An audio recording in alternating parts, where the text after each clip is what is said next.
Well, welcome everyone. Welcome to the Beverly School Committee, Committee of the Whole. Today is Thursday, August 6, 2020. We are meeting virtually this evening using a remote meeting application that has been provided at no additional cost to our district. BevCam is broadcasting tonight and also streaming. I am also recording a backup copy of this meeting to ensure that we have it available for the public. This is allowed under the Governor's March 12, 2020 order entitled Order Suspending Certain Provisions of Open Meeting Law, Mass General Law, Chapter 30A, Section 20. This order specifically suspends the need for a quorum to be physically present and for the chair to be physically present. And it asks our body to use technical methods to allow safe public access. To be clear, tonight is a committee of the whole, and there are no agenda items for addressing the body during the meeting. We would like to preview viewers, or we would like to ask viewers to utilize BevCam streaming options this evening if possible, but you're welcome to stay here as well. Joining us tonight are members of the school committee and various members of the district administration and leadership teams. I will be conducting a full roll call attendance in a moment for the record. As a preliminary matter during tonight's meeting, we will be watching for people who want to be recognized by the chair using the hand raise button or a hand in front of your video. That seems to be working sufficiently well for the members. Also, please understand you may need to disable your video if your bandwidth starts to falter, and this will allow you to recover the audio and stay participating. I would ask that we do not use the chat function unless it relates to a technical issue only. And I'm also going to see if I can turn the doorbell off. How do I do that? I may have needed to set that at the beginning. Bear with us. Again, if your video or bandwidth starts to falter, disable the video first, and that will allow you to recover the audio 99% of the time. I would ask us not to use the chat function unless it relates to a technical issue, because that does become part of the official meeting record. Also, please endeavor to speak clearly into your microphone so we can all hear you. Also remember, any audio or video that you do supply on this platform will become part of the meeting record, and use your mute button often to prevent background noise. I will call on you to unmute if we can't hear you. Okay, members, I would now like to conduct the roll call confirmation that you're able to see and hear us, and that we can see and hear you this evening. Please come off mute as I call your name to affirm that you are able to participate. I will also be calling the other participants. Mayor Michael Cahill. Hi, Madam President. I'm getting some feedback from someone's line. I think it's Kim's. Okay. Kimberly Coelho. Here. Okay, thank you. And Miss Kelly Ferretti. Here. Mr. John Milady. Here. Thank you. Miss Karen Robinson. Here. Thank you. Miss Lauren DeViznik. Here. Thanks. And I am Rachel Abel. Joining us from the administration and leadership teams, we have Dr. Sue Chirocek, Donna Bergeron. Here. Dr. Dorothy Flaherty. Here. Miss Jean Sherburne. Here. Mr. John Harmon. Present. Thank you. Miss Beth Splansky. Here. Miss Christina Leal. I can see that she's on mute. Here. Oh, thank you. Mr. Dana Krushenk. Here. Okay, and this is where I need to do some comparisons. I saw Miss Erin Brown, Miss Gabrielle Montevecchi, Miss Julie Smith, Miss Megan Hart. Do I see Miss Sweeney? I do. Miss Erin Sweeney from Cove, Miss Lisa Oliver from the middle school, and Mr. Josh Doolittle, Mr. Michael Collins, representing our Department of Public Works. And I have a number of additional participants, which I'm assuming will be members of the public. I see Cheryl Stella, Nancy Stanley, Stephanie Lavallee, Caitlin Shaw, Lynn Sprague, David and Irma, I can't see the rest of that name, Debbie Sheehan. Saw Miss Julia Brotherton join us for president of the BTA, but I'm not seeing her name now. There she is. She's up towards the top. Okay. Is there anyone else that would like to be acknowledged for the record? I'm Betty Taylor. I'm here. You are? Okay, great, Betty. Thank you. Okay, well, let's get started this evening. Our first item, now that we've called to order, is actually the Pledge of Allegiance. In this remote model, we've been presenting a digital flag. I will present that now. And may I please ask, who's on the hot seat? Miss Beth Splansky, if you would lead us in the pledge this evening. Sure. I pledge allegiance. Is it ready? Yep. Sorry. I pledge allegiance to the flag of the United States of America and to the republic for which it stands, one one nation, nation, under God, indivisible, indivisible, with with liberty and justice for all. We're getting better at that.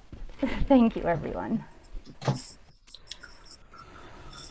Okay.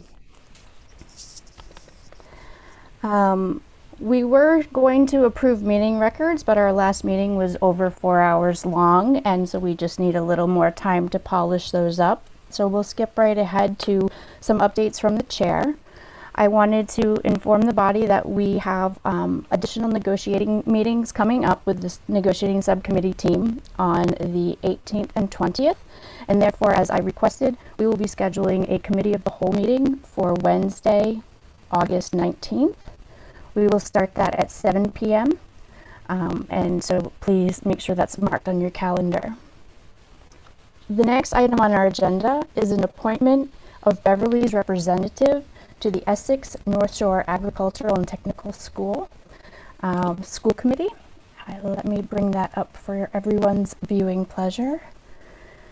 His Honor the Mayor has shared, so I guess it's the same thing, has shared his interest in appointing Mr. Paul Manzo of 89 Lovett Street in Beverly to serve as the representative on the school committee. He is a longtime resident of the city, and he served on the Beverly School Committee. He will be replacing Mr. Ed Armstrong, who recently stepped down, and his appointment is effective until the 31st of December 2020. Could I have a motion to accept this appointment? So moved. I'll second that.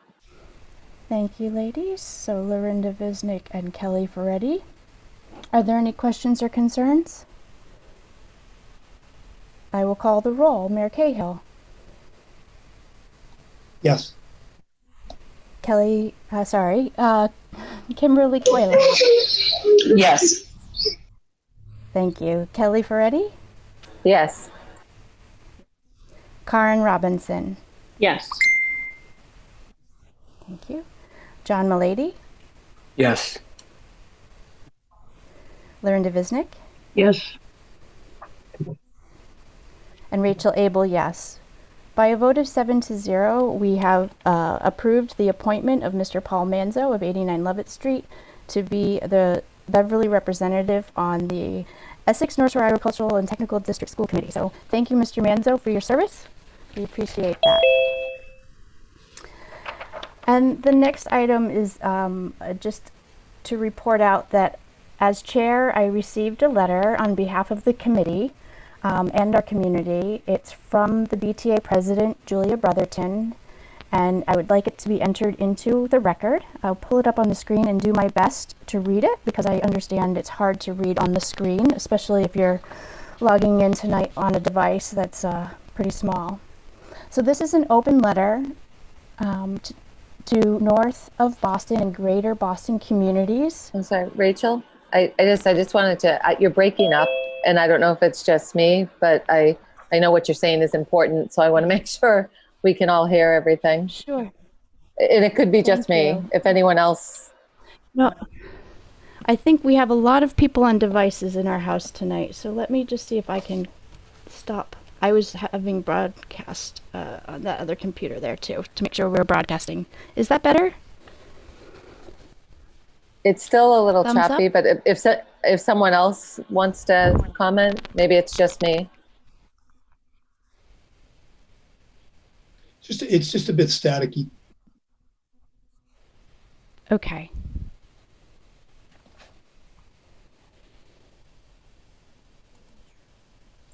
I just got word that you're breaking up over BevCam too.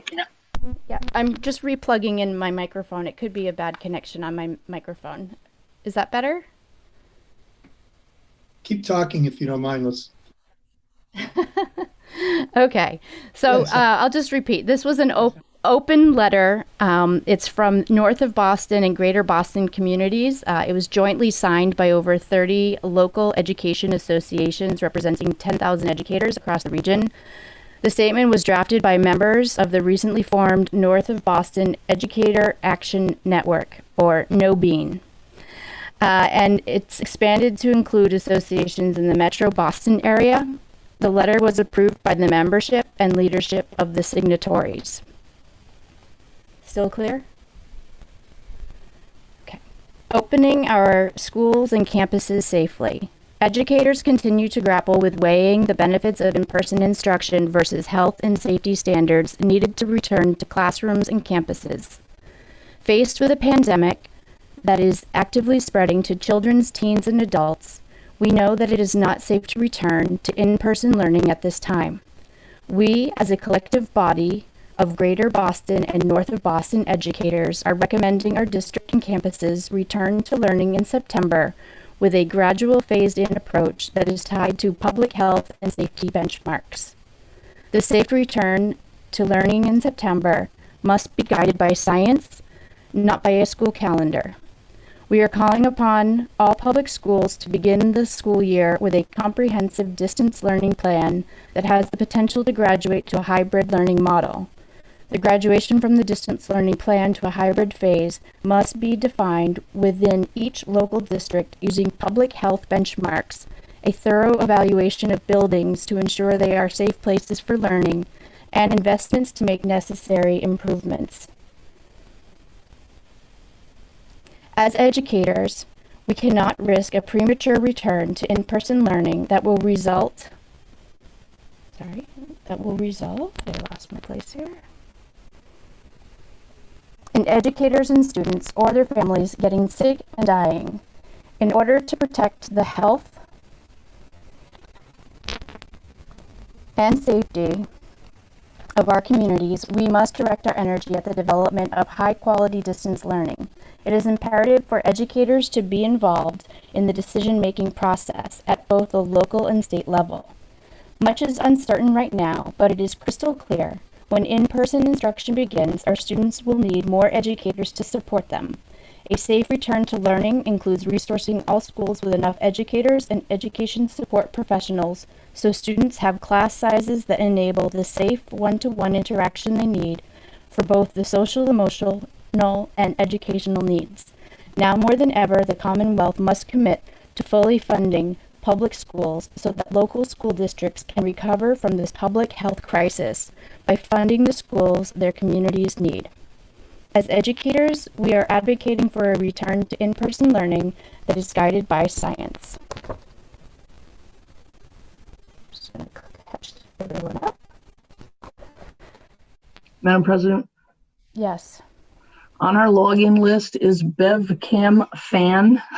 Is that actual BevCam or is that somebody with a funny name? I think we have members of the public that have joined or now left. Thank you. Just two more lines here. I'm sorry. So as educators, we are advocating for the return to in-person learning that is guided by science, educational best practice, and the health and safety of our students and educators. The stakes have never been higher. Not one single person should get sick or die because we opened our doors prematurely. The only acceptable death count is 0. In solidarity, the letter is signed by North of Boston Educator Action Network co-chairs Cynthia Carney, president of the Gloucester Teachers Association, and Will Carvanaris, the president of the Wakefield Educational Association, and then has been endorsed by a number of teachers associations, including Beverly Teachers Association. So that was for the record, since I received this chair, and thank Ms. Brotherton for sharing that with us tonight. I think we've reached the point in the agenda where our main presentation and conversation will reflect what our reopening options and plans may be. So I would ask Dr. Trocheck if you'd like to take control. I'll stop my share.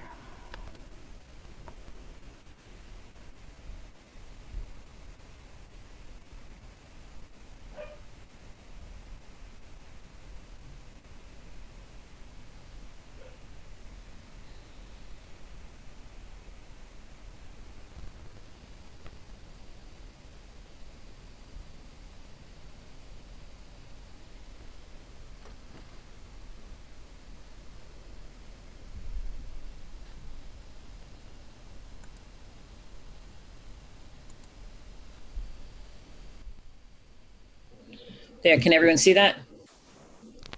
Yes, thank you. Okay, and awesome. All right. So thank you once again for the opportunity to present the plan for the reopening of schools. Last week, I presented a very detailed slide presentation that outlined the process that the district has undertaken and in preparation for reopening our schools. So in accordance with the DESE guidance, we have prepared and presented 3 possible options. Our planning process was and continues to be guided by the monitoring of public health data in Massachusetts.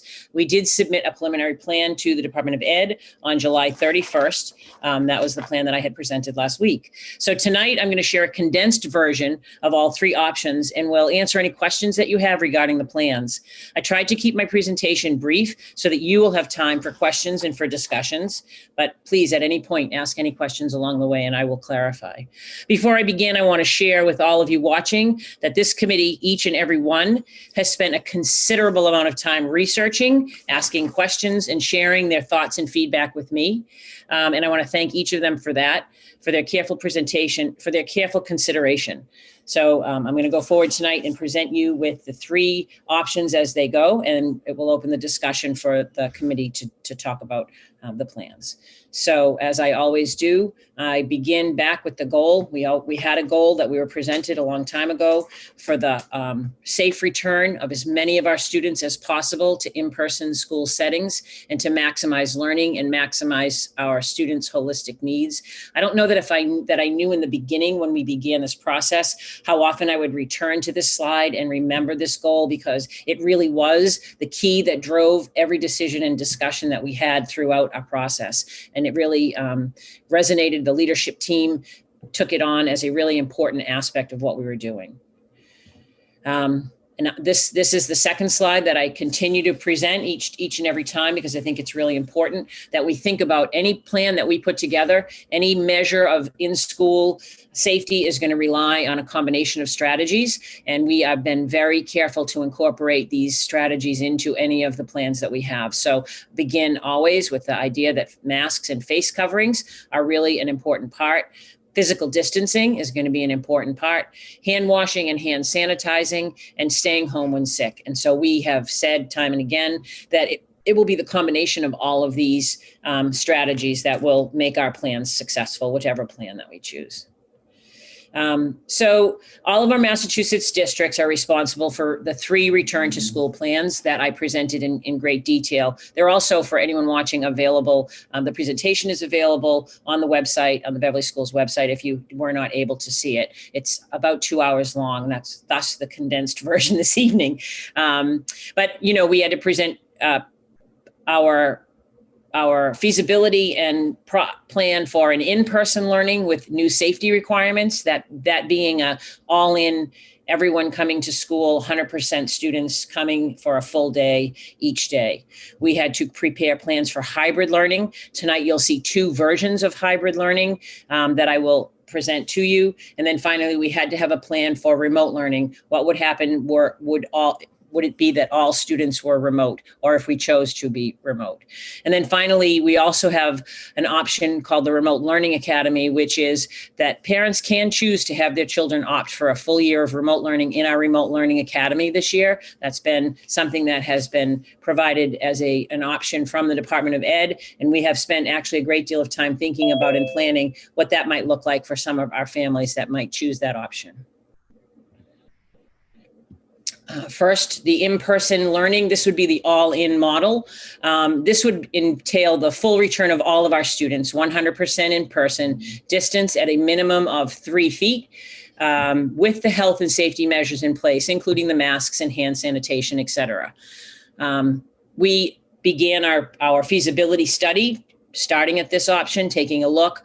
We looked at the number of desks that would fit in classrooms, the number of, if we space them at various distances. One of the things that came out pretty quick to us, became pretty clear to us in the early stages, was that there were going to be a number of challenges for us in a full 100% person return. These challenges involved socially distanced lunch, because it's very important when you're eating lunch and taking your masks off that you have that social distancing. We would have needed to increase the number of lunches that we were serving each day, the supervision that we were providing. We would have needed to include the use of other large spaces. That would impact some of the repurposing that we had for classes in that model.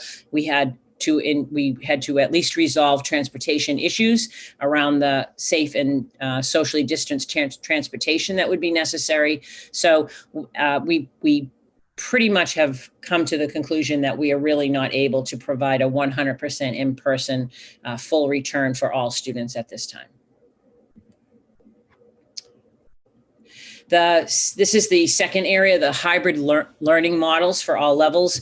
I think that this is the one that has received a great deal of attention, and I think will probably evoke a lot of questions from all of you as we go along. I will review each one.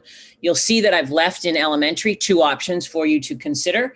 We have proposed a 5-day option on a modified schedule, as well as a 2-day in-person, 3-day remote option for the elementary level. When we are looking at the middle school and the high school, we'll be presenting a 2-day in-person, 3-day remote model for the middle school and for the high school to begin our back to school planning. So I'll start first with the 5-day plan that we have for our hybrid learning model for elementary. In this model, students would attend 5 days, but it would be on a modified schedule. They would come from 8 to noon. They would be in person during those hours. We would dismiss at lunch. They would be dismissed either with a lunch if they were taking advantage of the school lunch program, or they would go home for lunch and eat a lunch at home. And then we would be providing 75 minutes of remote access for them at home. And again, this was really the caveat that would address the fact that serving lunch to a large number of students in a short period of time that posed for us when we first looked at the model.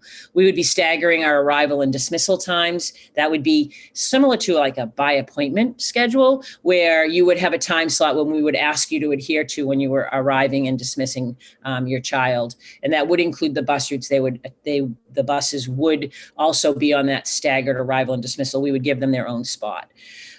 This would allow us to keep plenty of space as we arrive and to adhere to sort of the social distancing and to establish some really strong routines around arrival and dismissal. This would provide a minimum of 4.5 foot of social distancing maintained. We believe it would be greater distances in most classes, but we think that we wanted to be very clear that we would probably have 16 to 17 students in some of our classes, and at 4.5 feet, that would probably be the maximum distancing. However, that would depend on the number of students that enroll in the remote program versus the number of students who opt for the hybrid. That this would be at the maximum number of people accepting the hybrid. As more people accept the remote, that's the ability to space greater would be, we would get that greater spacing. And then we do know, we want to acknowledge that this poses some challenges, childcare for families, staffing for us, both in person and remote. And as such, it would require us to look to additional teaching staff. And we believe at this time in this model, we would be needing probably 6 to 8 teachers to be able to provide this model. But we also believe that we were committed to sort of adding the resources because of the importance of having our students in this age category in person as best that we can. This is the second model that we have, the elementary 2-day plan. This would provide for students to be in school 2 days and remote 3 days. The teachers would be in school all 5 days. They would be teaching the alternate cohorts.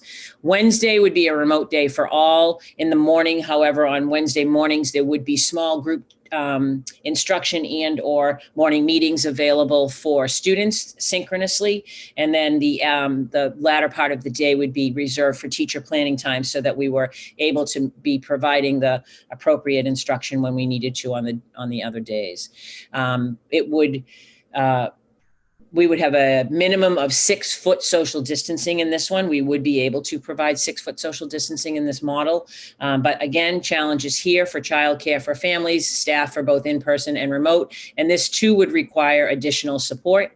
And that additional support could run as much as 10 to 15 staff. And the reason that it's higher in this model is that we would need to have some teachers teaching live and some teachers providing support for the remote. And the distancing of 6 foot would make us need to add a few more classrooms than in the other model. We have an option for hybrid learning at the middle school. Oh, I'm going to go back to that. If I can go backwards, I don't know if I can go backwards. Sorry, I cannot go backwards. Let me see. Yes, I can. I want to point out that this particular model of the calendar aspect of this shows that a Monday, Thursday, Tuesday, Friday schedule. That's the schedule that's preferred by the administration right now in terms of instructionally for children. But this model can easily be presented as a Monday, Tuesday, Thursday, Friday model as well. And it's the same model. It would just be the assignment of the days in which students would be remote or in person. Our middle school model is the same. You're going to see a pattern now between the elementary 2-day and the middle school and high school 2-day, 3-day. Again, at the middle school, we would not be serving lunch. There are 1,483 students enrolled in the middle school. So serving lunch to a population that large, actually just the sheer numbers of the population, we believed at first were going to be very daunting. But as we began mapping out and looking at what would happen if we were able to split them first by 50% of the students attending on 2 days and 50% attending on another day, and then further splitting them into their 2-person teams, we realized that the facility actually has the ability to handle a great number of students in a very organized fashion. So again, the students would be dismissed at 1 p.m. with a lunch if they were taking advantage of the school lunch program, and at the high school they would be dismissed at 12:30. And that schedule, I'm trying to think if both of these are together. So the teachers would have 5 days in school. Wednesday would be a remote day. Again, this particular graphic depicts a Monday, Thursday, Tuesday, Friday schedule, whereas it would also work in a Monday, Tuesday, Thursday, Friday schedule. This model allows for 6-foot distancing. And again, we have other challenges that would be, we would have to work with, which would include the staffing for both the in-person and the remote. And then the high school is, again, the similar model. However, dismissal here would be at 12:30. Again, we would be rotating Pride and Panther, our Pride and Panther schedule on different ends of the week. So Monday and Tuesday would be Panther Day. Thursday and Friday would be Pride Day, varying the students in school on a Monday, Thursday, Tuesday, Friday schedule. Again, there's ways to adjust that, but that's where we are. At the high school, we want to be clear right now, we would be, if If all students were to attend in this hybrid model, we would have a minimum of 4.5 feet of social distancing. Again, that distancing increases based upon the number of students that access our remote learning academy, which I'll talk about in a bit. And again, we're still looking at the challenges of staffing for both in-person and remote, and making sure this actually addresses that for us and allows teachers to be able to provide both the in-person and remote at the same time. And then our third model that we have to present is the remote plan. In this model, the Beverly Public Schools would be this is when the schools would be 100% remote. If we were to offer only remote academic services, we would be providing them aligned with the district roadmap. Each student would be assigned their own device, which they would utilize during the year. All 5 of the elementary schools would follow the district roadmap with a variety of curriculum resources, and students would be able to readily access and log into the platforms via Clever, which is something that we've added this year. In this model, Beverly Middle School and high school students would also be engaging in 100% remote academic aligned with the roadmap. And again, they follow that in a variety of curriculum resources in each content area. A typical day, students would receive virtual synchronous instruction for a portion of the instructional blocks each day. Classes would be held every day that school is in session as outlined in the school calendar. And in these instructional blocks, students would be engaged through small group instruction, discussion groups, asynchronous instruction. Our ESL and special education services would be scheduled either synchronously, asynchronously, or if their IEP stated otherwise. And the remote schedule will mirror that of a typical in-person instruction. Again, all of this information, if you want more, is available in the plan that we have available on our website, as well as the presentation from last week. And then finally, the Remote Learning Academy. Regardless of which model that the Beverly Public Schools implements, families will have the opportunity to enroll in a fully remote alternative program provided by the state with the support of our local teachers and the guidance of our local teachers. So for us, what would that look like? In our pre-K to 4, students would begin their day with synchronous learning experiences that start at 8:30. They would meet with a Beverly educator for synchronous lessons, including morning meetings, check-ins at various points throughout the day. Students would be in fully remote classes. The curriculum would be aligned with our Beverly District Roadmap. And it would be similar to the instruction that students in the hybrid learning model would be getting on their remote days. And assignments would be uploaded via Google Classroom and Seesaw. For our students in the middle school, it would be very similar. Their day would start at 9. Same thing, working in a virtual environment. They'd have a Beverly educator connected to them for their core academic classes. Asynchronous activities would be available for them to access through the day. On a typical day, the curriculum would align with the students in the hybrid model, and they would work they would receive direct instruction in their major disciplines of math, science, ELA, social studies, and world languages. And there would be special opportunities for specials in art, drama, music, STEM, and other electives. And then there would be, again, opportunities to connect with teachers through small group sessions and individual conferencing. And their assignments, too, would be uploaded via Google Classroom and Seesaw. And then finally, at the high school, the model would be just a little bit different. We're working with the Department of Ed. They have released 2 opportunities for us to investigate around virtual platforms that we I have people in the IT department that have spent the day, investigating each of those. Their day 2 would begin with a synchronous learning experience. We are playing around with different ideas of how that would work, whether it would begin at 10, how it would work. Asynchronous activities would be available early. They'd work in a virtual environment. We're exploring partnerships if there were some specialized classes that were to be needed. But we do acknowledge that some of the content in this area will be very self-directed and online. So again, we're waiting for that platform. I wish I could give you more specifics. I know people are interested in what that would look like. And I will, as soon as I have it available, provide much more information on that. We are required to plan for our high needs students. And so I've had a few questions along the way about what we would be doing. And so we looked at who we would need to identify to begin with. And that would first and foremost include our preschool age students with disabilities and the role models that attend in that program. We would be planning on them attending a 4 to 5 day program on a modified day. We also really are committed to making sure we're meeting the needs of our students with significant and complex needs, and they would attend daily. That would be 5 days a week on a modified day. And then finally, there are other high needs populations that would attend 4 days on the building schedule, and we will continue to develop some criteria for this designated high needs cohort. This is some of the information that's included in the plan that I did not present last week. Some more specific information about technology. And I have sent out a Connect Ed to families. We have been able to procure devices so that there will be individual devices for each student, and they will no longer need to share devices. So we believe that in whatever model we're in, there's going to be a need for some aspect of the remote learning, and we want to make sure that students can access their learning. The remote technology support will be in place for staff and students. We'll have a specific way for parents and families to access that. Again, school lunch will be available daily in the hybrid model. For the 5-day model, lunch will be distributed at dismissal as a grab and go. And for the 2-day model, depending on the version, if we do a full day, it would be served in school, or a modified day, it would again be a grab and go. And lunch would be made available for students during the remote days for students that need them. Transportation, we've revised our transportation policy, and it's going to be reviewed later in the evening, but we're going to be prioritizing in Beverly students K-8 who live more than 2 miles out. Masks will be required at all times on the buses with our windows open and assigned seating.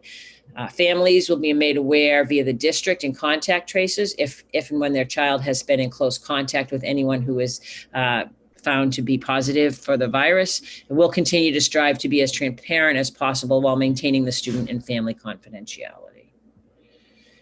Again, there's a mask requirement. I have more on another slide later, but currently the DESE guidance is for grades 2 to 12, and KN1 is recommended. I put in parentheses, there is an opportunity for us to say that those masks would be required K to 12, and that will be a decision the committee will make. And then we will be making multiple mask breaks during the day.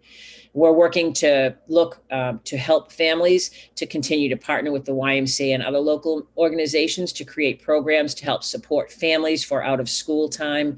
The biggest challenge is going to be physical space, and we continue to explore other community partners as well.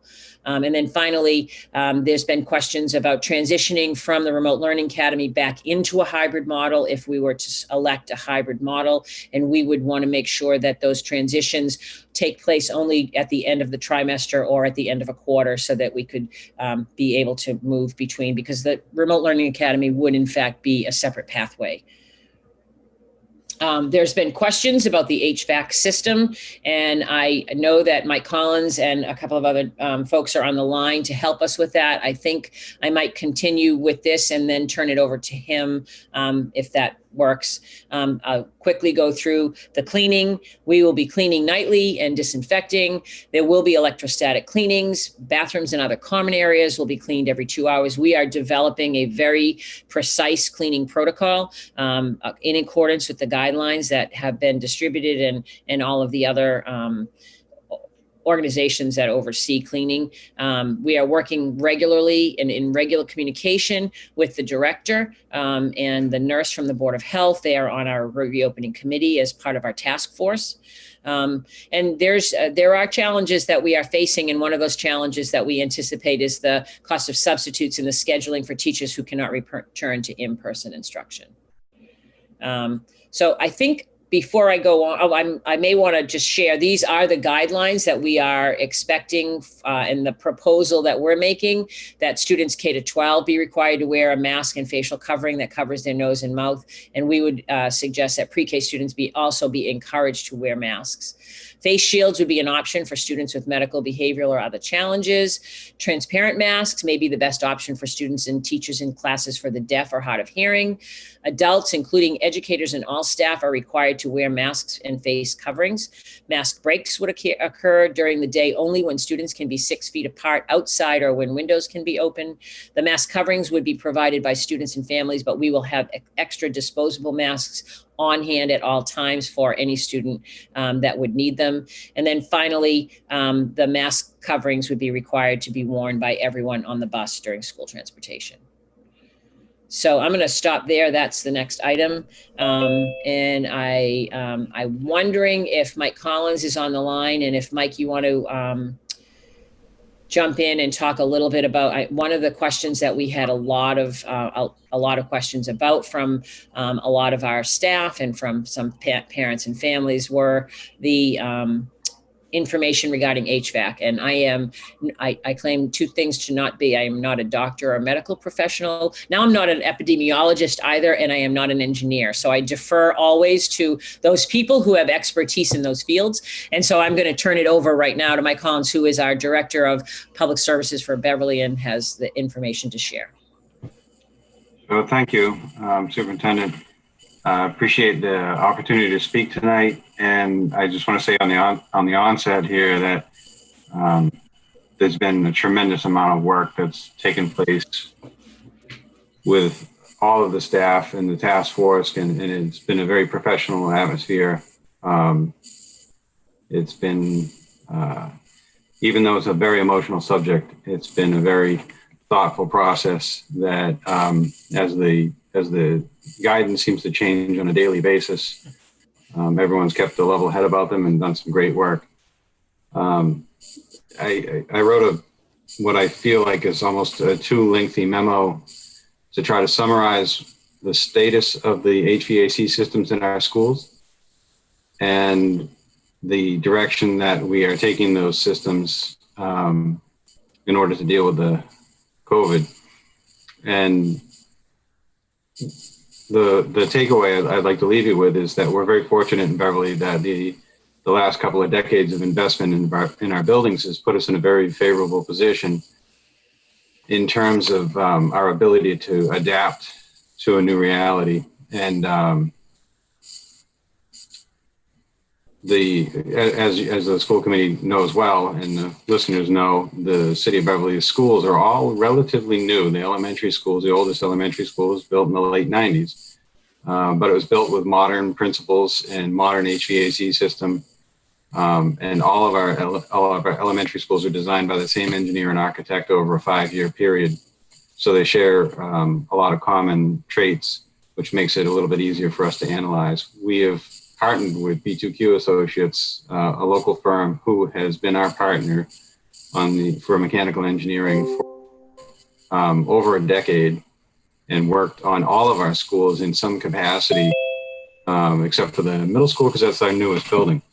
But they're very, very intimate with our school buildings, and been an excellent partner for us through the last 10 or 12 years on a number of energy efficiency projects. So we're relying a lot on their expertise to guide us through a variety of solutions. We started with a deep dive into our elementary schools and started with Centerville because we had the most available data at our fingertips there. And we feel we can apply those lessons learned at Centerville to our elementary schools across the board, because they're all so similar. The same equipment, same designer, same architect. The number one thing we're trying to achieve is we're trying to increase the amount of air changes per hour, and particularly fresh air changes per hour in our schools. Our focus for the last decade plus has been solely on energy efficiency. So our equipment has been tuned in order to provide the correct amount of heating, cooling, and ventilation without overdoing any of those, and especially without doing those at a time when it's unnecessary, so that we can maximize our cost savings. Obviously, our business model has changed completely, and now our sole interest is providing as much fresh, safe air as possible. We started with a detailed analysis of the schools to see what is our baseline, where are we starting from? And what we learned at the first school that we looked at was, in the average classroom, you would see somewhere up to 4 complete air changes per hour of fresh air, and a total of up to as many as 10 air changes per hour total. So that means every 15 minutes, we're completely changing out the volume of the classroom. And every 6 minutes, the entire volume of the classroom passes through the equipment and gets filtered again.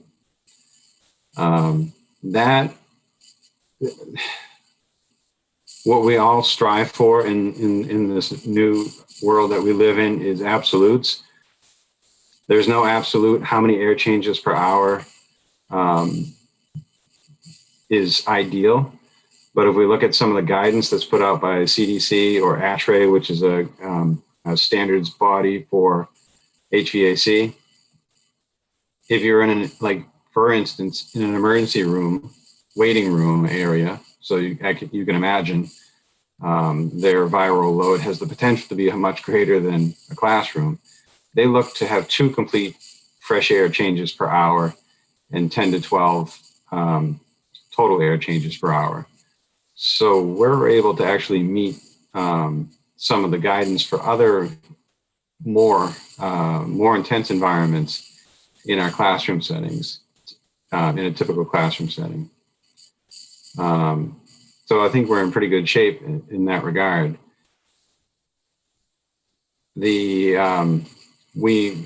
know that our equipment is in good repair because over the last 10 years, we've used a combination of Green Communities funding from the state, from DOER, and National Grid incentives. And we've upgraded the HVAC controls in all of the schools to the latest modern digital controls, so we can remotely monitor every piece of equipment in every school. We can make remote adjustments to that equipment. And when something fails, it sends us an alarm so we can react to it in real time. That gives us a tremendous amount of leverage that we didn't used to have in the schools, to know the status of it and to make adjustments to it. We're going to take those controls and we're going to devise a new sequence of operation for each piece of equipment. There's a tremendous amount of engineering that has to happen behind the scenes to make this happen, but we're able to do all of this work remotely and upload all of the information remotely and make changes to our systems remotely. So we don't actually have to go visit each piece of equipment and make an adjustment to it. So we're going to devise a new sequence of operation for each piece of equipment that will be designed around maximizing fresh air. There's a number of principles that as with any project, there's we have to reach an equilibrium in terms of a number of factors, because if we bring in too much fresh air, we may not be able to heat the classroom. If we say, for instance, told our units to bring in only fresh air and not recirculate any air, we would overpressurize the classroom. Not to say that it would be uncomfortable, but doors and windows would be difficult to close, and we would definitely in the wintertime not be able to heat the building.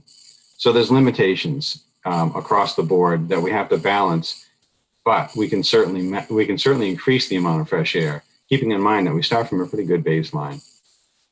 So we're going to design completely new sequence of operation for each piece of equipment, upload that to each device, so that will put us in an even better position than we are currently. Just to step back a second, we go through a process. If you, as I'm sure committee members have done, there's a tremendous amount of reading to be done on this topic, and there's articles every day. We're all being bombarded with information. But one of the things you'll see if you get into the details is a process called commissioning. And that's a very important process of checking out each piece of equipment to ensure that it's working. And they're encouraging school districts to commission their equipment. We are very fortunate that as we retrofit the buildings to more modern controls over the last 10 years, we did a very detailed, what we call retro commissioning. We go back after the fact. Normally a building is commissioned when it's first occupied. But then if you go back after the fact and commission the building again, we call that retro commissioning, self-explanatory. We've gone through each building as we upgraded each building and did a full retro commissioning process where every single piece of equipment was touched and adjusted and ensured that it was in working capability. We found all kinds of interesting things from the original constructions of the buildings, and we repaired those. Since that time, we go through a process each summer where we come back with our outside engineers and our outside consultants, and we go through that same process each summer where we open up each piece of equipment. We command each damper, each valve, each piece of equipment open and closed, and we watch and we verify that they're in fact responding as designed. So we go through a commissioning process each summer to find things that have broken over the course of the year, or making sure that things are, that allows us to open the equipment up and clean it, which things get dirty, things get dusty. So we're able to clean it and maintain it and do a functional test on it each year. So we know that our equipment is in good repair. We know that it's functional, and we know that we have the capability to make significant adjustments to it.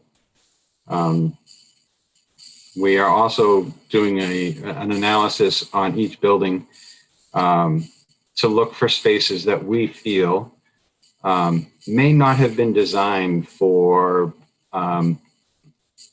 occupation at the level that perhaps they've been used in some spaces.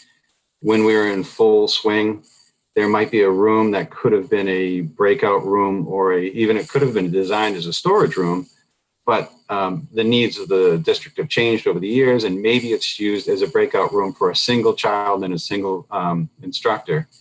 And prior to COVID, we wouldn't think twice about that, because of course that would be an easy thing to do. What we're looking for in this effort is we're looking for those kind of rooms that may not actually have any HVAC in them, no fresh air supply or exhaust.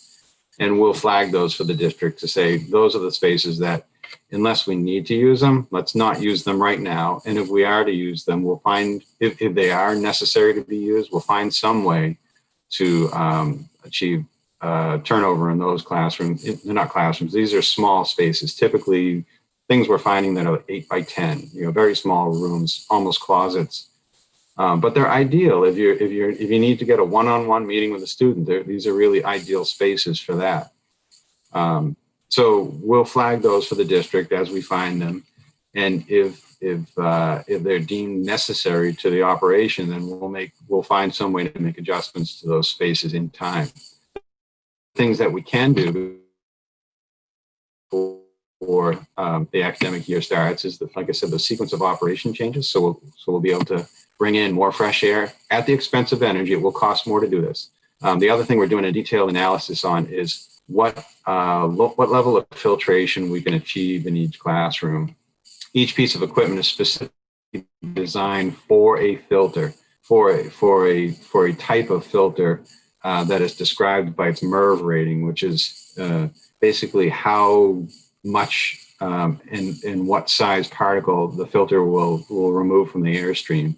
And prior to COVID, we were looking to remove pollen and allergens and dust and things like that. Those are things that are typically bigger than a viral particle. Now, if we're trying to remove things like a viral particle from the airstream, we need at least what we call a MERV 13 filter.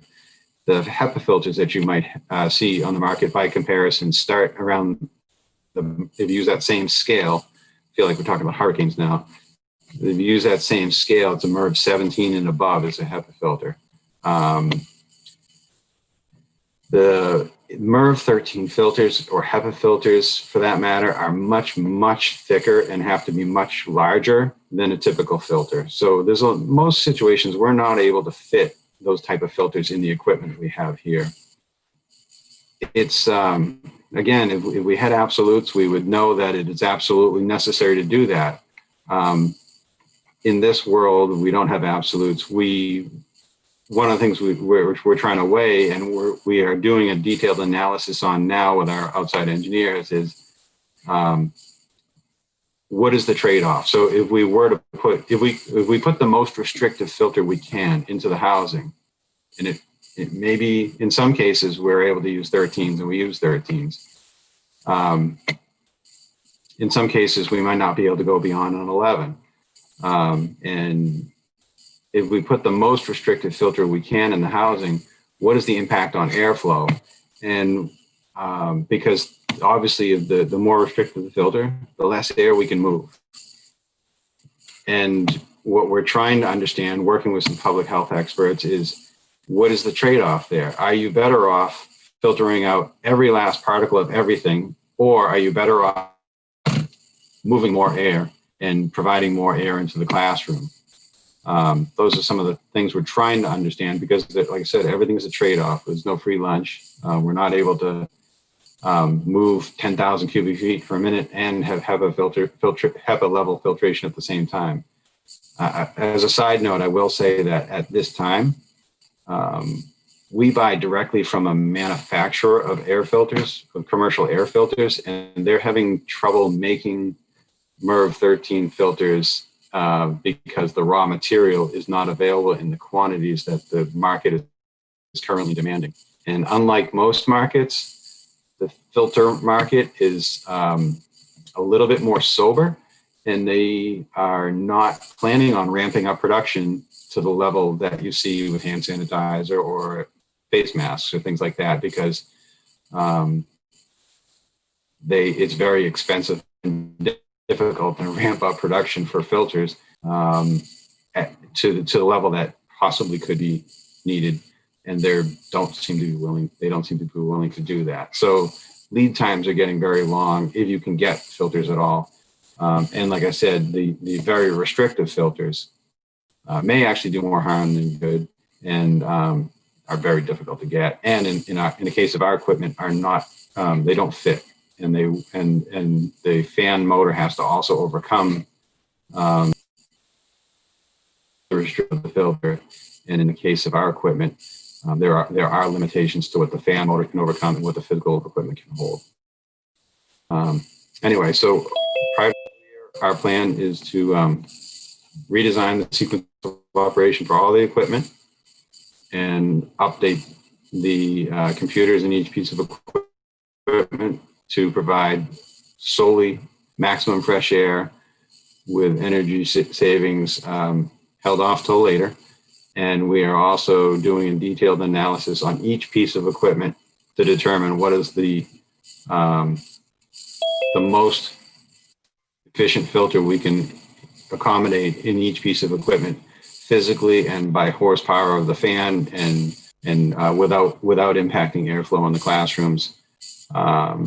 And these are not analyses that will take months and months. This is something that we believe we can get done in the short term. We've talked to our filter manufacturer, and the filters are available before we can have the filters in hand and installed prior to the school year commencing. So we feel like we're in pretty good shape from an HVAC standpoint. Some of the other things that came up on calls even today was the discussion of bathroom exhaust fans, and all of our bathrooms in the district across the board have dedicated exhaust fans. So that's a separate airstream. It's removed separately. It's not cross-contaminated with anything. Keeps the bathrooms under negative pressure. So that was some of the things that CDC and DESE have pointed out as very desirable in this situation. So overall, I think we have facilities that are well equipped and well maintained and adaptable to provide a better environment for this new challenge that we're being asked to meet. It is incredibly complicated. It is easy. I find myself getting overwhelmed at times at the thought of how much thought goes into what we have to get done. But I'm fortunate that we have a robust team, a lot of good people that are working with us, and I'm confident in our ability to make some significant improvements. I think our baseline is excellent. We start off in a very good place, and I think we're able to make some improvements to the facilities that will also make a significant difference. I'll try to stop. Thank you, Mr. Collins. Didn't go on too long. Sure, we appreciate that. I am to understand that my microphone... Oh, I'm just going to mute you for a second, Mr. Collins. I understand that my microphone was not clear at the beginning of the meeting, and we have been joined by a number of members of the public. So I just wanted to reiterate, this evening is a committee of the whole. The chair will be recognizing members of the committee by a hand raise or the hand raise button. And the chat should only be reserved if there is an audio problem. We are not recognizing members of the public or entertaining questions from the public this evening. So please do reserve the chat function just to let me know if you're having a difficult time hearing us. I also wanted to make sure it's known, as Dr. Trocheck mentioned, that the supporting materials for tonight's agenda were distributed to members, and also materials were posted to the beverlyschools.org website, so they're available for you to review. And any additional materials will also be made available in a timely manner. I wanted to also just point out that since we are in a remote meeting, any and all votes or calls for action will be conducted by a roll call vote, and the chair does call that in an alphabetical order, reserving the chair for last. I wanted to ask members tonight if we are to have an effective and efficient meeting. We're going to ask that we start with our clarifying questions for our superintendent, and in this case, Mr. Mike Collins. And then we can ask more probing questions. And finally, we will do a round robin of concerns and opinions. I'd like us to make sure we address questions before we call any motions this evening. This is obviously a very serious decision we're undertaking. We actually have a series of decisions to make this evening. And in lieu of having had our retreat, which we had scheduled for when things shut down, we don't have our norms and protocols signed. So I would like to ask for your permission that the chair recognizes people in a reverse alphabetical order for each of these three phases of questioning and commenting. Let's see. I also just wanted to say that we had anticipated having an executive session and not returning to open session. However, I believe that we will spend our time more effectively working directly on this matter at hand, and therefore we will cancel that agenda item at the end of our meeting. So with that, what I'd like to call is for requests for clarifying questions, either Mr. Collins or Dr. Trocheck at this time. And I'll start with Ms. Visnick. Do you have some clarifying questions? Can you help me find my unmute button quicker? That's my first question. I don't know that my question is for Mr. Collins so much as it is for the general gist of the air quality and how our employees feel about the reports that were presented. So as probably most people know, last week I said I cannot vote to put employees back into a building in which they don't feel safe.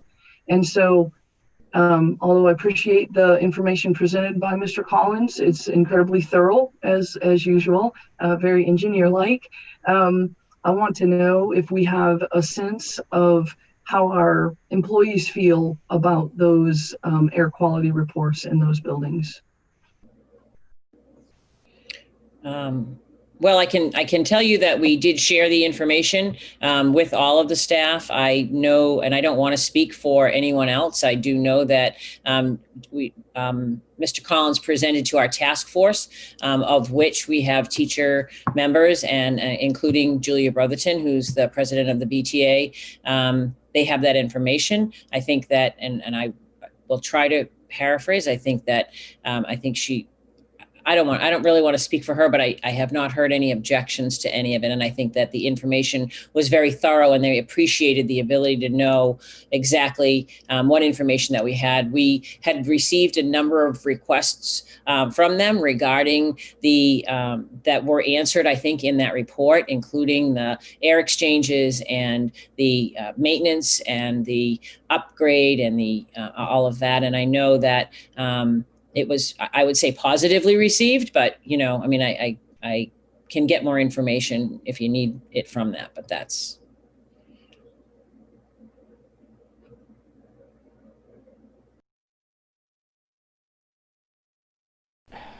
I'm muted, sorry. You're muted.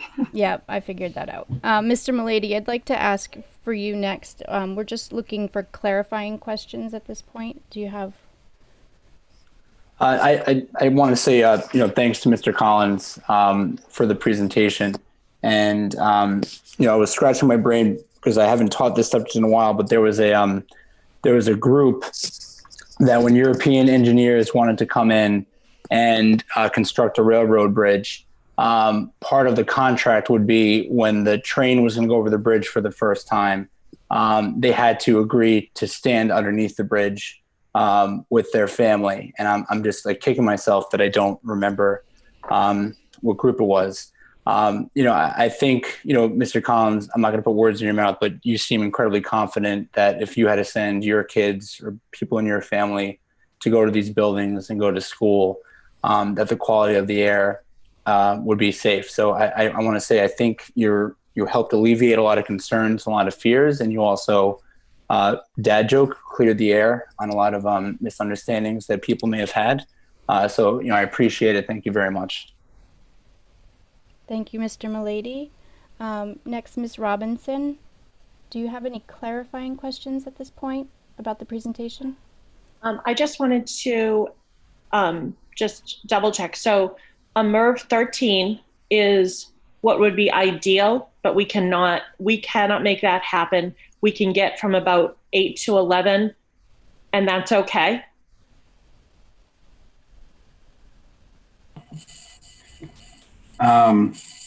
There's nothing that says that,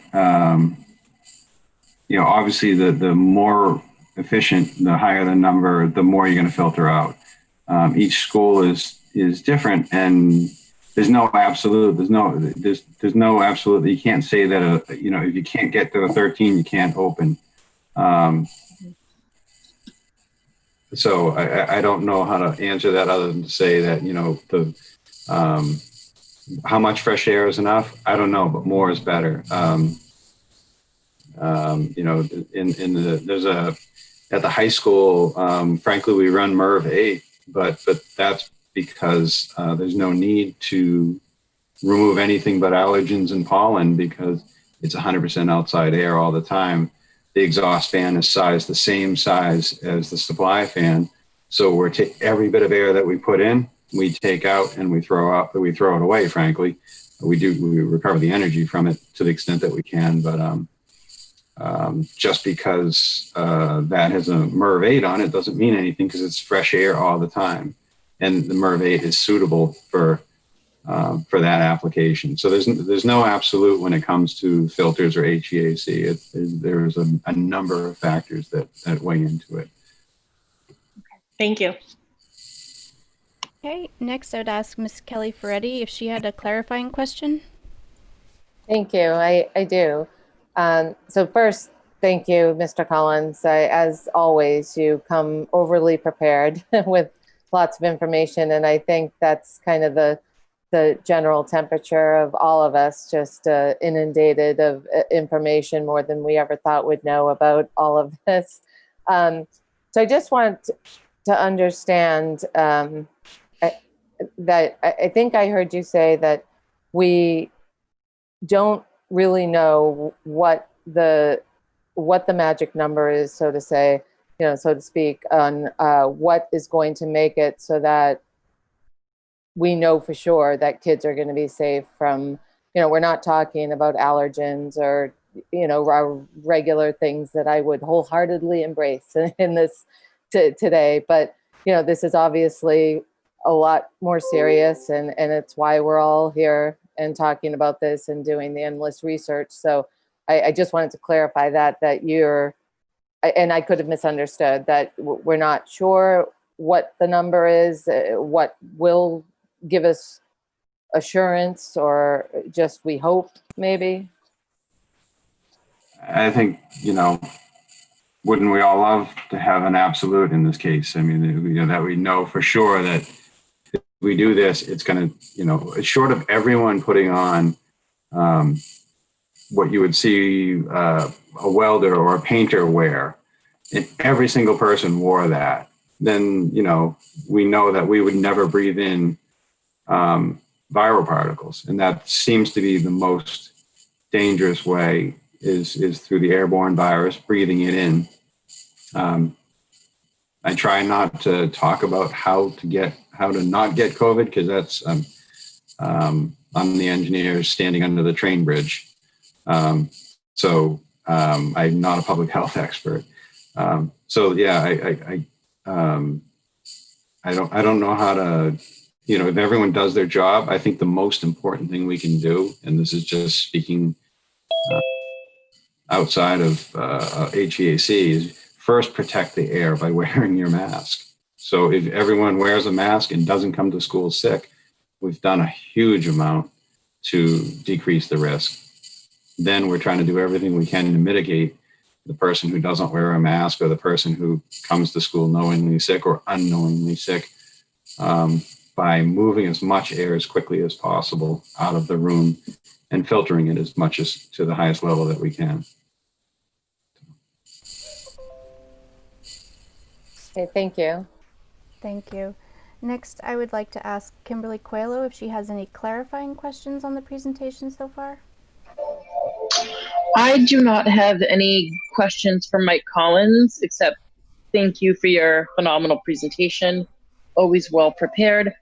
I do have a follow-up question for Ms. Trocek, Dr. Trocek, on the hybrid and remote models, if this is the time to ask it. Sure, go for it. I did ask you earlier about the special needs models for the children if we do go hybrid. So I did get a return email from that specific mother asking how would she know if her child would qualify or not. So for some context, I've spent a lot of time speaking to each of you and had lots of questions. This particular question was wondering, how will I know in terms of the high needs category, where I described that there would be different models, perhaps based upon whether we're in the hybrid or in the remote, and what level of service might be provided. And I will repeat, it will be an individual decision, and I think that's something that will be based individually for each child based upon their needs. There is some general guidelines as to the level of support. If you are at a particular level of support, sort of that would be the automatic. But beyond that, anything that we were looking for would be, I think, in discussion and conversation in a team meeting led by a team chair, and talking about meeting those individual needs. So Bethany, you can tell me if I'm on or off on that one, if it's all right for Bethany to sort of speak in on that one. Yeah, so it's certainly an individual determination based on the needs of each student, and those parents who have students who fall into those categories will be contacted to let them know what their schedule for their child can look like if they're opting for that in-person instruction. So they'll be contacted directly. Okay, thank you, Ms. Coelho, and thank you, Ms. Blansky. We'll keep going in reverse order here. Mayor Cahill, do you have any clarifying questions at this time? Thanks, Madam President. Sure. First, no questions for Commissioner Collins, but I do want to thank him. And I'm fortunate enough that I get to work with Commissioner Collins every day. Although the last few days we've been trying to leave him alone, because we know that he's been working hard to try to make sure he's ready to was ready and is ready to communicate all this information. So, Commissioner, I look forward to seeing you tomorrow morning on a couple non-school related items. So I do have one question for Dr. Trocek. And when you were going through, I believe it was the elementary school models, you showed the additional staff counts. There are a couple of different numbers, but you seem to show that there would be a higher additional staff count requirement for one model versus the other. I think you had 6 to 8 on one and 10 to 15 on the other. Could you just kind of walk us back through that? Yes, I'd be happy to. So, one of the challenges that we've had as we've tried to put together the plans is balancing the number of students that would be opting for the Remote Learning Academy versus those that would be opting for a hybrid model. And both of those that you referenced are in a hybrid model. And what we would look at in each case is how we would be able to provide the in-person instruction, and how would we be able to provide remote instruction for those that were home. In the 5-day plan, the students are in each day in the morning, and then they get their synchronous or remote instruction via some of the specialists that we would be providing our expressive arts offerings in the afternoon, and that would be teachers. The teachers that were doing in-person instruction were planning for the next day. In the 2-day plan, we would be providing in-person instruction to 2 separate cohorts of students at a time, and it would require an additional person on the team per se to be able to provide that remote instruction, because we would have students that were in for 2 days and out for 3 days, and we would be planning and implementing that remote. And especially at the elementary level, we would not want to leave the students to their own devices. We'd want to be providing synchronous small group instruction even on the remote days when they were not in school. And so we believe that and as well as we're looking at a 6-foot distancing, so there are a number of students in each classroom would be a little smaller. So I have to admit that's a very rough estimate at this point in time, because we would need to review once parents, because the option for Remote Learning Academy, those parents and families that don't want to send their child to any in-person instruction,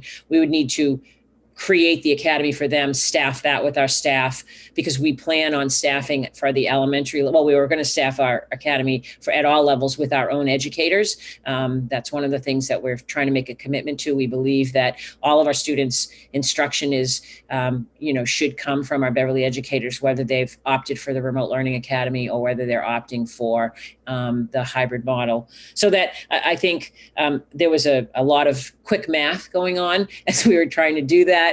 And I believe that the number falls somewhere within that range. And again, it depends on enrollments, on what families decide and who's coming in and who's not coming in, and what that would look like. But the reason that it's higher in that other one is the need to support the remote learning on the 3 days that they're not in school.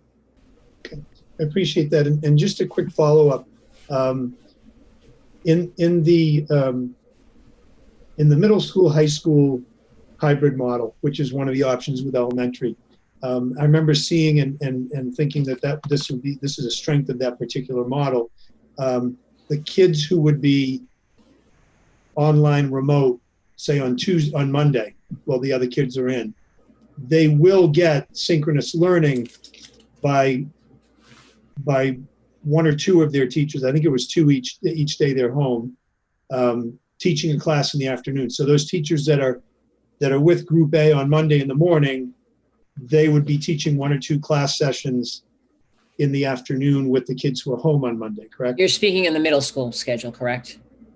I thought, yeah, I guess so. I guess yes. So. Right. Yep. Right. So in the middle school model, the way for particularly 5th and 6th grade, I think is what you have on your mind. So they would be the plan right now. They would be live with their instructor, and we have built into the schedule opportunities for the instructor to touch it, to have a synchronous opportunity with the students when they're home, and they would have a couple opportunities during the day to have synchronous learning directly from their teachers. So yes, that's the case.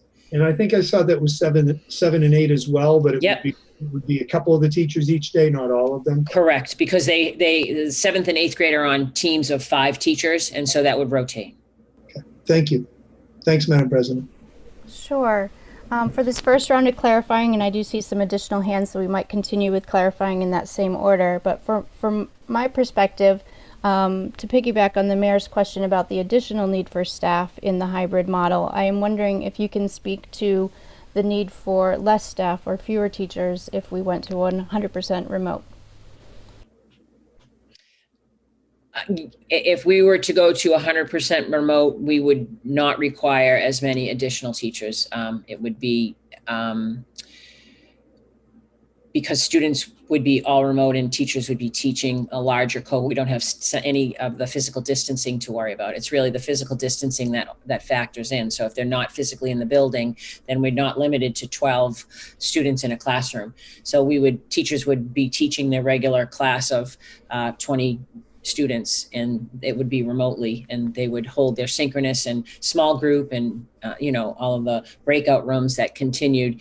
We've worked really hard on that model to make sure that if that is the model that we choose, that we have the opportunity to continue to address our curriculum roadmap in a more robust manner. As you all know, we sort of pivoted into emergency learning in the spring, and it had a few bumps along the way, although I think in general, Beverly did a great job of trying to meet the needs of their students. However, the model for the forthcoming in the fall would be much more like a typical school day, maybe not so much for the elementaries that they would be sitting at a computer all day, but they would have the curriculum would be addressed and the standards would be addressed in a number of different ways at the level that they would if they were in person.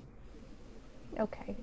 I think the second part of my question was about staff as well, like the building supports, the supports. Right. So I'm not sure. We would have to really take a very close look at what staffing supports would be needed.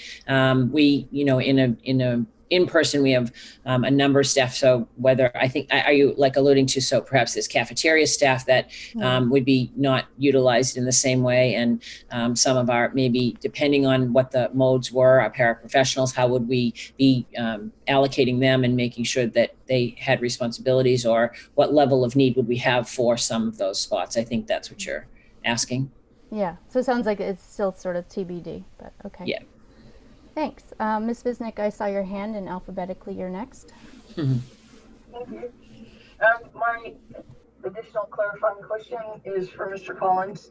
Mr. Collins, you said that Beverly High uses a MERV 8 because it changes, it's always 100% fresh air all the time. And the exhaust fan is the same size as the intake fan. My question for you has to do with how is the exhaust, how is the air being exchanged when it gets pulled from a given room? Is it going through a duct, or is it a plenum system? At the high school, there are separate duct systems that feed and exhaust each classroom. There's a common exhaust duct, but in the case of the exhaust fan is on the roof, so all of the exhaust ducts are under negative pressure all the time. So there's it's not like there's an exhaust fan in each classroom that blows into a common duct system. So if one fan were to fail, you would blow into that classroom would become pressurized by the exhaust. In this case here, the exhaust is always negative pressure, so it's always sucking out of the classroom. So yeah, there are two separate duct systems, a supply and a return. And the return is exhausted up through the roof. I think, all right, I apologize because maybe I asked my question incorrectly. I wish to know whether the exhaust, the air being pulled out of any given room, is crossing any other room, or does it go directly, like non-cross contamination wise, directly out in its own separate path, or does it ever cross another room? Is there any common space? So if we're talking the high school, because that's what you started talking about, was there's a common duct in the hallway typically, because that's where there's more space, and each classroom ties into that common duct. But that common duct is under a negative pressure all the time. So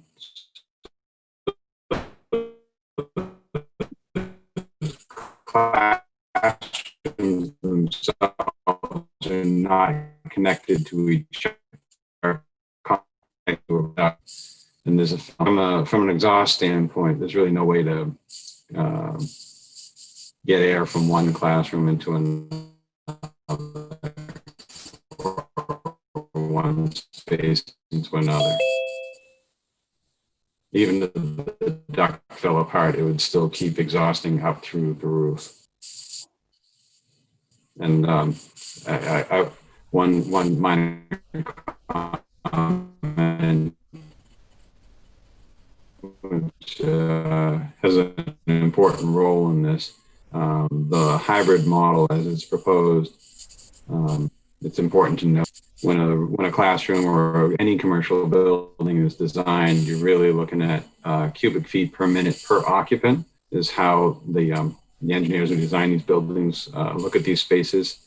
And by cutting the number of people in half, we're doubling the amount of fresh air per person. So at fully occupied, we're in good shape. At half occupancy, I don't want to say it's perfect, but we're a lot better. Thank you, Mr. Collins. You were cutting out just a little bit. You might need to turn off the video if you get another question, just so we can make sure we hear everything. Ms. Visnick, do you feel that you heard enough of Mr. Collins' response for your question? Yeah, yes. Okay, thank you. Are we going to do another round? We're starting another round of clarifying questions. Mr. Milady will have the next question. I don't have another question right now. For clarifying, okay. Ms. Robinson, do you have a clarifying question? I do not. Okay. Ms. Ferretti, do you have a clarifying question? I do not at this time. Thank you. Thank you. Ms. Coelho, do you have a clarifying question? I do not. Okay. Mayor Cahill? I'm all set, thanks. Okay. And I also don't at this point. Ms. Visnick? I wish to revisit my first question, and I want to know if Ms. Brotherton could perhaps address it. I want to know how the people who have to inhabit the building feel about Mr. Collins's report. So Ms. Brotherton is here as a member of the public. I'm not 100% sure if she's prepared to speak. And I'm trying to find her. Oh, there she is. Hi, I'm prepared to speak. I think actually Dr. Chirocek's assessment of my my questions and comments in the meeting this morning was pretty accurate. That I think I have not had a chance to survey the staff, and I don't believe that too many people in the staff have had a chance probably to read or digest the report. Personally, I am encouraged by the information that Mr. Collins gave this morning and this evening. And so that's where we stand right now. I don't think I could say that I believe the staff all think it's safe now, nor do I think I can say that I think the staff think it's not, because we just haven't had a chance to digest it well enough yet. Thank you, Ms. Brotherton. Thanks. Sorry to put you on the spot. No worries. Okay, so more probing questions, Mr. Milady? No? Okay. Ms. Robinson? No. Ms. Ferretti? No, I'm good. Thanks. Okay. Ms. Coelho? No. Mayor Cahill? All set, thanks. And I'm all set as well. Ms. Visnick? I have a question about the high school. The high school hybrid is now a good place, or should we go to the next round to ask that?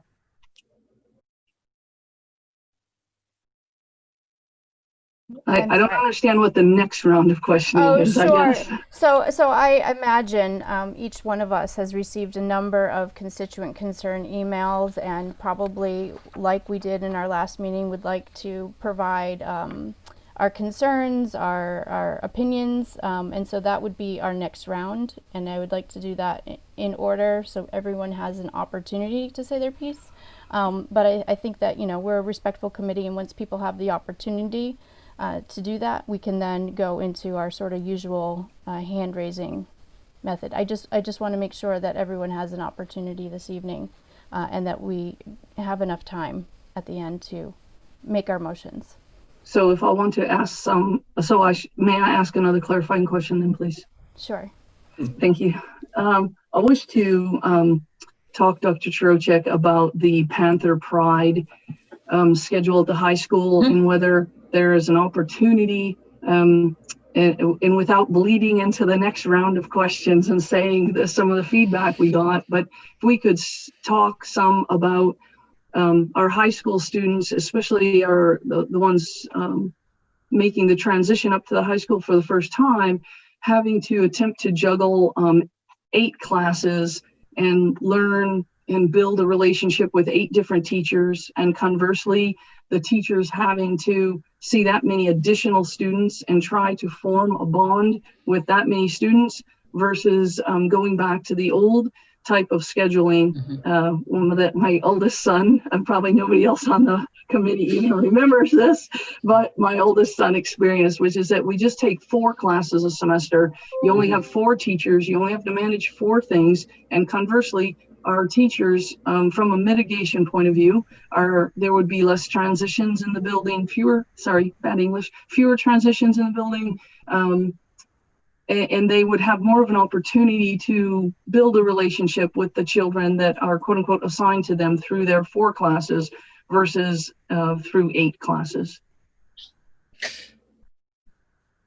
So first I want to clarify, and I will again. I know Betty Taylor is on the call too, but I think that one of the things that I would want to clarify is teachers would be teaching 5 classes. That's what a teaching load is, and they would be teaching 5 classes whether in either model. So even they would still have 5 sections of students, and they would still have 5 groups of students. It would just be that they would be teaching the same subject. The same. And I'm going to defer to Betty. You can, if it's okay, Ms. Abel, for Betty to jump in and help me if I say anything wrong.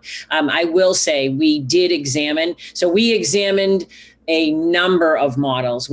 I think the high school, actually, we looked at the most number of hybrid models. I think there were 5 or 6 different hybrid models that we did. And so we looked at a whole week on and a whole week off. And we looked at it as a 2-week model, as a 3-week model. We looked at the split week, Monday, Tuesday. We did look at the semester schedule, like that you're referring to, where you have all one. I think I should explain what you're referring to is that a student would take 4 courses, 4 of their classes for the whole first 2 quarters, and then they would take 4 different courses for the second 2 quarters. And I know that was a model that we have had in the past. I'm not sure if it applies. We didn't have Freshman Academy, I don't think, when we did that model. So that would change that. So Freshman Academy may add another complication to the mix. I know that the challenges that we saw with that model is it's very, very difficult for our special education scheduling, for our special education students.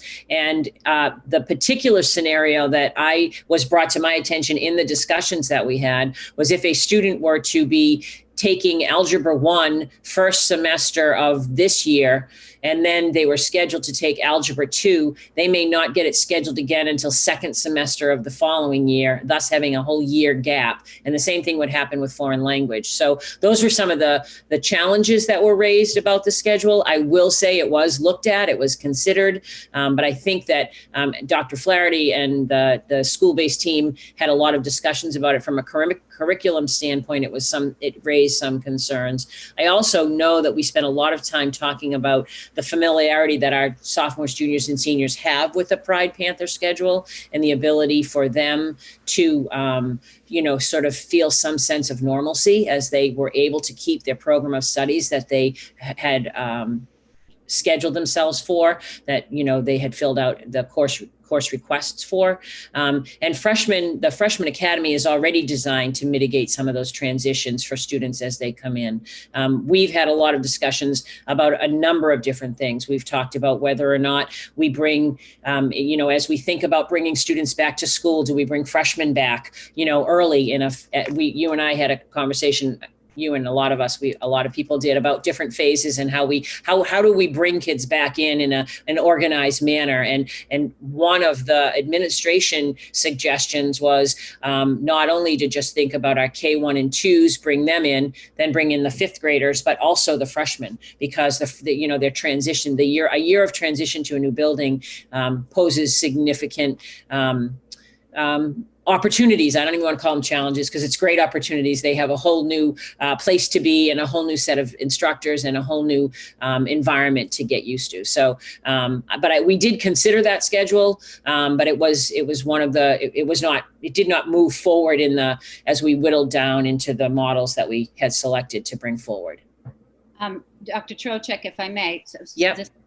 I think Ms. Visnick is referring to, I think that last time we had that model was in 2008, 2009, because I did teach with that model. And one of the reasons why we moved from it was to create the freshman academy. We would not be able to have the freshman academy if we switched to a semester. Electives would be a quarter long. That's another concern we have. And as you said, special education students that need the support classes would have to have those for a year, and therefore they would be taking less electives. So I think those were some of the things that weighed why we decided not to go with it this year. It does cut down the teacher student load. They have less students, and it does make 4 classes for each semester. And again, I have not surveyed all the students, but from some of the students on our committees, they were very concerned that their schedule not look different than what they're used to. So those were the major concerns, but we did take a look at it and talk about it as far as setup. We just took a look at what we would gain and what we would lose. So now you know why we have the administrative leadership team here to rescue me when a question is hard. Thank you, Betty. Thank you, Ms. Taylor. Mr. Milady, do you have a question this round? I think I need to wait until, are we on the round talking about the different hybrid plans?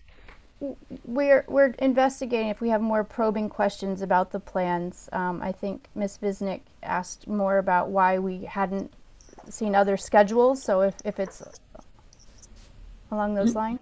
Sure. Well, I would be happy to ask a question then. So Dr. Trocheck, one of the things that you alluded to is that in our conversation, we're all thinking like we've had so many goddamn conversations over the past couple of days, like which one was it? But I spoke with you about this idea of a phased in approach.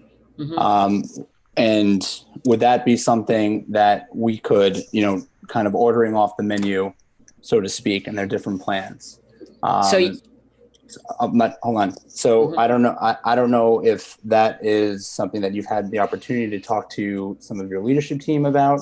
I don't want to put you on the spot and rehash what we talked about, but just tonight, if the mood of the committee is to use your car salesman analogy, is to find sorry. I'm a pain in the ass. What can I say? If we're gonna find a package that we can go with in terms of picking and choosing from different programs.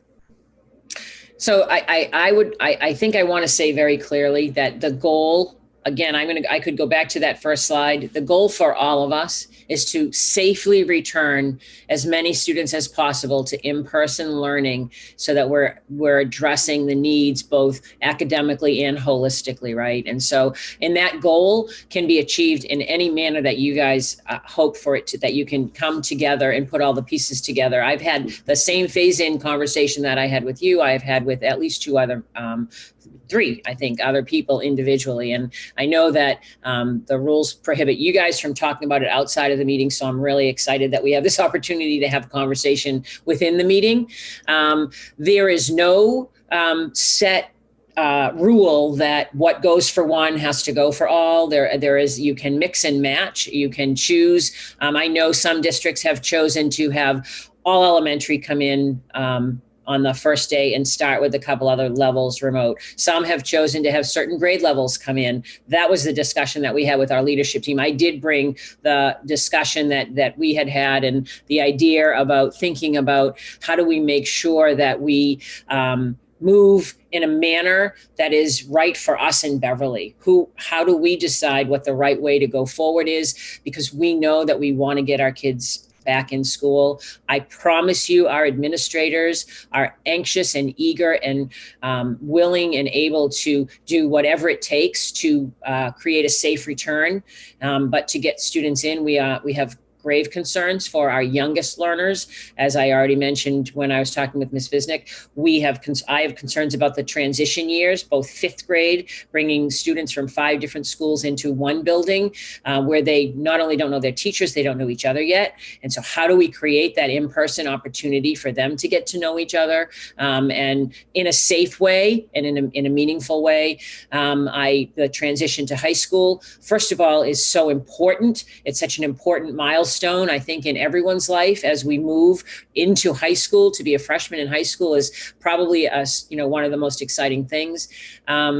So I am game to listen and work with and put together whatever you all think works best in the best interest of all of our students and our staff. And how do we make sure that we're returning everybody safely to the buildings? May I ask a follow-up? Yes, follow-up. So one of the facts you mentioned in our conversation last night that has really stuck with me was the different types of populations that would be in our schools regardless of what the plan is. So if we go full remote, it really wouldn't be full remote because some students would come in. And there are some people who are going to be viewing in tonight who may hear the term like a peer group, and they're not quite sure what role they play in public education for a certain number of our students. So would you be okay with, please mentioning some of the groups that would be in our schools, regardless of whether we're remote, full in, or hybrid, as well as explain what the peer groups are and what they do? Sure. So, the guidance from the Department of Education was very specific around making sure that we're attentive to the student groups that have suffered significantly, and that a continued closure or continued time away from either school or services will impact them greatly, or that we know we need to be providing particular services to. So the group that Bethany had Ms. Splansky had referred to earlier in the call, students that are in our sub-separate programs where 75% of their services are delivered on a C grid in their IEP, without getting too technical about the IEP. There are certain guidelines around homeless students and students in foster care, students that are English language learners and that are duly identified as English learners and as students with disabilities. But there are also children that we're concerned about that may have had some trauma as part of their experience in the we've all had trauma, and for some maybe it has been more significant than others. It's challenging to think about. We don't want to just bring subsets of students in. The advantage of our proposal for the 5-day elementary model is that we're bringing all students in equally, and we're not separating out students with high needs. We're doing what we believe in, which is educating all of our students in an inclusive setting. But to speak particularly about a peer group and a good example of what is the way that we run our preschool. So if you're familiar with our preschool, we have opportunities in our preschool to have an integrated program. So we have students that are identified eligible for special education services in the preschool model. And then we invite in peer groups, peer models to be part, because we believe that in that inclusive setting, it's a better place for them to learn. So I hope I addressed that, or would you like to clarify more? If it's okay, Madam Chair, can I keep going? So I think would this be a fair statement to say, regardless of my personal feelings about the safety of the building, the state has declared that there are some students that is essential for them to get into schools, and that we have identified members of our school community that it is incredibly essential and important for them to get in for their development, in addition to their social emotional needs. And then very fair to say we have definitely identified students for whom that's essential, and that we would be looking to bring them in. So I guess, Ms. Abel, this will be my final question on this particular topic. And that would be, if we were to go full remote, we're potentially, going to have some children who will be in the buildings from those subcategories. I don't know if that's the proper term or not, so I apologize. Who would be, for all intents and purposes, isolated because they won't have, if you're, let's say, you said homeless, for example. So if you're a homeless child in 3rd grade, I don't know how many members of the population we have, but could potentially it be like one particular person from that demographic by themselves if we're not? Well, yeah, the challenge would be on us on how would we do that, because we know that in addition to those groups, we need to meet the needs of a lot of them. So it would take we would need to be looking at and creating opportunities and that would look different than the remote learning that most students would be doing. We would have to do that. And yes, there would be, I think some of our population would be in the building, and there would not be other peer models that would be in the building that they may have normally integrated into.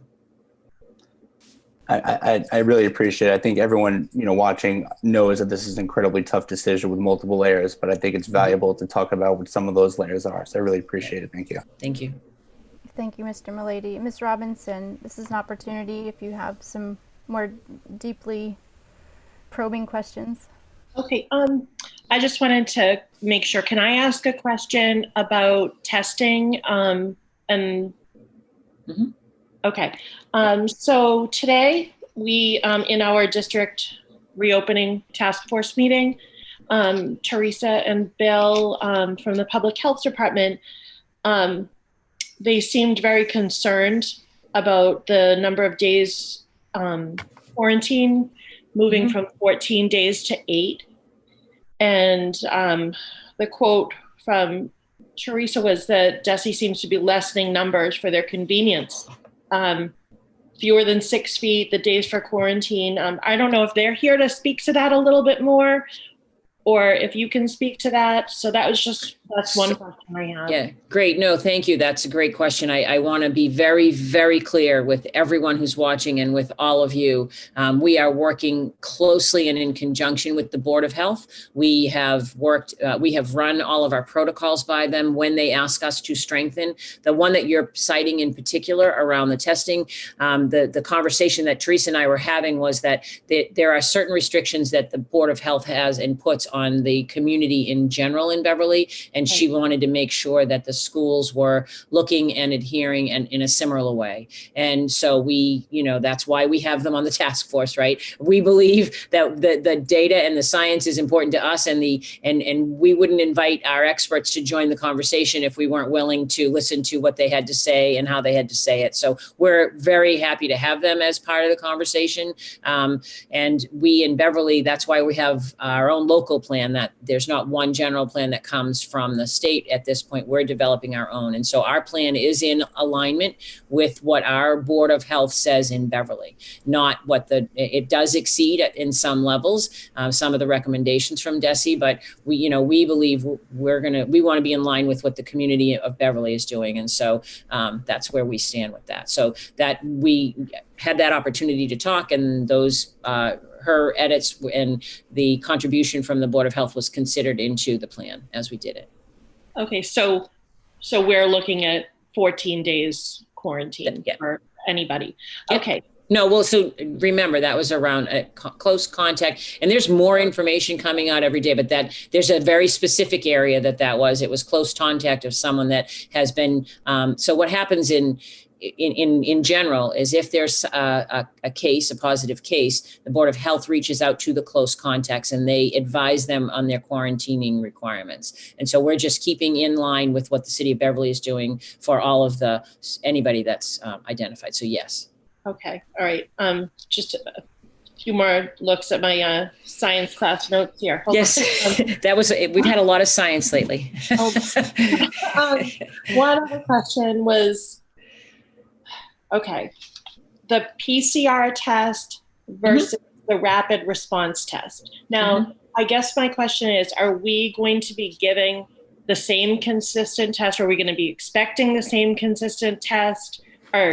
We are expecting, the Board of Health is making the decision. So I am working with the Board of Health. When someone is contacted as a close contact, the Board of Health is going to advise them. And so I am not an epidemiologist. I will say Dr. Flaherty has a public health background, so that's always helpful to me.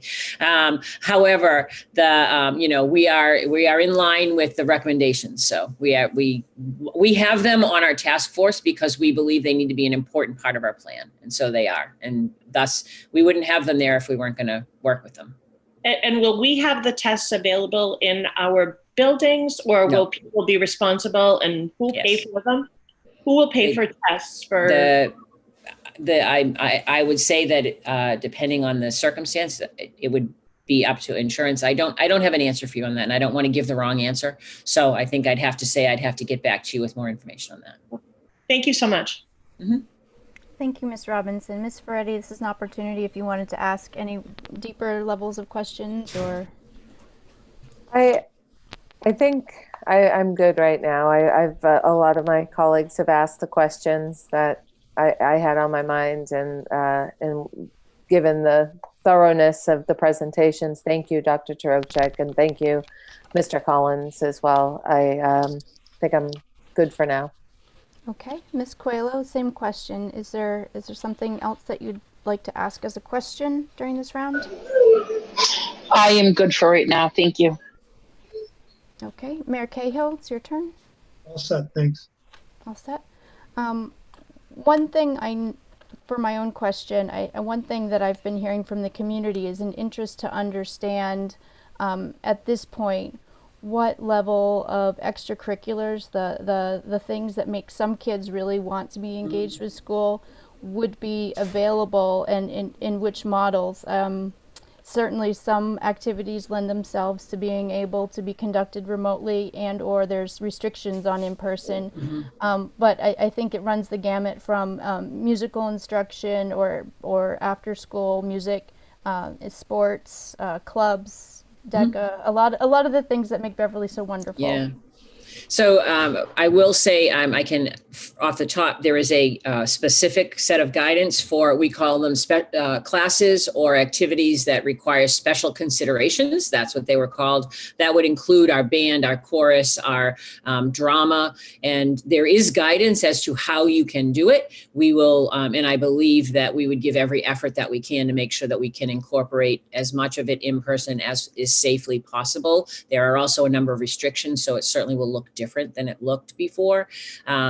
Particularly the choral, there's a very, I'm sure that everyone is pretty aware of the instances where in a chorus, the virus spread rapidly just due to the nature of singing. And so though the restrictions have come out, including the distancing requirements for those activities and wearing a mask in the wind instruments. So any kind of, I don't know how you play a tuba with a mask on, but someone might be able to figure it out. I'm not really sure. But in terms of distancing and of course, any and all of these activities are recommended to go outside whenever they can. So to that regard, we have been investigating outside equipment that will help us, whether we're doing outside classrooms, outside food, or outside activities like that. In terms of sports, as we have said, things pivot daily. We get new sets of information on a regular basis. There was an original fear that perhaps if we were remote, we may not be able to participate in extracurricular, the MIAA. They have not ruled on that. However, they did send they have a meeting next week, but they did send a memo out at about 6 o'clock tonight. Maybe I just checked my email at 6 o'clock tonight, so it might have come earlier in the day. That said, that that there was no decisions that had banned anything at this point. However, I do know they're meeting next week to talk about fall sports in general. In terms of extracurriculars, I think in our hybrid model, or we would work to create opportunities however we had to, and whatever opportunities we were able to do.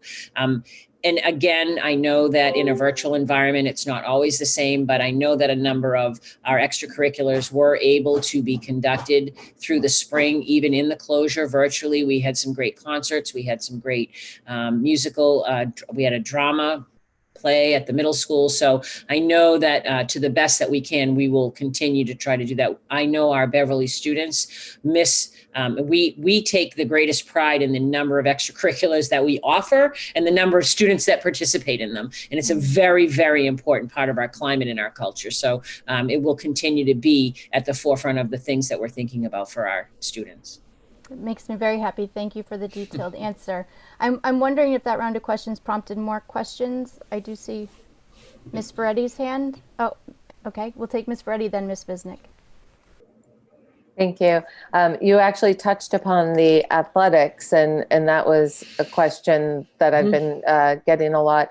Now, I know obviously a lot of whether we play is up to the MIAA, and they will dictate what happens. But some of it, I'll ask you and Mr. Keefe if some will be in the hands of the district, and how will it be tied very closely to whether we're in a hybrid mode or a remote mode, and if we are in hybrid and then need to go remote as an emergency situation, will that directly impact any sports that we've declared, at the time safe? Yeah.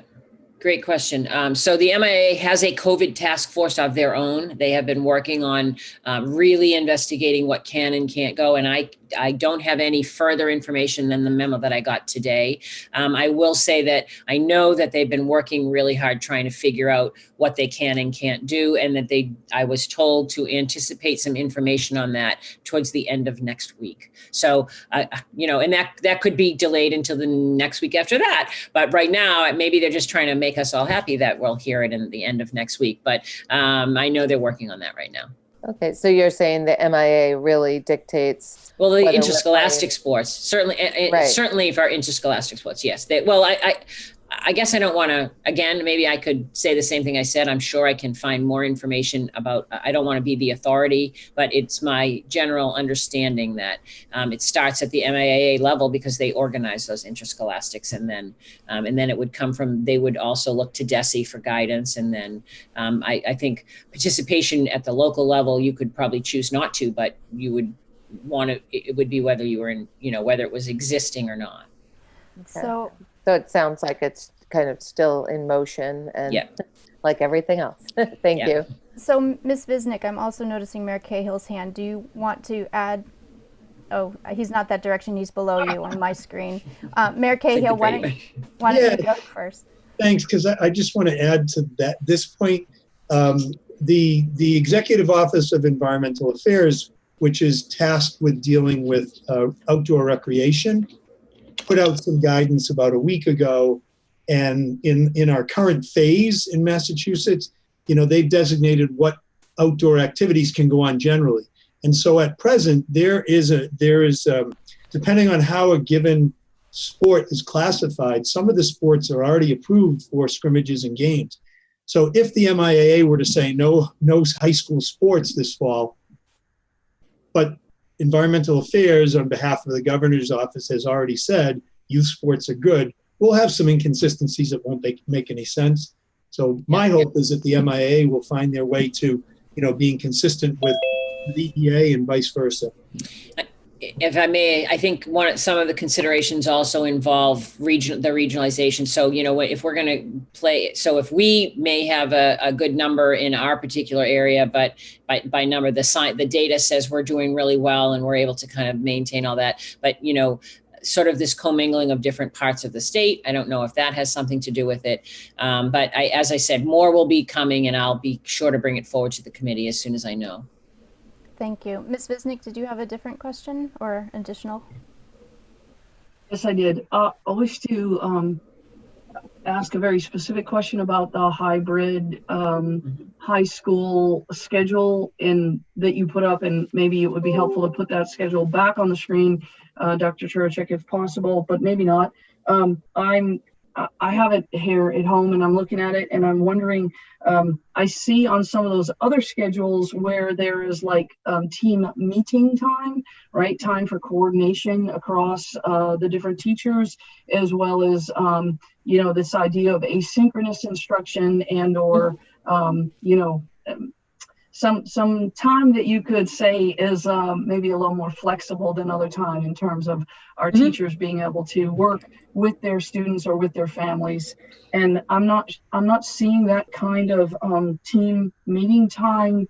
If you could try to explain to me where either team meeting time or individual, like one-on-one type of, maybe it's called office hours, where is that in this high school model?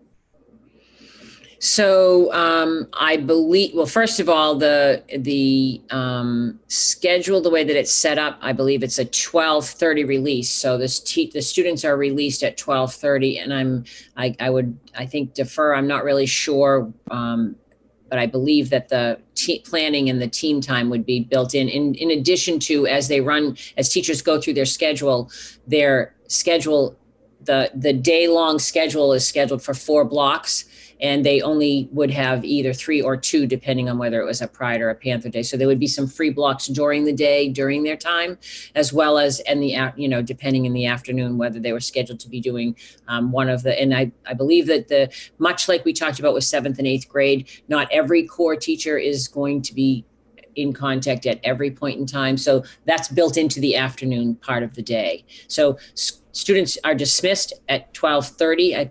I thought it was 12:15, but it says 12:30. And that remainder of the day time, there are no students in front of them. And so that's when that would take place, I think. Dr. Trocheck, if I may, we're foreseeing both the live portion of teaching, which is a 53-minute block, and then the remote portion, which is the 30-minute block, could be any combination of asynchronistic and synchronistic learning, so that you can have small group and an individual checkups, depending on how the teacher structures the day. As far as teacher time, remember the teacher's schedule. They always have a prep, but they always have a duty every other day. So for example, for the freshman team to meet, it would already be open for C block for the teachers to be able to meet and or schedule meetings with parents, which is what the Freshman Academy did ordinarily during the school year. So we're looking at teachers using the 53 minutes and then the 30 minutes any way they want, so that they can have this combination. And what we're recommending is that they do build in some opportunity to do individual or small group conferencing. Thank you again, Ms. Taylor. Okay, I want to look to members to see if there are additional questions. I don't know if Ms. Robinson or Ms. Aquilo, if you had any additional questions prompted by that last round. Mr. Milady, Mayor Cahill? No? We're good on questions for right now? Okay.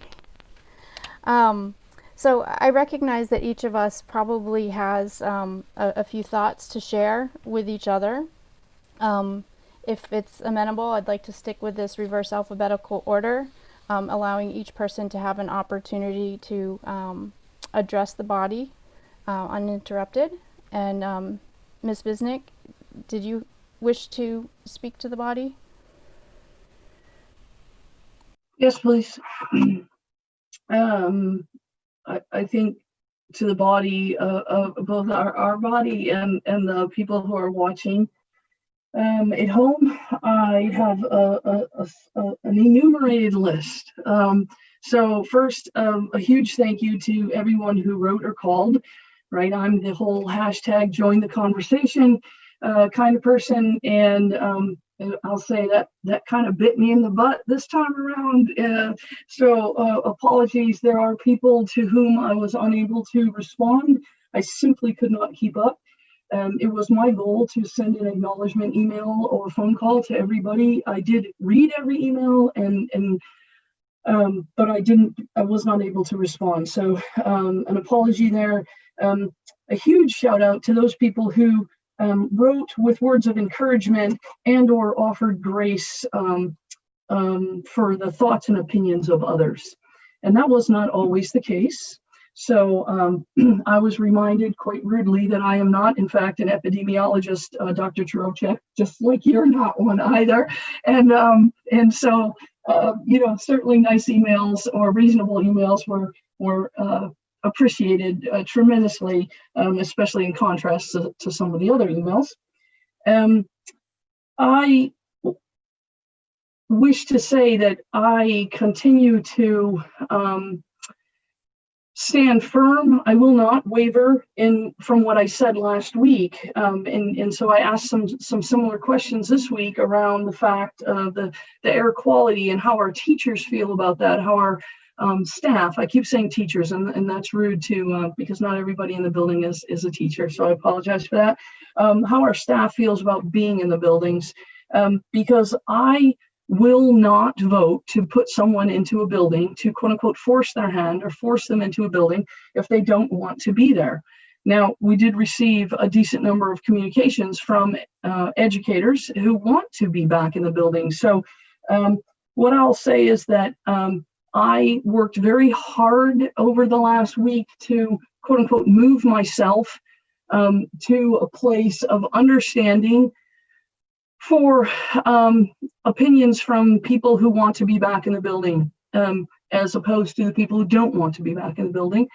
And I think it's incredibly important for us as a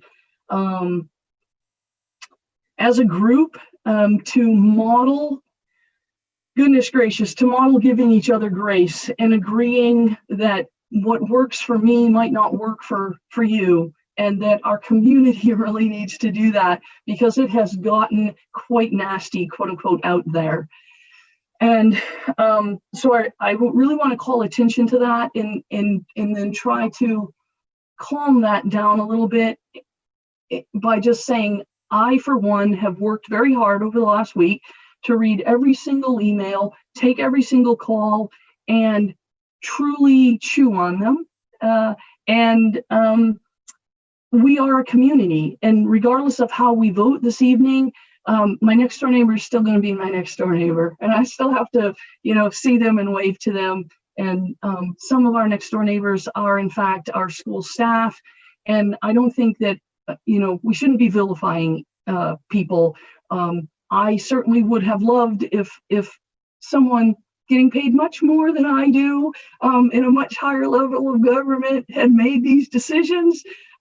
But I believe that I have done all my homework, and I'm prepared this evening to put forward a proposal or to vote on other people's proposals. So thank you for that moment, Madam President. Thank you, Ms. Visnick. Alphabetically, Mr. Milady, you would be up next. Do you wish to share with the committee? I do. Thank you very much, Ms. Sabella, for giving us this opportunity to speak out with our fellow committee members, as well as have an opportunity for our neighbors and constituents and residents at home. I did work on this afternoon to prepare a couple of thoughts, so I apologize if I read too fast. I'll try to be slow. It's been said, numerous times in our community on a national level that the pandemic has revealed some of the best and some of the very worst of our society. I think it's pretty clear that it's highlighted that we have a broken healthcare system, a broken education system, and a broken political system. So while federal and state funding has declined towards public education, the expectations and the service requirements have increased. Our public schools are supposed to be the great equalizer in society, yet every year decisions get made that makes that goal much harder to achieve. As a nation, we budget for F-15s and aircraft carriers, but we don't budget for universal pre-K and school breakfast. We've put money aside to bail out the auto industry, banks, and airlines, while we sit back as some of our schools have become overcrowded and underfunded. We've rewarded corporate greed, and we've punished our school communities for failing to achieve unrealistic goals and expectations, which are set by those who control the purse strings. And this spring, we've rushed to reopen restaurants, nail salons, bowling alleys, and massage parlors to get the economy going, instead of collectively developing a way to reopen our schools. And sadly, somehow, the conversations on school reopenings have become a political one.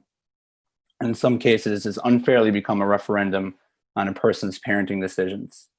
Our schools have and will continue to provide for the social and emotional needs of all our students. And I encourage and expect every Beverly resident that has contacted us about our responsibility that you should continue to look out for the emotional and mental health needs of our students, and please continue your advocacy moving forward. If you're going to pontificate online about our responsibilities that we have in providing for our students, then you better be able to support us when we come at you with a budget that asks for more adjustment counselors, and more teachers to lower class size. If you're going to tell us that we have an obligation to serve the most vulnerable in our city, we'll be prepared to answer our call come budget time. You know, my father has a saying from his time as a New York City firefighter, and I won't use the proper phrase because of BevCam, but let's just say that poop rolls downhill. And never in my life has that become more clear to me than during this pandemic.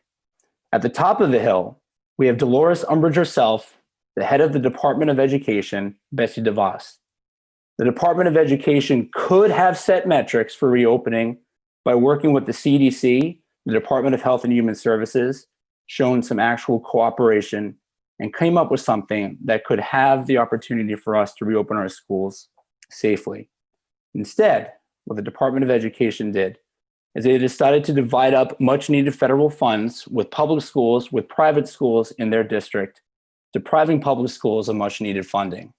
In other words, for-profit schools received funds that should have gone to our free and accessible public education. So where was the outcry on that? In addition, the Department of Education, in their wisdom, has threatened to withhold federal funds from schools that don't offer full in-person learning. So to hold back on these much needed funds during this crisis is the same type of tactic that a bully or the mob would use. It's a shakedown. That's what it is. Further down our hill at our state level, we have politicians in Massachusetts who will put on their campaign literature our high graduation rates, our MCAP scores, while simultaneously serving in the legislature that has consistently failed to properly fund our schools, not matching the funding that they did in 2001.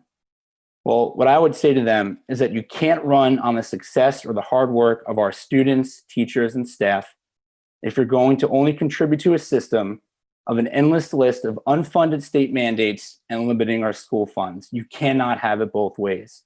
If you're not going to help us, then you damn well don't get the credit for our success. The silence from Beacon Hill is absolutely disgusting. We were given less than 30 days to reveal, review, and implement a school reopening plan from DESE with zero guidelines for when it would be safe for a community to go open to a hybrid or all in. In other words, it has become every community for themselves. So to the people up on Beacon Hill, thank you for not having the stones to make the tough calls, and leave it to us at the local level who are facing extreme financial hardships and uncertainty to take care of ourselves. So I'm sorry to vent my frustrations this way, but I think it's important for us to understand that at any given day, there were hundreds of officials across this country that have failed to properly lead us. The very waters around this topic have become polluted with rhetoric.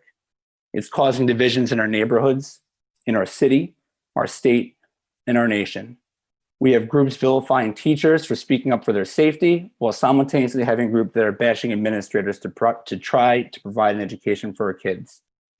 We're at a moment as a society where we're actually arguing about what is the definition of safe, and we're running the risk of normalizing child infections. And in all this, I'm afraid that we have lost sight about the harsh truth that there are hundreds and thousands of families who have experienced loss, who have been unable to grieve properly, and there are millions and millions of Americans who are now infected with the virus with long-term effects that we're still trying to figure out. We have seen the absolute best in our society as well. We saw nurses and doctors bravely tackle a disease with many unknown variables.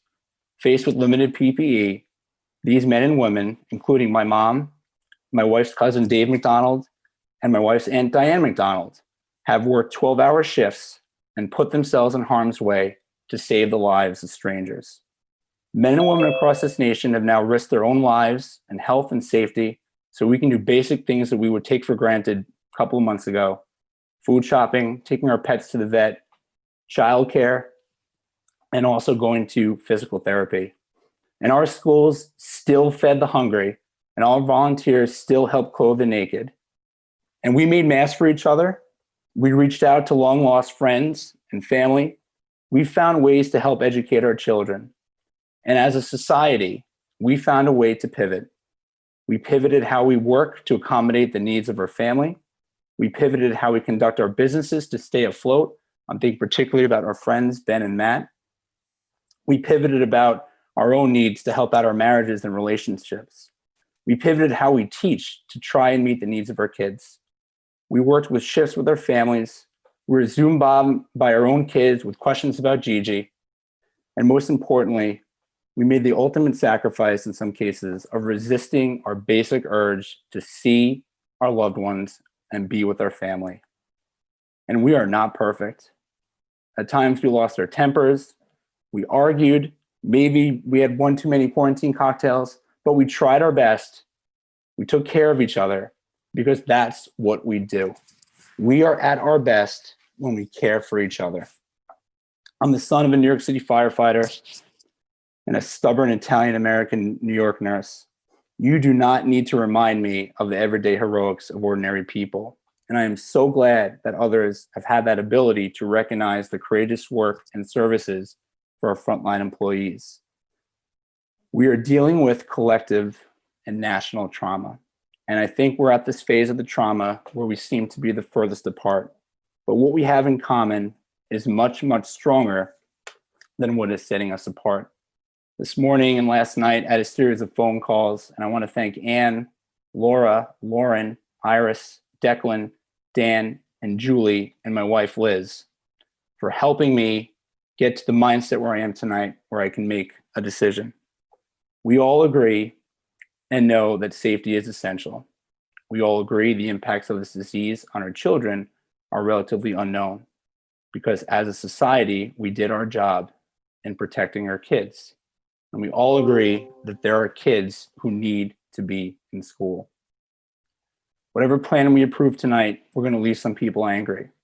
Some people are going to feel like they weren't listened to. Some families are going to feel that the needs of others were prioritized above their own. And some people are going to accuse us of acting on our emotions and not on science. My goal tonight isn't to change anybody's mind. That's not my intention or my purpose. I just hope that I can show you that I did my job. My decision was based on science, on conversations with doctors, and conversations with scientists and parents, the research that we did as a group, and more importantly, conversations with teachers and parents. And I feel as though that we can tonight come up with a plan that provides for our students, as well as protecting them and supporting and protecting our staff. And I owe you all that tonight.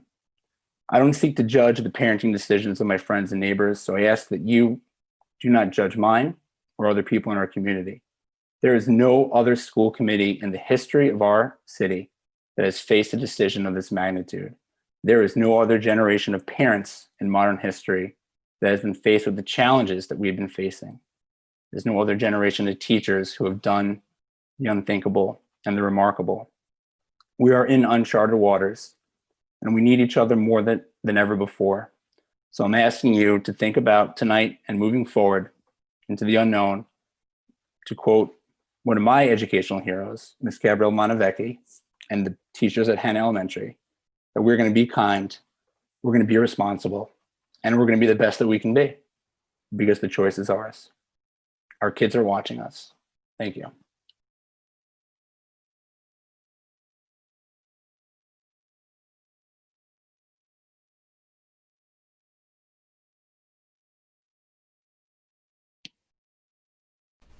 I lost my mute button during all of that. Thank you, Mr. Mulady. And Ms. Robinson, would you like to address the committee? Yes, thank you. And thank you to Ms. Visnick and Mr. Mulady for your impassioned speeches. Those were amazing.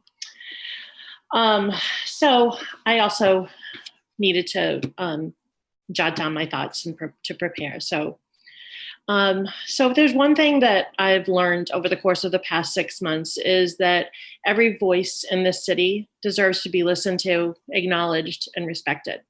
So to that end, I have personally responded to all constituents and stakeholders who wrote these eloquent letters with their thoughts about how the Beverly School should reopen in September. I've heard from nurses and physicians, working, stay-at-home, and single parents, current and retired teachers, the list goes on. I've also had conversations and asked the tough questions of our administrators. So Dr. Chorocek, Dr. Flaherty, Mrs. Blansky, Mr. Collins, Mr. Cruikshank, and all our building leaders and educators, your dedication has gone above and beyond. One takeaway is abundantly clear, is that everyone, no matter where they stand, has their own compelling reason for wanting hybrid or remote education for the children of the great city of Beverly. I'd like to share with you some excerpts now because, as one resident said, our community voices deserve to be heard, even if we're not speaking at the meeting. So let's start with the parents. I'm a single mom who's been unemployed since the pandemic due to lack of childcare. My daughter's supposed to be starting kindergarten in the fall, and I've very much been looking forward to going back to work. In the recent reopening survey, I wasn't happy with any of the choices. How are parents supposed to juggle working full-time and doing schoolwork with their kids, especially single parents like myself? How am I going to financially support us if she's only going to school 4 hours a day or only 2 days a week? This is impossible for working families. Another parent offers a short anecdote.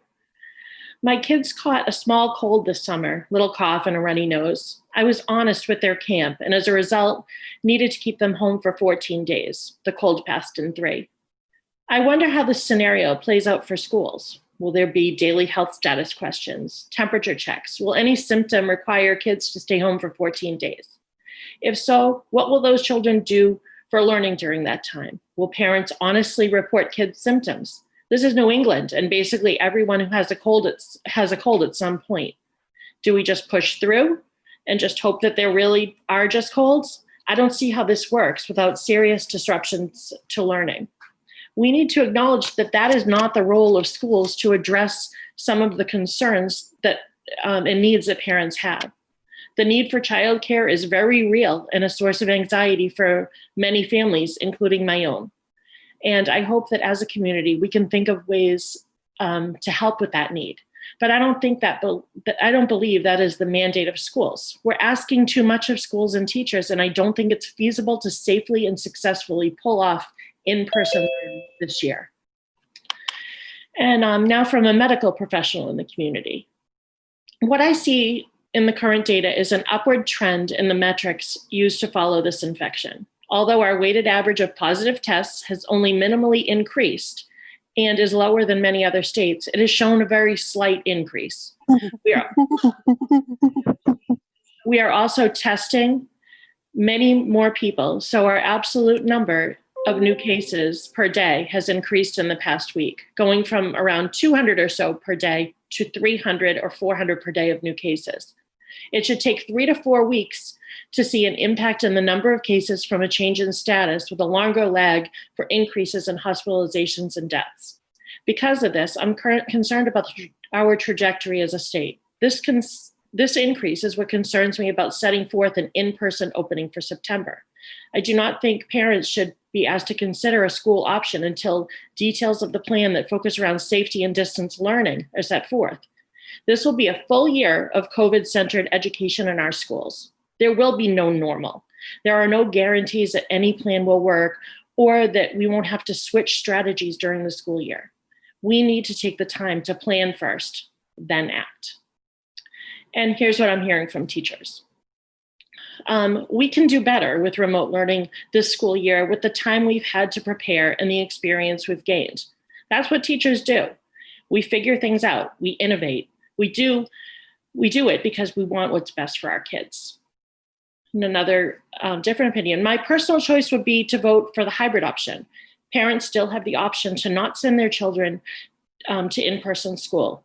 Even if this hybrid option is not sustainable for the entire year, it would be best to have even a few weeks to build community or technological skills for our youngest and most vulnerable learners. And then I have rolled up the colorful carpet I purchased last year where we gather for morning meeting, read alouds, and cooperative learning. I have moved away the extra tables that are so important in giving kids a change of scenery or a change of neighbors during the school day. My desks are in rows, all facing the same direction, a little over 3 feet apart, while the rest of the community and world maintains 6-foot distances. I have cried because of the way my room looks and feels set up this way. And I am concerned for our students returning in such a drastically different school environment. And I would be remiss if I didn't also share this little piece of communication that I received from a student that I taught many years ago at Danvers High School. She says, I have seen firsthand what the loss of one teacher can do to a family, a classroom, a school, a whole community. I have sat in a cafeteria with my whole graduating class as they told us one of our classmates had passed away unexpectedly and tragically. Both of these things affect me on a daily basis, even years later. All I can say is I hope that those who are pushing so hard to get teachers and children back into the classroom have fully considered the trauma it may cause short-term and long-term. No one deserves to be subjected to that when there are other options available. So where does this leave us? Well, with an enormous decision to make, that's for sure. Education works with thoughtful planning. It works when clear and consistent expectations are set with the least amount of disruption as possible for all learners. My thought is that this can best be done remotely, as it eliminates multiple starts and stops for students and teachers who exhibit COVID-19 symptoms, whether they have the virus or not. Is it our goal as a community? Is it as our goal as a community the health and safety of all, or is it, as we've heard officials at DESE say, to get as many students back in school as possible? And I offer this one final thought. I have personally heard from a lot of people that we need to get back into the building, if only for a few months. Think about that. Going back for a brief amount of time means the number of cases has risen and many people got sick. They possibly died. It means the decision to go hybrid ultimately failed from the start. So although remote learning is where I stand and how I would like to see the Beverly Public Schools proceed for fall, I also recognize it as our great responsibility to continually reassess where our community is in terms of the metrics of the virus and come up with and provide access to creative in-person learning for not only our special education and L students, but also for our most vulnerable citizens, including those who last week we promised to work harder for, to protect and purposely educate as we embark on a school year during a global health crisis with many unknown variables. I thank you all for listening.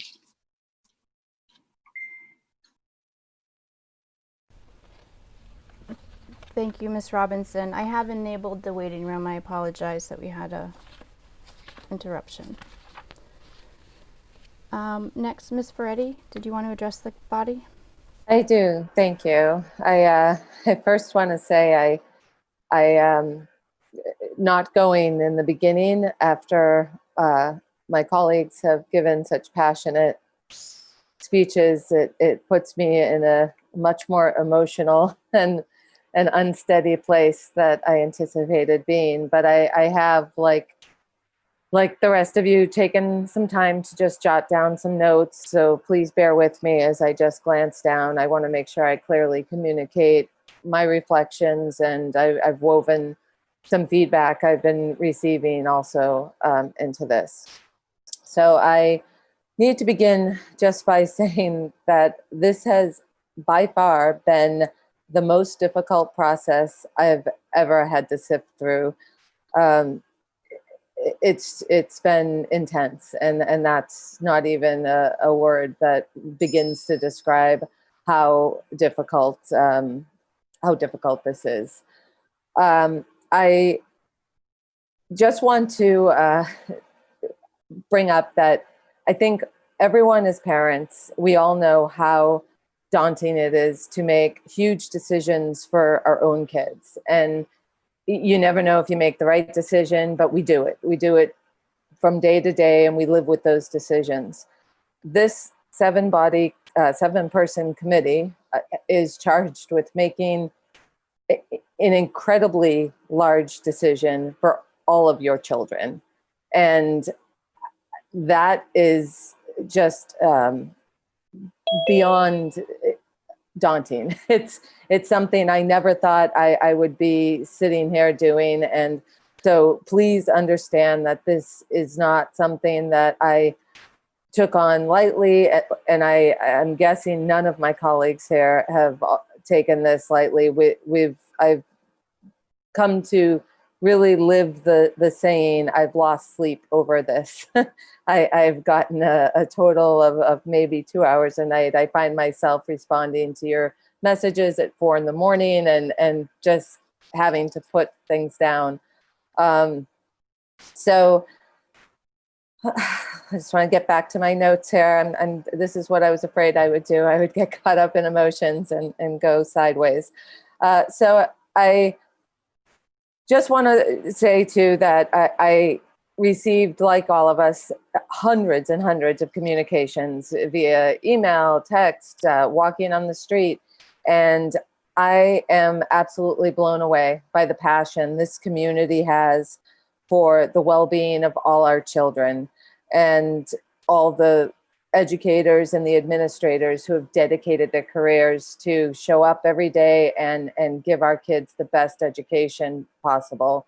The passion I've seen from my fellow community members is just, it's moving and amazing. And I may not agree with some of the statements that I've received, but I absolutely respect the drive behind them.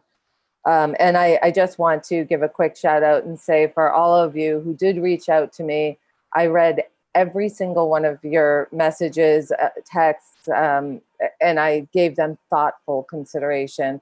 I responded to all of them. I think at 5 o'clock today, I stopped responding because I had to get my mind in this, but I just thank you. So after all the weeks, the last few weeks of just watching all the developments and trends relating to the COVID-19, I have a few thoughts that I want to share. So first, I hope people understand that the proposed remote plan that we're looking at right now, it's not going to be a repeat of the spring remote plan. This was a very common theme I received in your concerns. In the spring, we responded to an unprecedented pandemic with an emergency plan that we've never implemented before. And honestly, I know there's differing opinions here, but all things considered, I think we did a great job. And does that mean that we can do better? Absolutely. I think since that time, we can all acknowledge that amazing tools and resources for remote learning have been developed as a result of it. And as we all know, hindsight is 2020, and we've certainly gained a lot of clarity from going through the process in the spring that's going to do nothing but help a remote plan succeed in the fall.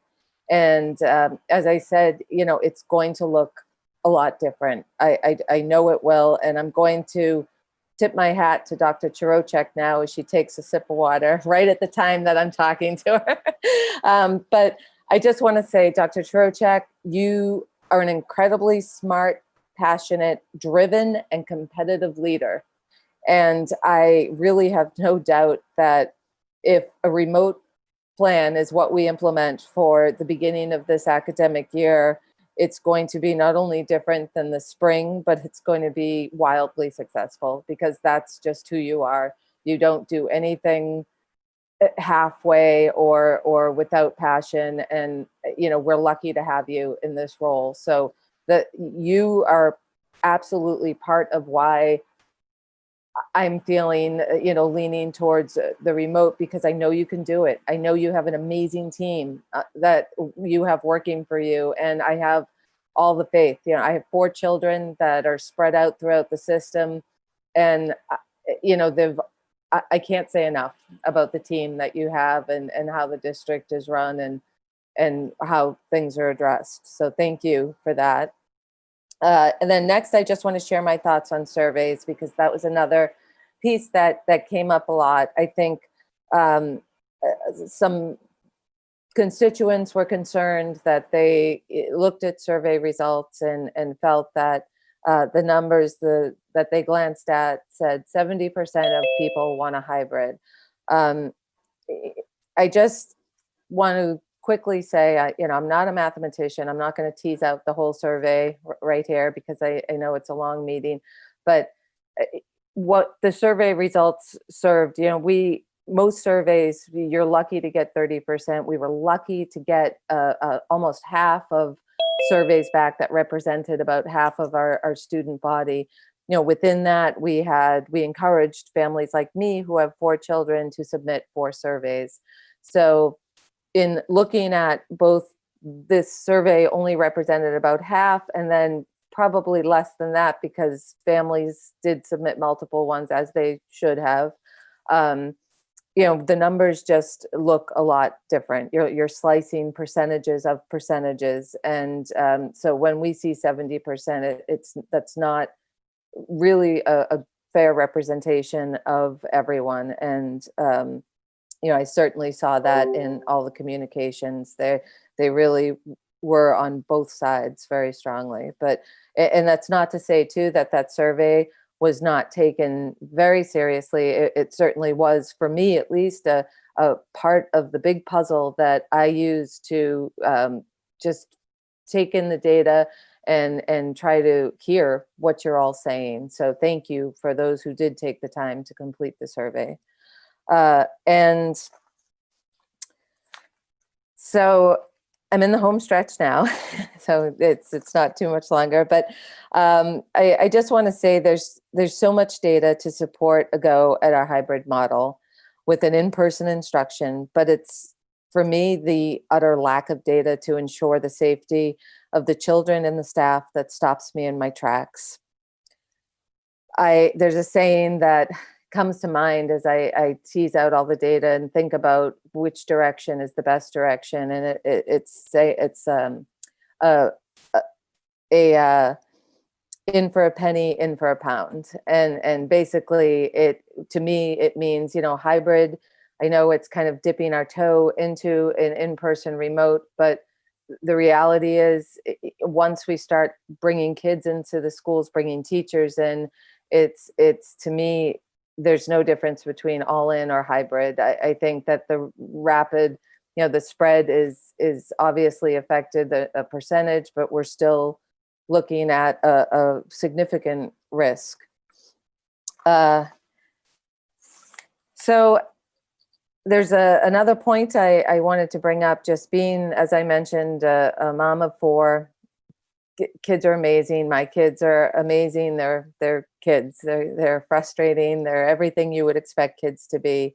And part of that is they're impulsive, they're active, and they're unpredictable. So with all of that said, that's what being a kid means, and that's okay. And I would never want to discourage those traits, but it really isn't conducive to the strict safety measures we will need to enforce here in Beverly in order to provide an in-person instruction at multiple buildings of varying ages and all different challenges. There's no best option here. It's really just the least detrimental. Recent trends citing increased COVID cases coupled with increased precautions are states now mandating, like the $500 fine if you don't quarantine when you go over into other states. It just doesn't help me understand that Beverly Public Schools can execute anything but a remote learning plan for this time, just to start. The consequences for an error in judgment go far beyond academic challenges, financial hardships, or impossible scheduling for working families like myself. A wrong choice can bring the death of a child or a teacher or a family member. Tonight, I've accepted that I can live with a parent angry with me that their child missed part of an in-person school year in the form of what we once knew to be normal. But I simply can't live with a parent angry with me because they had to bury their child as a result of an uncertain decision that I made. From the bottom of my heart, I truly need to thank all of you for your feedback, all of you for all the work you did in gathering data.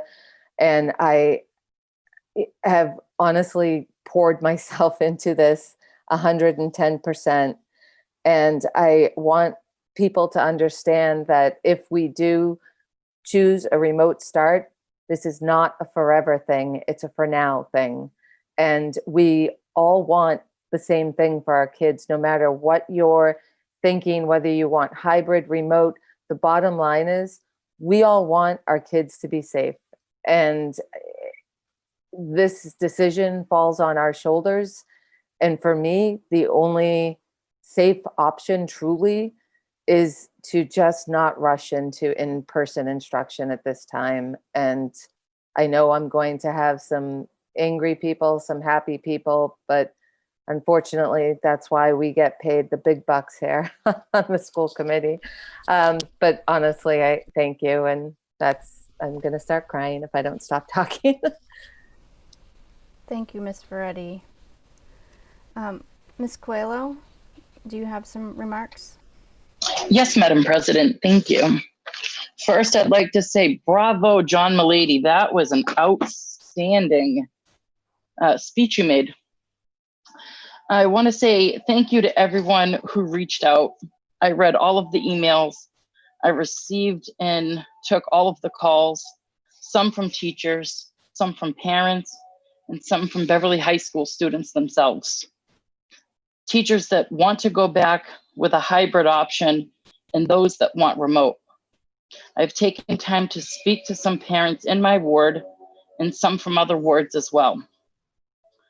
I've put a lot of thought into tonight, and we are in a position that we are darned if we do and we are darned if we don't, due to the fact that no matter what is decided tonight, we are not going to be able to please our entire community.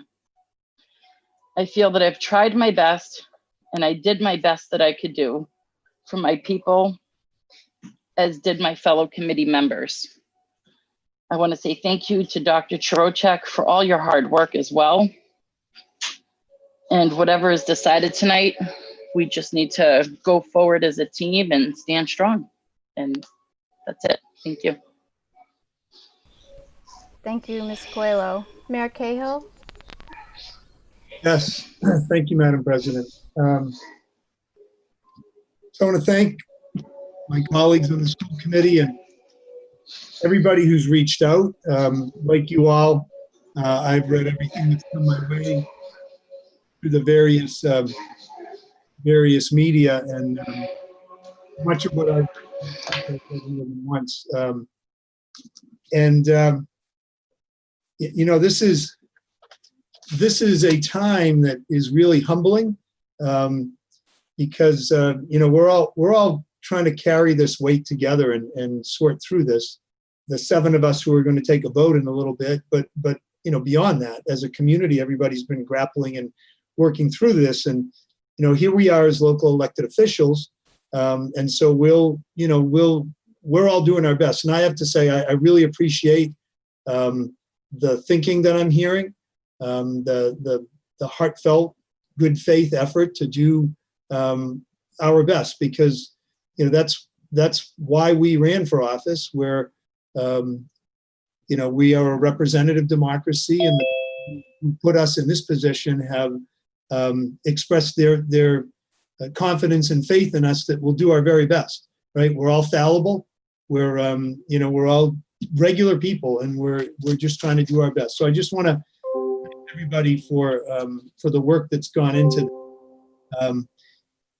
I also want to remind all of us that whatever we decide tonight, school won't open for kids for nearly 40 days. And data and the course of the virus may have us, whatever we decide tonight, in a position of needing to get back together and revisit. Whether that be, you know, before the opening date of however we choose to open, or whether that be at some point down the line from there. And I know that, you know, that we'll all be up to that task if we need to do so. I do want to share some data that I have received this week, as well as a couple thoughts on some of our summer programming. I talk regularly with the CEO of Beverly Hospital, Phil Cormier, and he shares data. And this is the data that I got this week. Leahy North, which is Addison, Gilbert, and Gloucester, Beverly, the Danvers campus, and the Behavioral Health Center in Lynn. So Leahy North in the month of July tested 2,939 of their patients and got 20 positive results. So 20 of those tested had COVID-19. That's about 2/3 of 1%, so 0.68%. For the first 5 days in August, they conducted 519 tests and thus far have one positive back. So that's 0.19, about 1/5 of 1%. Now there may be additional positives off of the most recent test, but point being that to date and here as we're having our conversation, making our decision, that's how well we've done locally and in our area with flattening that curve and trying to keep the transmission of COVID down. Today in the Leahy North Hospital system, that being essentially Addison, Gilbert, and Beverly, there are 2 inpatients who are being treated for COVID-19. That compares to the high of 64 people who were inpatient on the day in late April when our surge peaked. So I think that's really encouraging data for all of us, for our communities. I also want to look at what we've been able to do this summer with some programs that are currently still running. We made the decision to run our summer learning program that my office, our local YMCA, and with a lot of help from Dr. Trochek and her administrative team, have been running for several years. As opposed to 180 kids last year, we had 60 kids this year, and their last day of their 5-week program is tomorrow. These are kids rising 1st, 2nd, and 3rd grade Beverly Public School kids who have been getting these past 5 weeks a 3-hour summer literacy program every morning. These are not direct comparisons, either the summer learning program or the recreation department programs for clear reasons, but we have 60 kids right now. We have 2 teachers per classroom and between 6 and 8 kids per classroom. We've had great success. There's no documented transmission of COVID over the past 5 weeks among this population of kids and adults. The kids have thrived. They've thrived with masks on. The model has been that they're in for 3 hours. They get their breakfast when they come in the door. They do a part of their literacy block. Then they go out for a recess and mask break. Then they come back in and they do the rest of the literacy block. The teachers have thrived, and the teachers have observed that the kids have so craved that in-person learning opportunity, their interactions with their peers and their in-person instruction with teachers. And the teachers have also observed, and I have in the time I've spent in the building the last few weeks, that the kids are doing an outstanding job of distancing in the classroom, of keeping their masks on, and of learning. And there's just an incredible amount of enthusiasm for that opportunity. We also, and it was not an easy decision to decide to run the program. Dr. Trochek knows we met many, many times over the last several months over this, both planning for and also questioning whether it could and should go forward. And as I said, it has very well. Similarly, I've worked with my team at City Hall, our rec department, public services, health department, to try to determine, and we spent several weeks, probably a couple of months, on determining whether to run our recreation department summer camps and our local park programs. It was hard. I was really hard to convince to try it, really agonized over it. But we were meticulous about understanding and following the state guidelines, and we've had a very successful summer in those settings as well. They're still going on. We've had no documented transmission.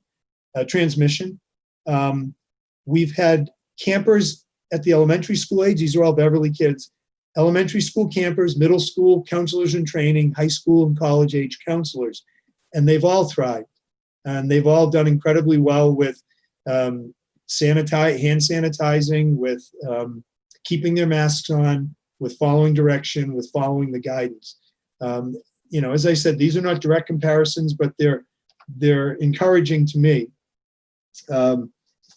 With this and a lot of other information I've been able to glean through the many meetings that have involved infectious disease docs and pediatricians and others, and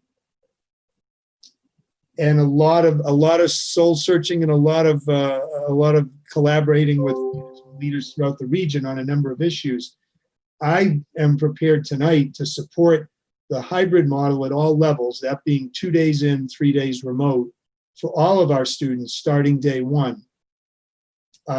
Knowing that families will have their choice, and having confidence that our superintendent and her team and our BTA leaders will work together to accommodate staff who have medical issues of their own and/or medical issues that loved ones in their home and in their care face, which I believe that will be done well and will lead to. Now, this assumes that this model would succeed this evening, but it would lead to some staff teaching kids both directly and remotely, and other staff teaching kids fully remotely. I know that our kids have many needs, and in many cases, needs that just can't be met successfully in a fully remote learning model. We have different populations of kids who Dr. Trochik and Mr. Milady spoke about earlier. We also have kids that face, and Dr. Trochik mentioned kids who face trauma. We have kids who are being abused in this community. We have kids who are being neglected in this community. We have kids who have and are struggling with depression and a lot of mental health challenges. We can't be everything to everyone. We never have been able to, but when we see those kids in person, we are able to better serve their needs. We are able to better recognize warning signs of trouble. These are just needs of our kids that there's no way they can be met effectively remotely. And when I say these, well, let me just keep going. This includes all of our kids' academic needs, their social and emotional needs, and their mental health needs. And in saying that these are critical needs, I know that we all understand that. And that I know that you all have considered that and continue to consider that. I'm very concerned, particularly about some of the depression that I know students of ours have struggled with during the remote learning in the spring, are apprehensive about, with the thought that they won't be able to go back to school if that's how it unfolds. And I do have great concern for all of our kids on all those fronts. It hasn't been said aloud, so I will say it aloud that I also am very concerned with in addition to every subgroup of kids that has been mentioned, I'm also very concerned for our high school seniors and the potential that they may not get in-person learning experience their senior year in high school after having, along with everybody else, lost the last third of their junior year. I worry about how that will land with some and how that will impact. Just have really grave concerns about all of this. And that said, I feel very strongly, and I've felt this for some time, that our very best chance at the familiar for our kids, our very best chance at in-person, some of the time, properly distanced, properly sourced with masks and PPE and quality air circulation and handling. All these things, to me, there's, and I'm going to quote an epidemiologist who was in a meeting with me a couple of weeks ago, who said, yes, his sense is that potentially September and October are our very best opportunity at a safe harbor to be in person, to have our kids get to know their new teachers, create bonds, come to understand the expectations, the foundations, the culture of their classes for this year. As we're all familiar with the responsive classroom model that is so effectively implemented by our teachers. And these things, they really take that beginning of the year. The ability to build a foundation and bonds, even if it can't be something that we go with for the whole year, really matters. So as I said, I think our very best is right now, right out of the gates. It's the best weather really of the school year, maybe with the exception of a little bit of time in late spring. And I know that when flu season comes around, and flu season then is combined with COVID still being here, even if we start with a hybrid, we may find at that point necessary to pull back to remote. But if we've been able to start the year in person in a hybrid model and build some of that, then I think it's easier to step back to remote. And Mrs. Robinson, I have incredible respect and admiration for you, and I love working with you. I just do want to, I feel the need to take issue with one thing you said. If we were to start hybrid and then find it necessary to pull back to remote, that wouldn't necessarily mean that going hybrid would have been a failure. When we made the decision that we had to stop in-person learning back in March, we didn't have transmission from our schools in any significant way. I'm not sure that we could find any, but we closed at that time because it was the directive that came from the experts, right? The epidemiologist who said, we need to not overwhelm our hospital system. So it's conceivable we could start with a hybrid model, do very well, have great success with it, and still need to peel back from it if we, when we get to that time of year when we would see people needing to be hospitalized for flu, even if they don't have COVID. And you pair that up with COVID, I think we all anticipate there's going to be, there's going to be more demands on our healthcare system again as we get to more indoor weather, more towards the winter, and with other things in the mix. So I just want to make sure I said that aloud, but respectfully. So to kind of wrap this, community transmission and spread in Beverly is very, very low right now. I believe that our school administration, all our educators, and the key partners in our community working with them have been and continue to do the critical work and can and will deliver the highest quality hybrid education possible for our community, for our kids, for our teachers, for all our other staff, given the opportunity. And as I said at the outset, whether we go with that or whether we go with the remote tonight, I know we all recognize that we'll all need to keep tracking day by day in the coming weeks, where things are with the virus and how we're doing. So I thank you all for allowing me a few minutes to speak. And again, thanks for all the work that everybody's put into this. Preach, Gail, preach.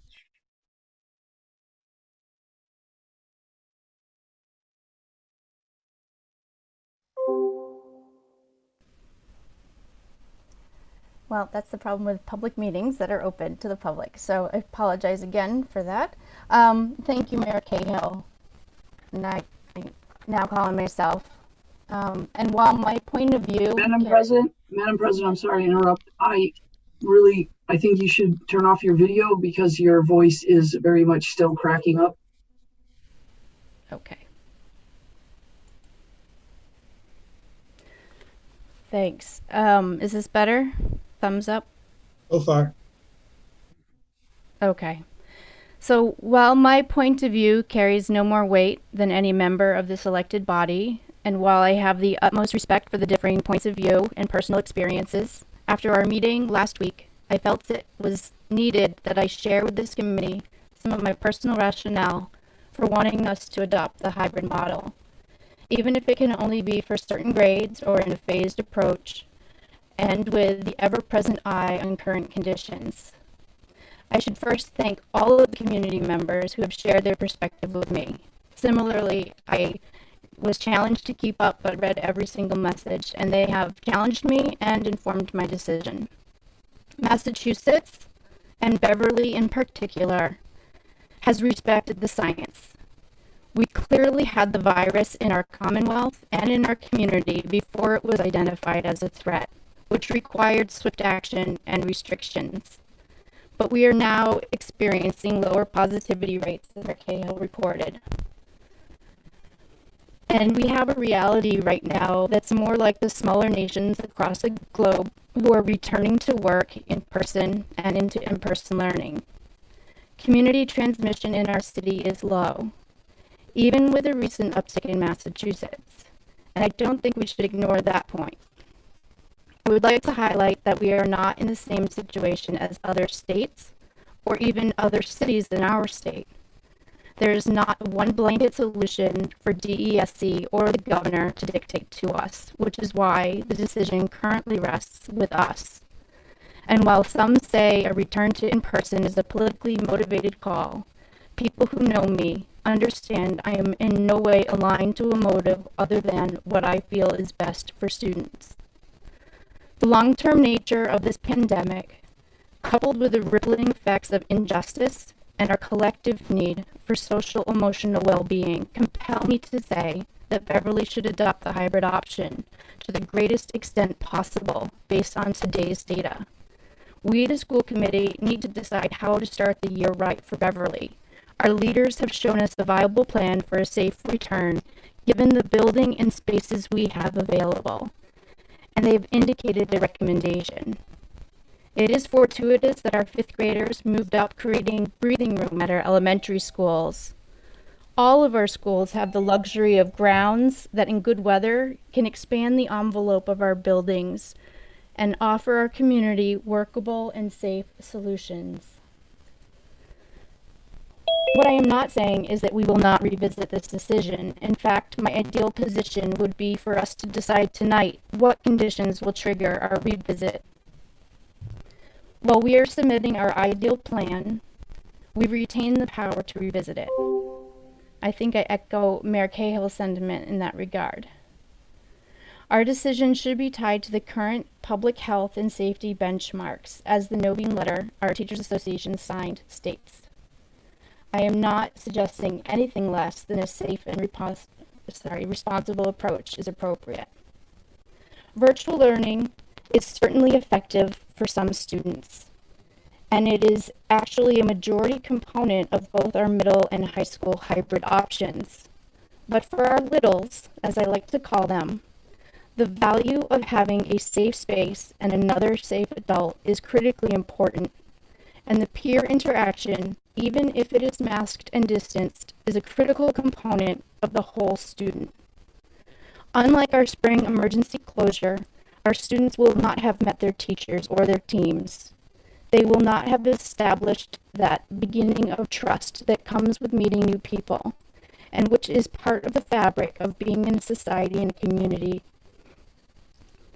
The tour of our schools on July 28th clearly illustrated that this return is not normal, but we can and will adapt.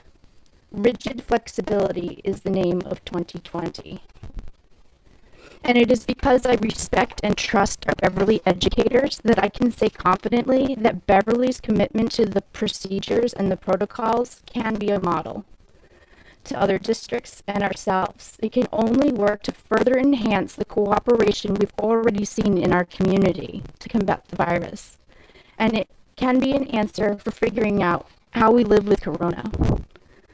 The hybrid option will provide the opportunity for in-person visits to our building where teachers can efficiently build rapport with their students and where authentic exchanges can occur. I think back to the commitment of my own children's teachers this spring to do the home visits, albeit they were outside. These in-person connections, even if brief, were more valuable than any amount of feedback typed into the Google Classroom app. Living with risk and fear is a healthy piece of keeping up our vigilance. Acknowledgement of the risk is part of the district's plan. However, the low positivity rate in Beverly, coupled with mask wearing, distancing, cohorts and contact tracing, limited travel within the building, and hand washing protocols, provide mitigations to the risks. In reviewing the HVAC report and also hearing from Commissioner Collins this evening, I am reassured that our modern designs in our buildings and our equipment and controls will help. And although in a different time and in certainly a different context, our 32nd President, Franklin D. Roosevelt, addressed the nation in crisis at his inauguration. There's an oft-repeated phrase, the only thing we have to fear is fear itself.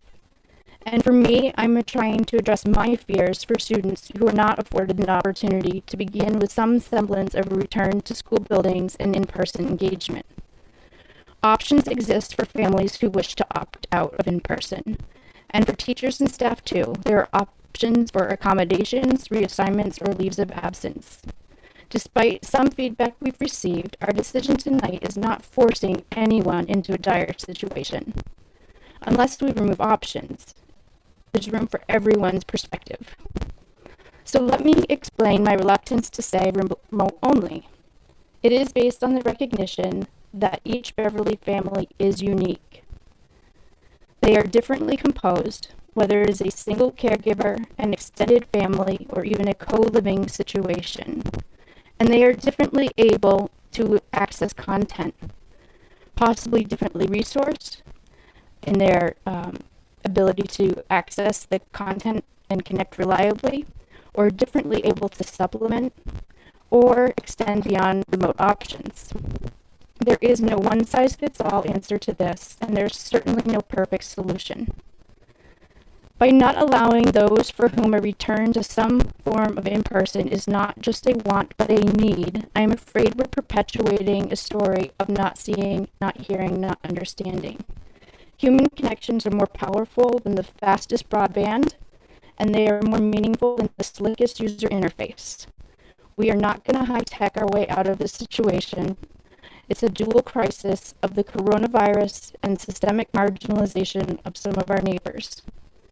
By virtue of having the opportunity to serve our community in our roles as school committee, we are each coming to the table with a degree of privilege, which we must acknowledge.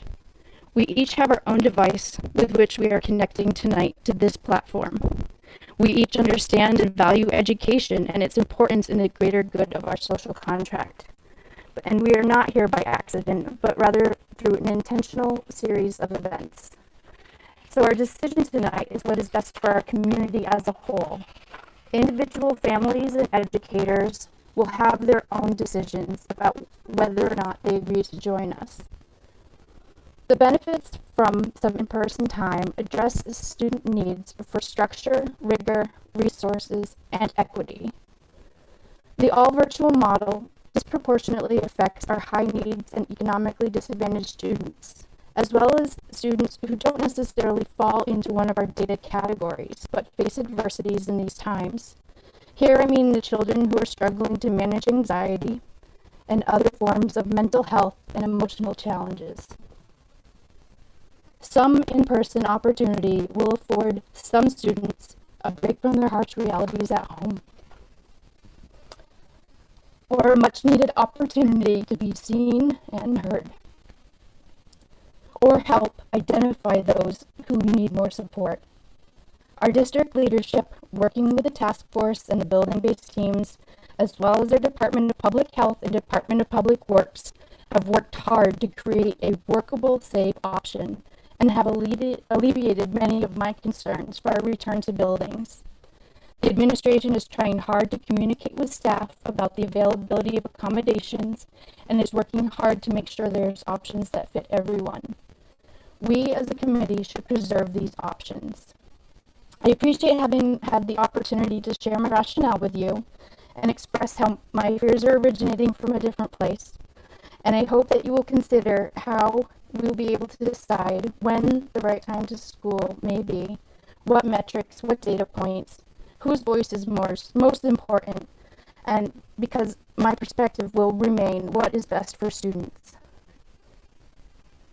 The chair yields. I'll try to bring my video back.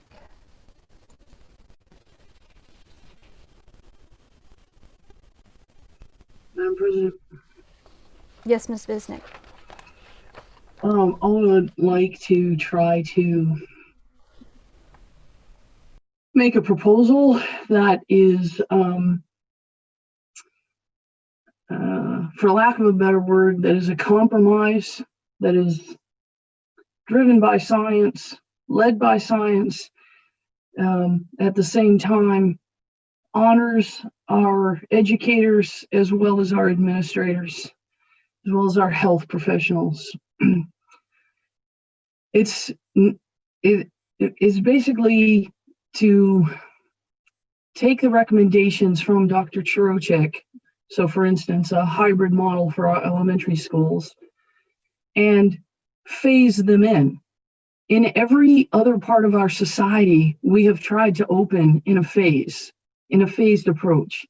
So rather than open all of our schools on some day, which we still haven't voted on the calendar, but we'll just pick the day of September 16th, rather than open all of our schools in whatever model on that date, I would like to propose that we define at least 3 phases, just like our state did, and a certain amount of time in between each of those phases, and that we bring in our littles, as you call them, our K to actually 5 because of the transition, to bring in our K to 5s in phase 1, and we bring them in the hybrid model in the 2 cohorts in a half day. And if we do that, and it's predicated on having enough staff that is willing to come into the building, and I believe based on the emails that I've seen and the conversations that I've had, that we will have enough staff that wants to do that. So that's a huge predicate. It's all, and I think that will in turn be predicated on whether the staff feels comfortable with the air quality. So if we bring the littles in first, knowing that they're the ones who need the most for in-person, interpersonal bonding, and it goes well after 3 weeks, that's what our state defined for our phases, then we could go to phase 2, and phase 2 would then extend the day for those for that same model, but instead of a half day, we'd go to a whole day. That's our next little baby step to see if we can tolerate eating lunch together for our K to 5. And again, then after 3 weeks, if that goes well, then we go to the next phase, and the next phase would then to bring back our 6 to 12s in that same type of cohort, half day.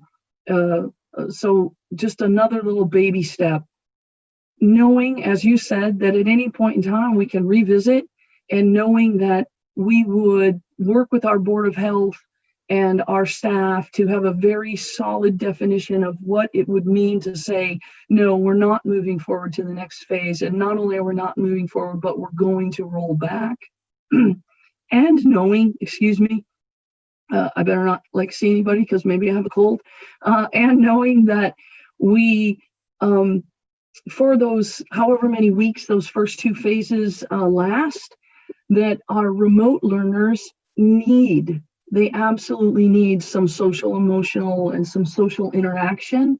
And so, although I don't believe we need to decide how it will be accomplished, I do think that we need to commit to putting something on the docket, something in the plans about all of our 6 to 12s will come onto campus at some point in time, at some interval, to not go in the buildings, but to have some social interaction in our outdoor spaces, socially distanced, with our masks, because as you say, we have proven that as a community, when we do that, we can keep ourselves safe.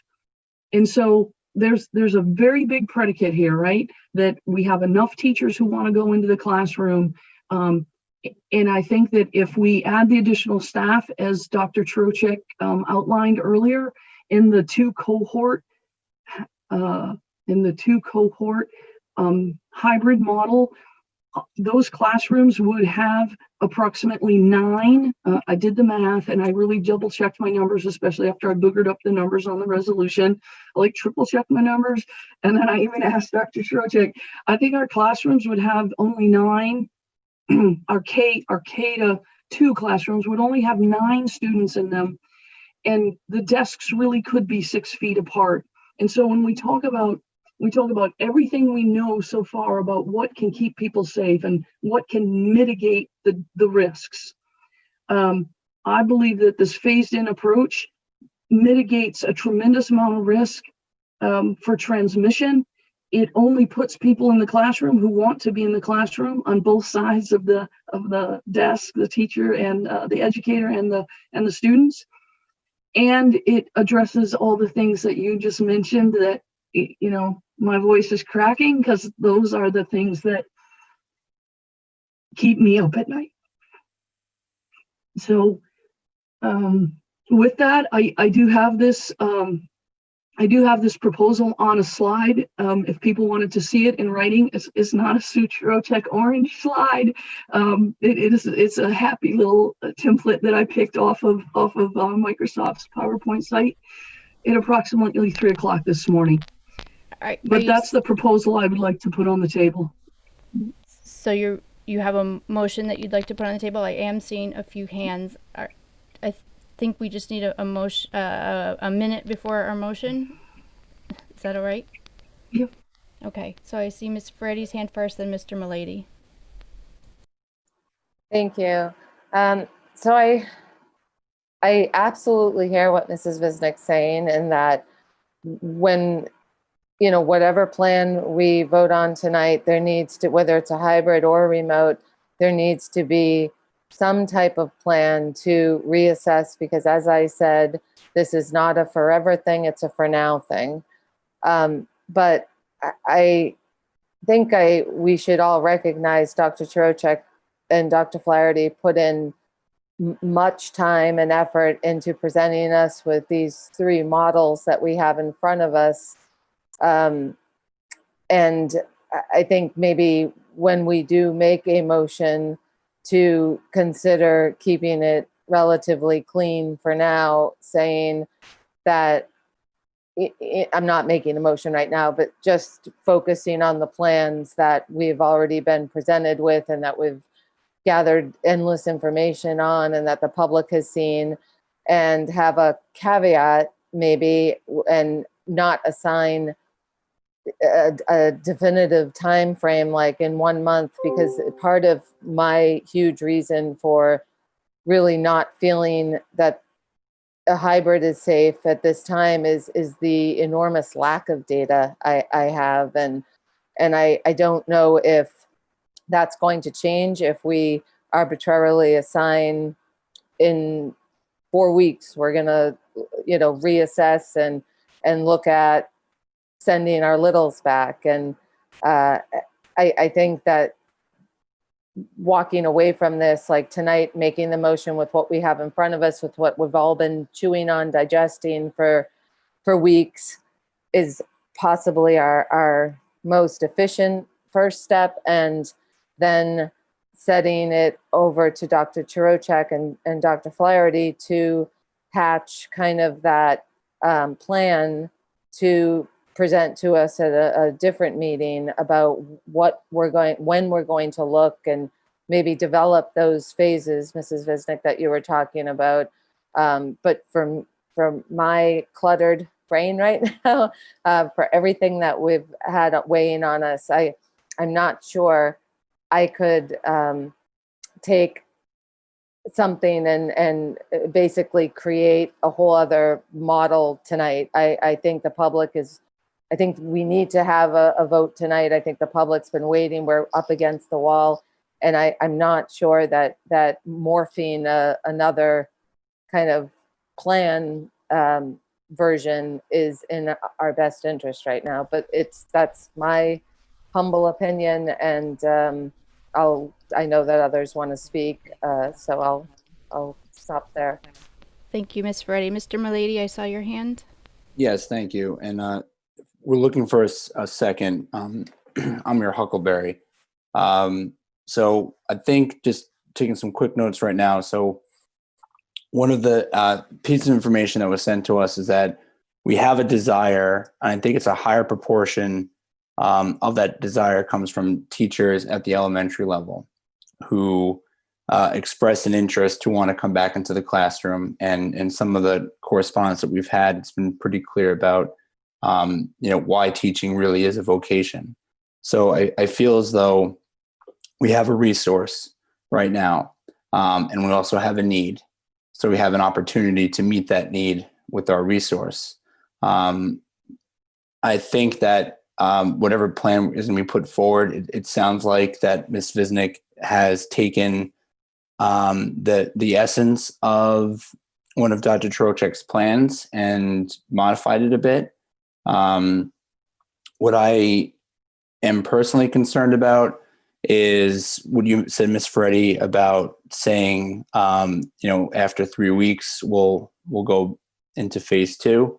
That's something we could, possibly put an asterisk on, say in no sooner than 3 weeks. I'm also of the mindset that as we get closer to the start date of school, we're going to have to be getting some sort of guidelines from the state about when we're going to need to switch, or any district who has a hybrid or kids in the building is going to need to switch.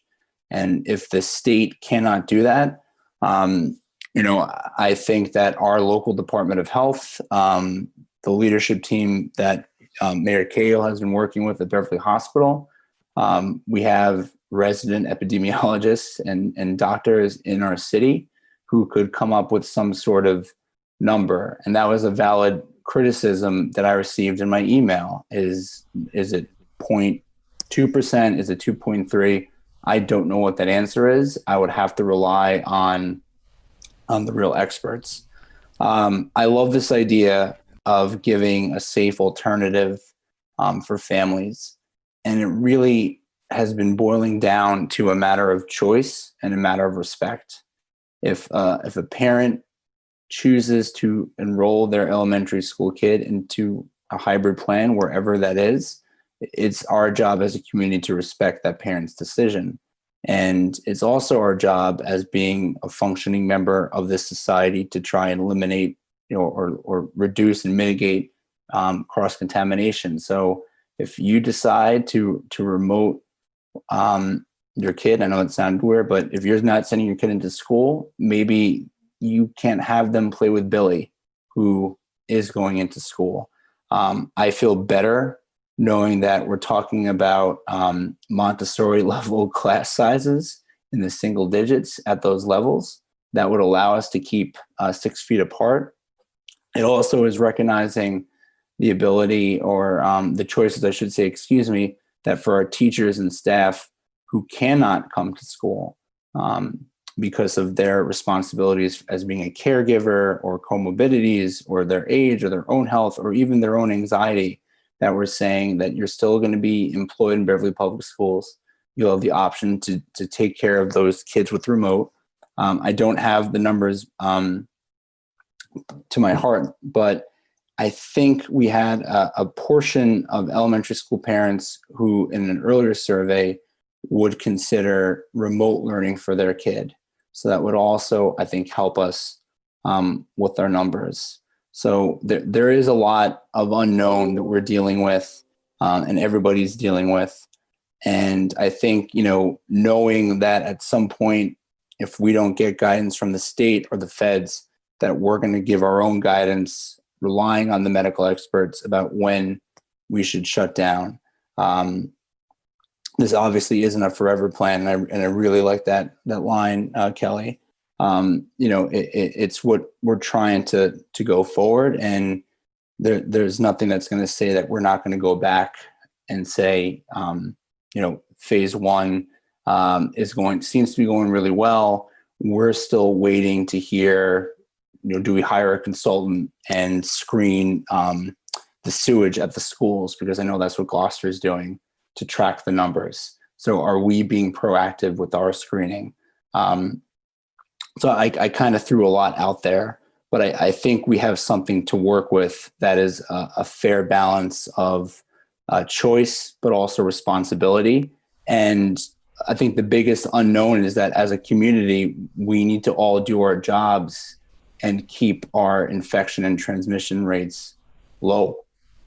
It's wearing our masks. It's, if you have to go to work, you're not giving Jimmy Tylenol to send him to school.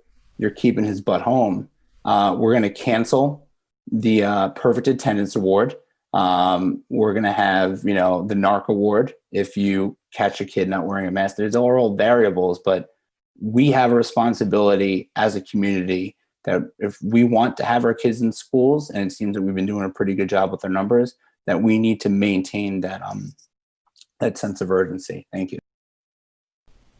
Thank you. Ms. Visnick, before you present, I want to see if there were other members. I do have a point. I see Ms. Ferretti's hand. You're on mute. I just have a question actually for you, Madam President. Sure. So just as we kind of branch out and talk about implementing phases and kind of enhancing the plans that were put in front of us, I feel like, I know Mrs. Visnick had mentioned she came prepared with a presentation, and which is great, but I feel that none of this was on our agenda, or maybe it was, and that's my question to you. So you're foreshadowing my own question. I think that I'm going to call on myself. Okay. I think Dr. Trocheck, in your presentation, you had a slide that indicated decision points when people who choose remote may decide to come back to a hybrid model or vice versa.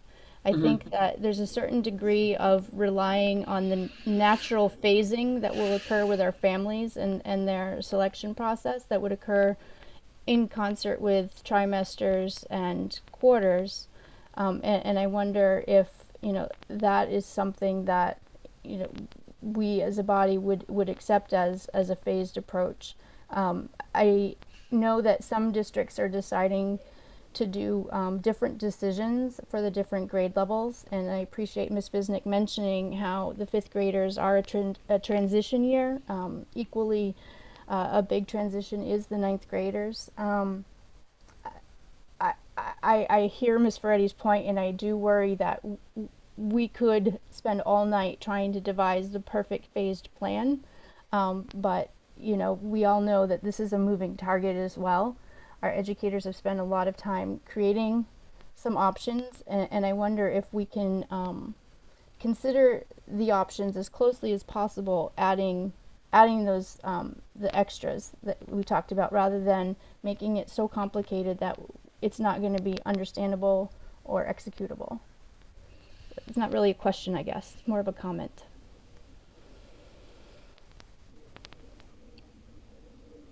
Ms. Visnick. So I mentioned earlier that I tried to, I believe that I have moved my position from last week, and then I've tried to incorporate the best of all of the many, many comments that we got from people. And so I think that it is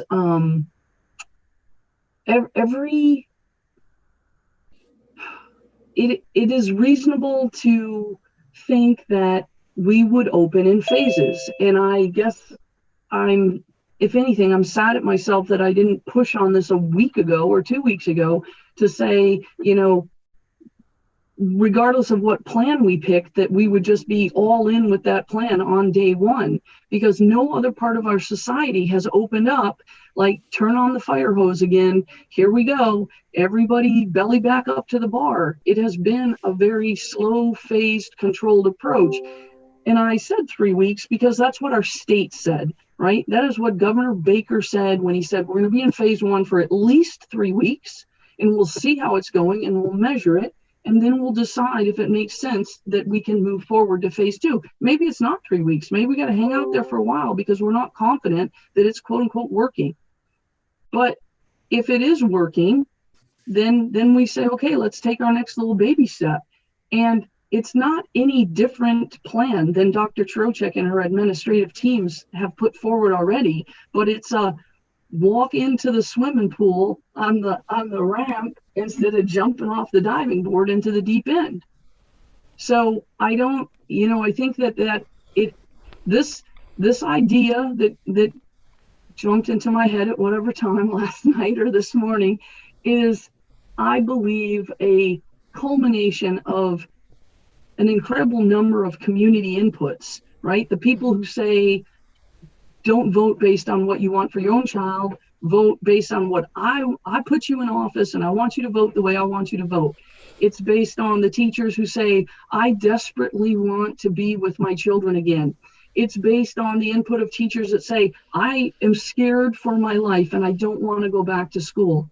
So it is absolutely based on an incredible, delicate balance of both giving our educators the control to choose. Do you want to go back or do you not want to go back? I will not force anybody back into the classroom if they don't want to be there. But we have educators and parents begging. And we know that mental health is just as important, and it's a stigma in our society, unfortunately. Mental health is just as important, and building the bonds is just as important. And the smaller you are, the more difficult it is to build that bond, which is why I prioritize putting the littles in person first. And everybody else has at least some amount of bond. They've already, the ninth graders, I understand, we got a little problem there, okay? Try to ignore that for a minute. When we talk about trade-offs, every other student not coming back right away has already been in their building. They already have some number of bonds. Okay. I see Mayor Cahill has had his hand raised.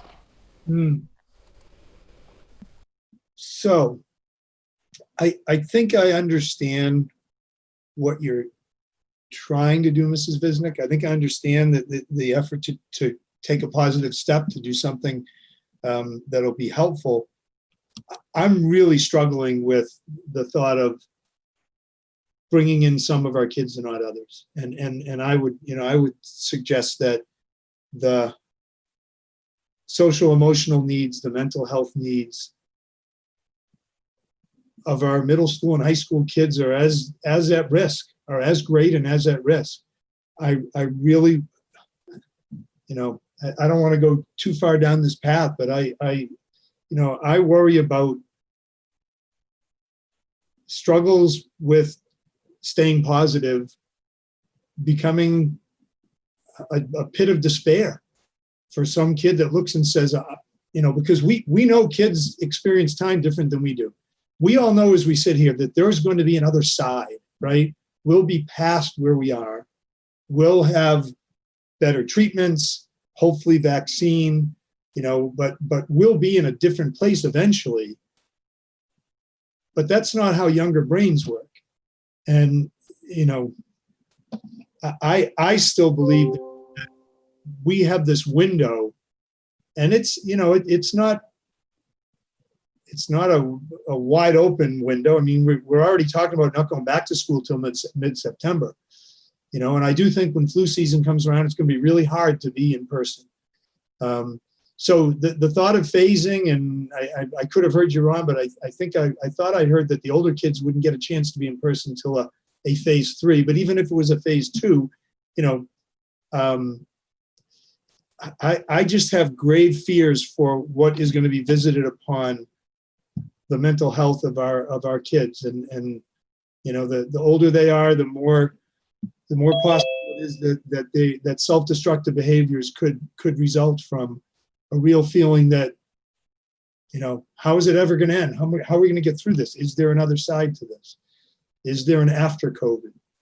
So I can't support, I don't think, prioritizing an age group over another for coming in immediately. I think if we start the school year in a hybrid, because that's, I believe, what our kids need most. Ms. Robinson? Okay, so I'm just to clarify, are we thinking of, Ms. Visnick, are you thinking of adding another model for us to look at? Is that what you were thinking? Because I'm just thinking that the administration put in a lot of time and effort into the how of like what would happen.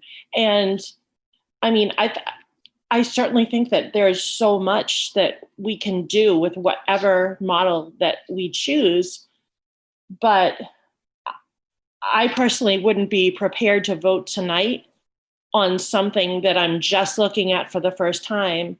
We've looked at so much and digested so much, and we know what's in front of us, and we can vote with our heart and our heads on what we have. And I personally wouldn't feel right leaving tonight without voting on something that's been presented to us already, because one thing is that teachers need the time to plan. They need the time to find out what it is we've decided, and they need to be able to do their jobs for the rest of for what's left of the summer. And, you know, yeah, there's some extra time at the beginning of the year, but that's not a lot. That's not a lot when you have to change things up. It's just very concerning to me, but at the same time, I do think we need to be creative with whatever plan we choose to help those vulnerable populations. We need to look into telehealth for people who have mental health issues. We need to get on that. We need to be super creative. And if we've seen anything from the Beverly teachers, they are unbelievably creative, and they can do so much. But I would really feel uncomfortable voting on something completely, or having the opportunity to vote on something completely different tonight. Mr. Milady, I see your hand. Sure. Thank you very much. I think it may be useful for Ms. Visnick to show the slide, see, and then, hear what the reactions and opinions are from Dr. Trocheck and Dr. Flaherty, if that's okay. And then maybe we can do another round of questionings after that, unless anybody else has another question to say before that. Ms. Visnick? I guess what I want to say is that when we left last week's meeting, I think that there were 4 very strong voices that said, I can't put people back in a classroom. And I think that we heard loud and clear from a certain amount of the community that we need to put some number of people back in the classroom. And I will reiterate that regardless of what we choose, even if we choose quote unquote remote only, the state has mandated that we have to take certain children into our buildings. So even if we say we're going to do a phased in approach, just what the whole country has said and what Dr. Fauci recommends, you phase things in, you don't just jump into the deep end of the pool. So we can't, some number of our children will still be in, like 6 to 12 in this proposal that I have. If I say, all right, we're taking our K to 5 and we're testing out, we're taking our first phase with them. It's not that that's a double negative. Still, some 6 to 12s will be in the building because the state has mandated that they be in the building. And I said, although I don't have the exact details, we have 3 more weeks of August and 2 weeks of September to figure out the details of how we can make a plan that every other 6 to 12 outside of the mandated ones that we have to take can come onto campus outdoors and have some social emotional respite, for lack of a better word. They could run their gym class. They could have advocacy. There are a plethora of things we can do with our students on campus to give them the social interaction to fight the social isolation, help build the bonds for all those other children, and still be the safest we can be as a community. Because if we were, although our numbers look good, if we were really all that good about doing what we're supposed to do, then no offense, Mr. Mayor, we would not have to dispatch the police to any given beach on any given day. And it is exactly our high school students who have the ability to drive, who are doing those things, and they're congregating on our beaches, in our parks. They're not wearing masks. And so when we talk about mitigating risk, I think it's incredibly important that we look at how our teachers have responded, which teachers are willing to return to the classroom and which teachers are not. And I think if we look at that data and we look at the behaviors of our students and we look at mitigating risk, then this is not a wild, although you haven't seen it before tonight, it's not a wild idea. I'm not saying let's throw out all of Dr. Chirochek's plans. I'm saying let's phase them in. Take what she said, the hybrid model, and simply phase it in so we're not bringing in half of our 4,800 students on day one, knowing that the older age group is already being not compliant. They're not. Let me just say it. They're not being compliant, and the fact is in the fact is in what your police have had to do on our beaches. Okay, I see Ms. Robinson's hand. Well, I hear you saying that let the teachers who feel comfortable come in, and let the teachers who don't feel comfortable not. Some teachers may feel uncomfortable coming in, but they still have to, because even though it doesn't feel comfortable, they may have to do that because they need that salary. Like it's not always a matter of comfort. And I think those are vulnerable people too in this situation that I'm hearing. Okay, I think Mr. Milady was interested in seeing Ms. Visnick's slide, and I've changed the security so that it could be seen. I don't know if Dr. Chirochek or Dr. Flaherty would have, I don't want to put them on the spot to have a reaction, but maybe for the benefit of the other members, we could just visually see.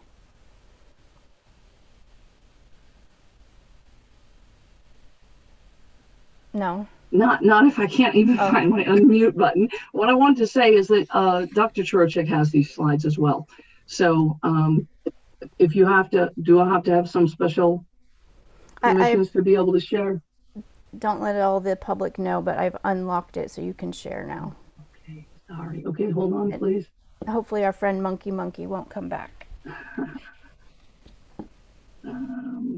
All right, I have to hold please because I went into slide presentation mode before I shared my desktop. Here comes, hopefully, come on, technology. How about, is it working? Yes. So I don't plan on reading this to you. Y'all can read it. There is a second slide. And I think what I want to emphasize is that it is absolutely predicated on the delicate balance of the number of teachers who want to come in and the number of teachers who want to teach remote, because we need a certain number of those. So to your point, Ms. Robinson, not every teacher has to come in. And I said last week, and I'll say again, I will not vote to force a teacher to come in. And so when I left last week, I felt like there were votes to say nobody can come in. And I am trying with this plan to strike a compromise that will meet the needs of many portions of our community. Madam President, you let me know if and when you want me to go to the second slide. I think we're ready for the second slide. Question. Oh, this is actually the second slide. I apologize. Okay. Here's the first slide with the phases. And the dates on there are simply based on the state saying you have to spend at least 3 weeks in each phase. I don't know who asked the question. Somebody asked to ask a question, but I can't see who. Well, I had a question on the next slide. We can wait on it.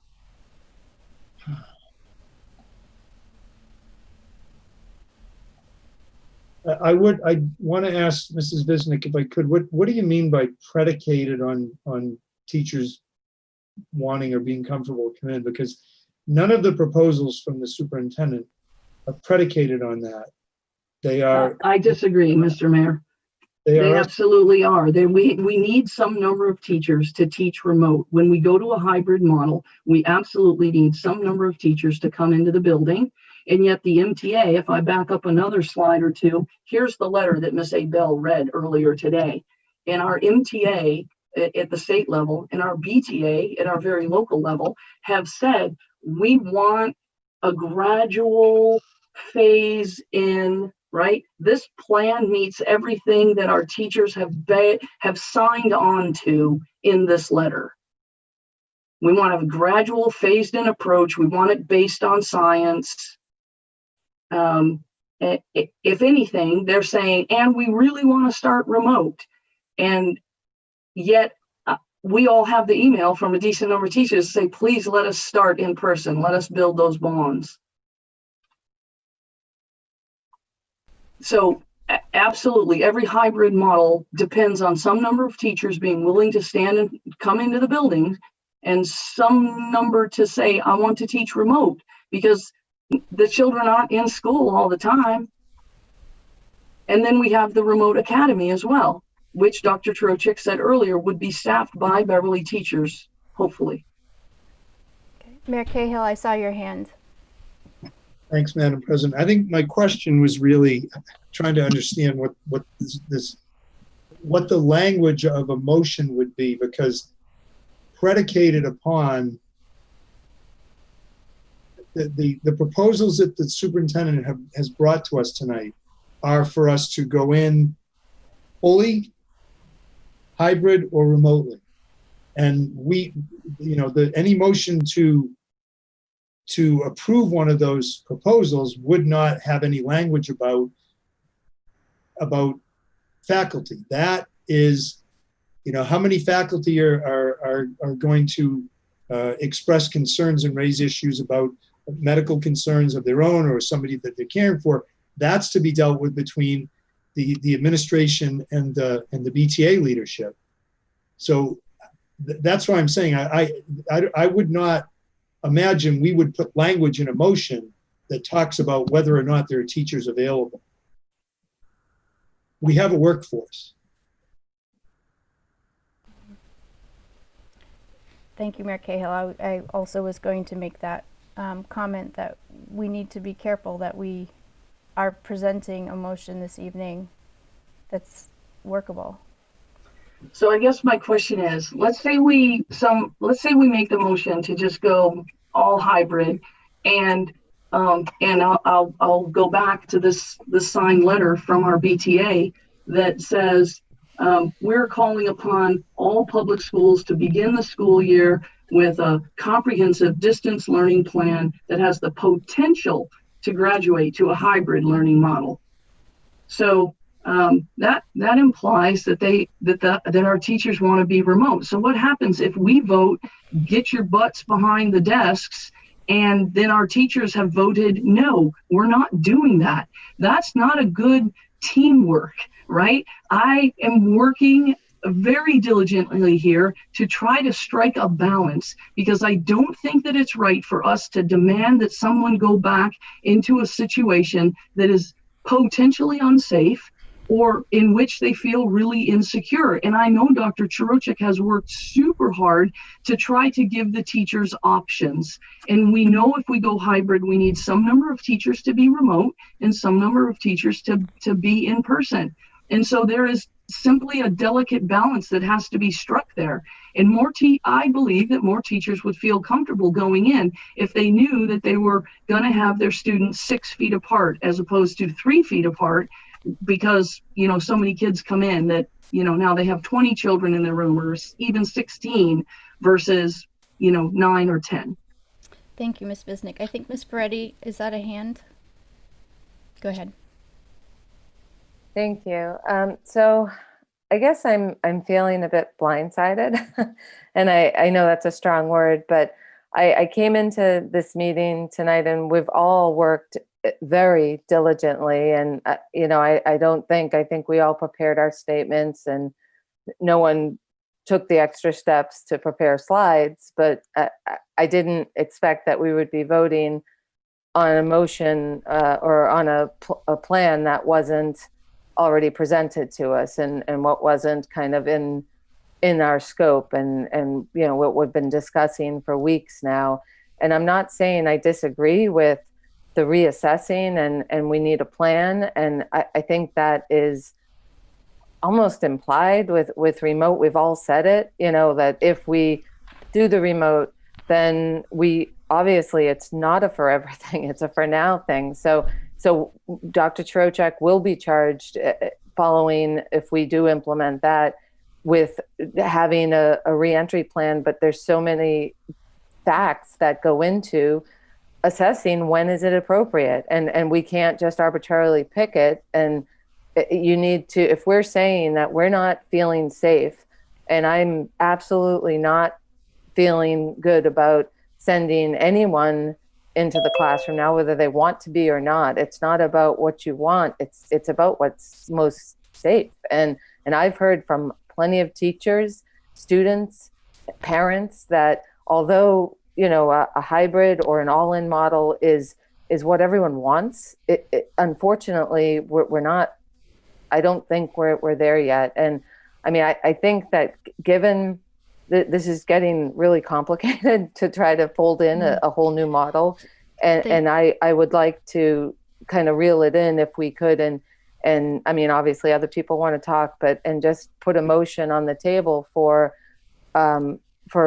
moving forward with one of the plans that we have already become familiar with. And you know, I don't know if it's, yes, I'm sorry, Madam President. Yeah, I was say thank you, Ms. Friday. I do see a couple other hands. I think we've got the point. I saw Ms. Robinson. Well, and then, so my question was just that I know Mrs. Visnick didn't actually make the motion when she was speaking. She was talking about just a general speaking.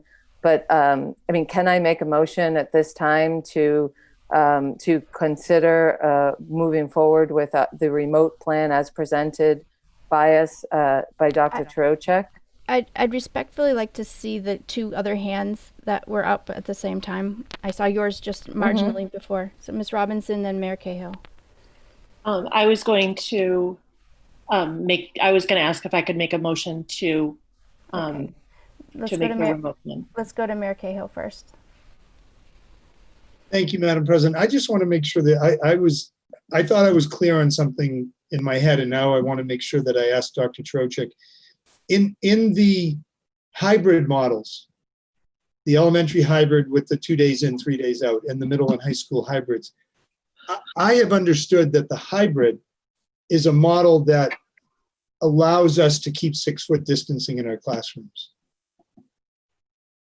So at the middle school, absolutely, it is the hybrid model that is proposed is 6 foot distancing at the middle school. That is in all classrooms. That's even if all kids came in. So we have a facility that was built at the middle school that allows us to do that if we go to 50% in, and that we divide our classrooms in half and we put the 2 different cohorts together. There's 6 foot distancing in those classrooms. The model for the elementary at the 2 day, 3 day could be a 6 foot distance. We would need to look very carefully at what students we gave the extra supports to in that model. So in other words, if we were to, one of the things that we had hoped to do is with the full day model was to be able to serve high needs kids every day with their peers in their classrooms. That model is at about a 5 foot distancing, 4.5 for the students when we come in every day and leave at noon. That would be with some added teachers to help support that. But then the remote option there is supported by the classroom teacher. The 2 day, 3 day is a model where there could be 6 foot distancing. It would limit the number of high needs kids that could come every day, but we would be able to manage a 6 foot distancing there. The high school model that would be 6 foot distancing would be the 1 week in, 2 weeks out. Or we actually played around again this afternoon because we constantly are reiterating the models, looking at another version of that might work, but it would be a little bit confusing. It would be basically if we want to do it at the high school, we have to break the cohorts into 3 because we can't do it at 50%. It has to be at about 33%, depending on the number of students that opt for the Remote Learning Academy. Now, if we were to run the enrollment and we had, as the surveys have indicated, 30% of our kids opt for Remote Learning Academy, then the 50% would be at 6 foot, because we would be in most classes. And Mrs. Taylor would be moving any larger classes into larger rooms. And until we know what the commitment to the Remote Learning Academy at the high school level would be, we can't commit to 6 feet. We can commit to 5 feet, or we can do a 3-week model where we would be 1 week in, 2 weeks out. Yeah, let's stay with let's not talk about a 3-week model. If half the kids are in at a time in the high school. Yep. The chorus can't sing indoors. Correct. You get that room. You got the. So I can tell you easily, the challenge is that some of our classes enroll at 32 kids. And when you divide that in half, you're at 16. And if 100% of those classes were to show up, we would have 16 kids in a classroom. And at 16 kids in a classroom, we're at 5 feet. And that was the closest we could get with 16 kids. When we go 17 or more, we were moving them to larger spaces already. That would include your chorus, some of the other courses that are historically over-enrolled over the 32 number. But, and I believe Mrs. Taylor's still on the line, but the problem is that there are some courses that run at 32. We have 250 sections of classes that run at 30. Yeah. I'm sorry, 250 sections, you said? Yes. Okay. So, but there is if we went hybrid at the high school, mm-hmm. you put a value of 6 foot distancing, mm-hmm.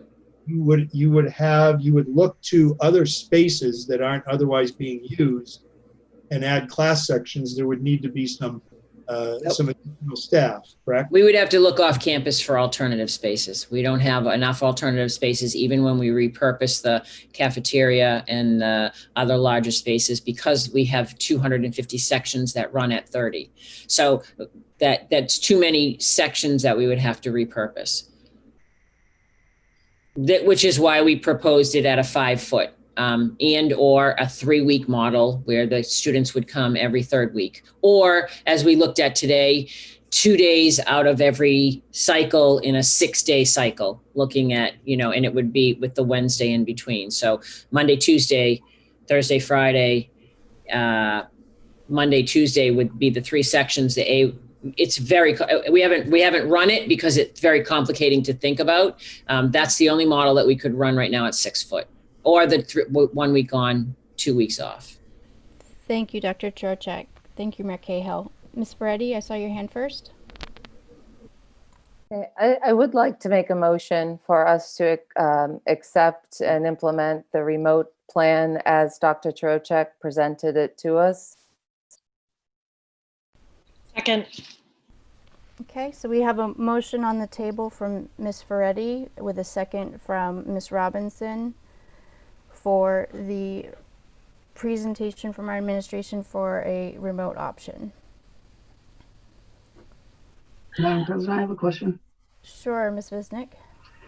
Dr. Trocheck, can you please speak to why some communities, Manchester, Essex in particular is one that I have read about, are not taking their vote until, as I look up at my calendar that's on the wall, until the 18th? No, I can't. I can tell you that the submission of the plan has been delayed from the 10th to the 14th, but not beyond that. They must have a waiver. They must have had some other situation happen, but the original issuance was that it was due on the 10th. And the commissioner has said plans can be submitted on the 14th, and that you would have to apply for a waiver, anything beyond that, for a reason for it to be submitted later than that. So, but I don't know. I have not spoken to the Manchester Essex superintendent. I only but I do know that was on yesterday's call. That it was today's call. Was it today's call? It was today at noon. He made a change that we could extend the submission of the plan from the 10th to the 14th, but not beyond the 14th. So I don't know how they're on the 18th. I know that most of the local districts, Salem voted tonight, Danvers has voted tonight. I know that I'm getting updates on my phone as they go. So I know that this evening Danvers voted for a hybrid model. Salem voted for hybrid K to 8, I believe, and they're probably looking at high school. That's the only information that I know, but I don't know anything about Manchester Essex. I don't know whether. So we have a motion on the table with a second. This is our opportunity for questions and comments. Does anyone have a question first? I had one question for Dr. Trocheck, if there are no other hands. Early in the process, Dr. Trocheck, you had mentioned that the North Shore superintendents were trying to align. Have you had further conversations with other North Shore superintendents that you would like to share with us before we take our roll call vote? I have had conversations. We've met a couple of times. The original goal of aligning, I think, became very challenging as individual locals sort of broke off, and quite honestly, as we all became really mired in the planning process within our own administrative leadership teams. Facilities vary from place to place. But I do believe that the hybrid model was something that was discussed and shared among a number of people. The two models that we have at elementary came in discussions. We would take a look at what we wanted. We would look at what other districts were proposing. We would try to run the feasibility for some of those studies for ourselves. But there was no regional decision on any particular model. It was more conversations around how are we going to manage, different aspects of the opening. Thank you. Mm-hmm. I'm looking to members if there's any comments now or remaining questions. Mr. Mulady. Thank you very much. I think if it's okay, Rachel, if we can have at some point after this vote, if Dr. Trocheck could share some of the elementary school hybrid models, because I think it would help me do a better job explaining why I am in favor of a modified hybrid model and how I got to this point. From if our vote was last week, I would have been all remote across the board. So I would like to take this opportunity to explain how I got there. So we're making a tough choice, and every kind email is like, I don't envy you in this position. It's like, well, I appreciate that, but here we are.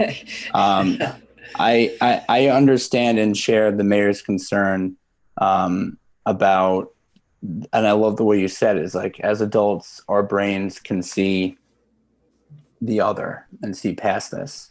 And I think that plays a little bit into a K through 5 hybrid model, because while I don't doubt that, our elementary school kids know something's going on, I can say from experience being in a high school teaching, that last week in March was really tough. It was tough for the kids, and it was tough for the staff. And I think, particularly in my freshman class, it was just like pending dread that, when are we going to call out? When's it going to happen?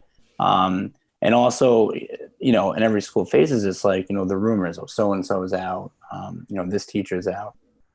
So I think if we were to put kids, my concern is if we were to put kids in the middle school and the high school in at the same time as our elementary school kids, I think it could potentially create some, tense learning environments and some tense teaching and working environments as well. So we know that there is a need and a desire for kids to be in school. And I really hate prioritizing one demographic of our student body, which means we're prioritizing one demographic of our residents over another.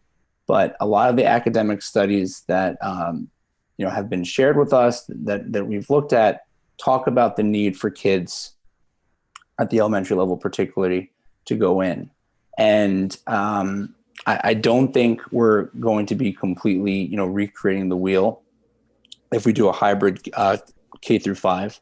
I, love and admire, the passion, Karin, that you're bringing forward, especially your experience of being a teacher in a building that knows what it's like when you lose a teacher and how traumatic that experience can be for staff as well as for the kids, and that will stay with everybody for the rest of their lives. And Kelly, from day one, you've shared your concerns, and to your credit, you wear your heart in your sleeves about the safety and well-being of our kids and the safety and well-being of our staff as well.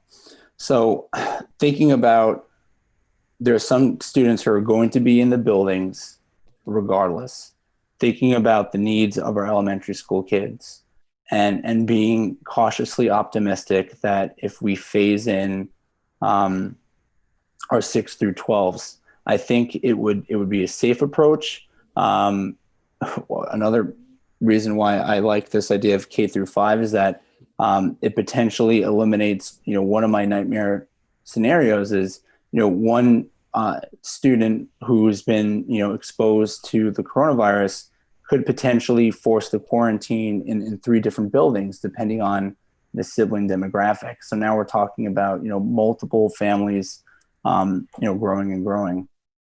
And that makes me very concerned. So if we can safely do K through 5, and maybe the mayor is right, we don't put in the proposal such binding language, but I know that the public and the kids and our staff are going to need to know what our safety measurements are. So we can maybe come back at another day and say, we can go past phase 1 and make that hybrid model from 8 to 12 to 8 to 2 once whatever the group decides is going to be safe. So that's how I got to where I am today. And if the vote was last week, I would have been full remote. But conversations with Sue, conversations with some of those people that I mentioned earlier, have really helped give me a little bit of clarity and focus. Thank you. Thank you. Thank you, Mr. Milady. Ms. Freddie? Thank you. So I just have a comment, and then I want to seek some clarification. So my comment on the remote plan that's in front of us, that there's a motion on the table for that. The remote plan is simply to start remote with the consideration of the plan, the hard work that our administration, that Dr. Chirocek has put into that. And following that, we can reassess, and she could present amendments to that plan. And if all is going swimming, and next week there's a vaccine developed, and everything's great and no one's dying, and it's all in a great direction, then we can talk about, when will we transition back into a hybrid? I mean, I envision, so when I say I'm leaning towards remote, I think my assumption was you start remote and our transition is going to be to hybrid. And I wasn't as clear to put phases and make the slides and, just kind of create an extended plan from the 3 that we have in front of us. But that, I think, is the implied intent of a remote plan. It's not it's a start. It's just a start to the academic year. We will eventually be moving into, I assume you don't go from all remote to all in, but some type of middle ground hybrid, and the discussions go on. I mean, today isn't the last day that we're discussing this by any means, but I think it just provides some much needed direction for everyone who's been waiting and wants answers. And then just the second part of my clarification that I was seeking, I came into this meeting, and I thought we all came into this meeting with 3 plans to consider, either a remote plan, a hybrid plan, or an all-in plan. And those are the 3 plans that I am prepared to vote on. I I don't think it's fair to ask to throw a So- kind of 4.5 plan in there. I think I heard you ask for clarification from Dr. Trocheck. Ms. Visnick, I did see your hand, but I'd like to ask Dr. Trocheck if she could clarify the remote option a little bit more for us so we are indeed on the same page. Sure. Well, just the following, like if we go into remote, like are my assumptions correct that from here we assess and we move into a hybrid or whatever the temperature dictates? So I think there's actually a few things that I want to clarify. And first of all, around the remote, that all of our plans are designed so that they would transition from one to another. So, however, all remote would still require those that are interested in the Remote Learning Academy to be in the Remote Learning Academy, because that would be different than the remote, particularly at the high school, because we would be creating a pathway for someone who's planning to be remote all the time. And so there would still be a Remote Learning Academy that needed to be created, as well as the cohorts for the ones that would be then coming back for hybrid when we opened in hybrid. So I hope that I clarified that a little. There's been a lot of conversation about staff and staffing and coming in the building. I guess I want to be clear. It's my position, and we're in discussions with the union, but in my position, like all the communities around us, that teachers would report to work at the school, even if we were in remote. The work would take place in the building in their classrooms. And that is the position, for right now. The job would be there would be no students there in the remote model. They would come into the building to work with their colleagues or in their own room. We certainly would make reasonable accommodations and take into consideration medical considerations or any of those. But I mean, much like all of us working in the school, the brick and mortar building is safe. We know that. They would be limited exposure. So I guess I just want to be clear on that, because it's been a topic of conversation. And I want to make sure that was at least clarified for those of you who are thinking about that. We certainly would, the same way that we have put out the survey and discover if there are medical reasons or medical conditions or, caretaking in the home, the same, we are trying to do that. In the hybrid model, the same thing. We would be matching wherever we could teachers to remote models, teachers that have expressed either a concern about their own health risk or a concern about their risk in their household, or even a desire to teach in the remote setting. We would be working to match them with what they chose. It would come down to the numbers of students that we had available in those models and the positions that we have. We would be we talk about allocating resources. We would be assigning and matching, and the goal would be that everyone would match up to exactly what they want. But in terms of running the school district, we have in terms of human resources and of the job and of the work conditions, that's what we do. We work with the union around. We collectively bargain and impact bargain the situations. But it's my position that right now, that even in a remote model, teachers would be the default start for the conversation is that they're reporting to the building for that. In terms of the hybrid and pivoting between hybrid and remote, we're designing those systems. When we built the plans, we designed a remote learning academy for people who are choosing to stay on that pathway all along. And we redesigned the hybrid so that if we did need to go into a remote situation, we could pivot in a day, in a moment. We could turn around and if in fact something occurred and we had to switch from hybrid to remote, we would do that. So I just wanted to clarify just a couple of those things at this point in time. Okay, and I had seen Ms. Visnick's hand. Thank you for your patience. Thank you, Dr. Trocheck, as well, for clarifying. Thank you, Madam President. There's a part of me that wants to say, well, if we don't need to put on our plan until the 14th, maybe we should take a few more days and to let people think about the 3.5 plan, or maybe I go back to my spot that I was in last week, which is that I am very confused how we can vote on a plan if we don't believe that we have the teacher buy-in on that plan.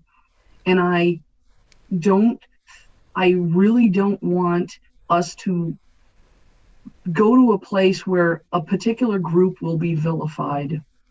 And so for all the people who are like, oh, I need you to take my child for whatever reason, and for all the ills that our society has heaped upon our schools,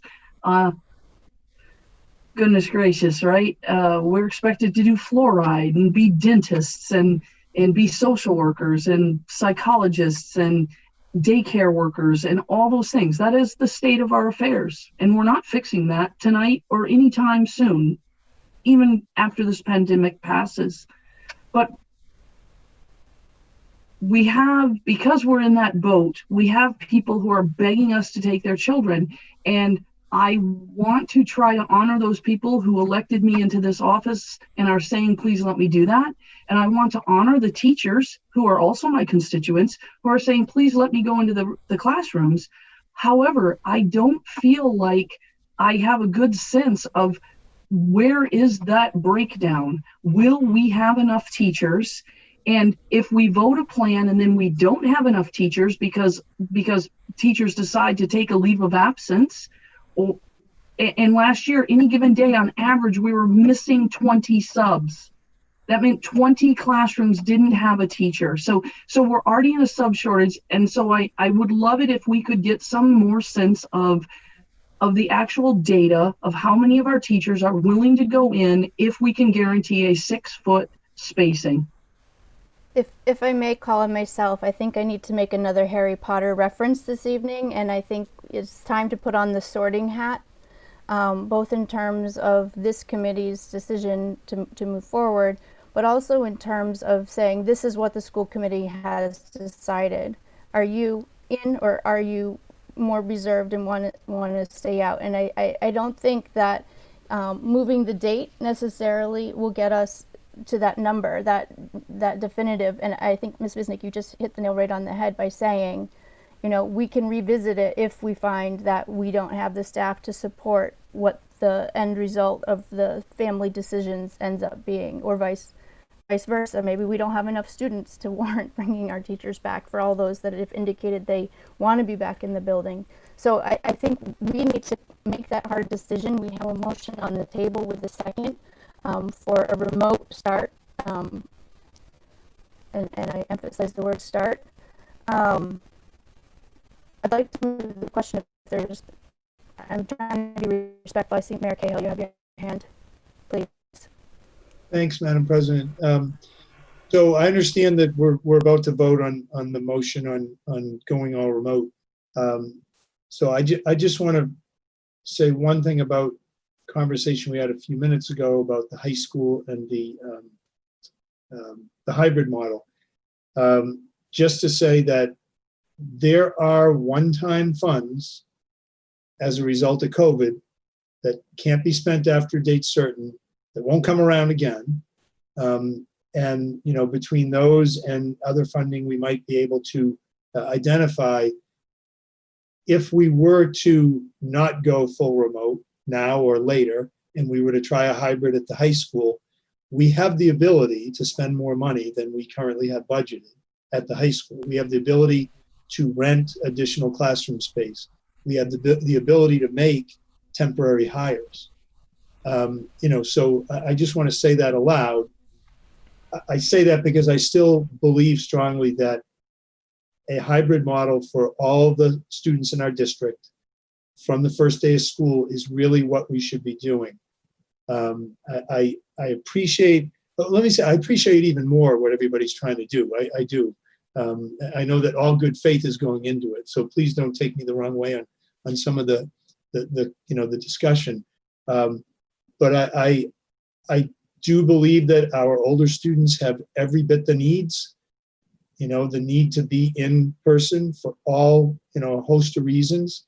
And I believe strongly that we can do this, that the plans are in place and the commitments are there to do it safely, to do it well. So I just needed to have said that before we go further with this particular motion. Thank you. Thank you. Being mindful of the time, if we are ready to vote, I will call the roll. The vote is whether a remote start, 100% remote start, is the preferred option of the school committee. Mayor Cahill, how do you vote? No. Kimberly Coelho, how do you vote? No. Kelly Ferretti, how do you vote?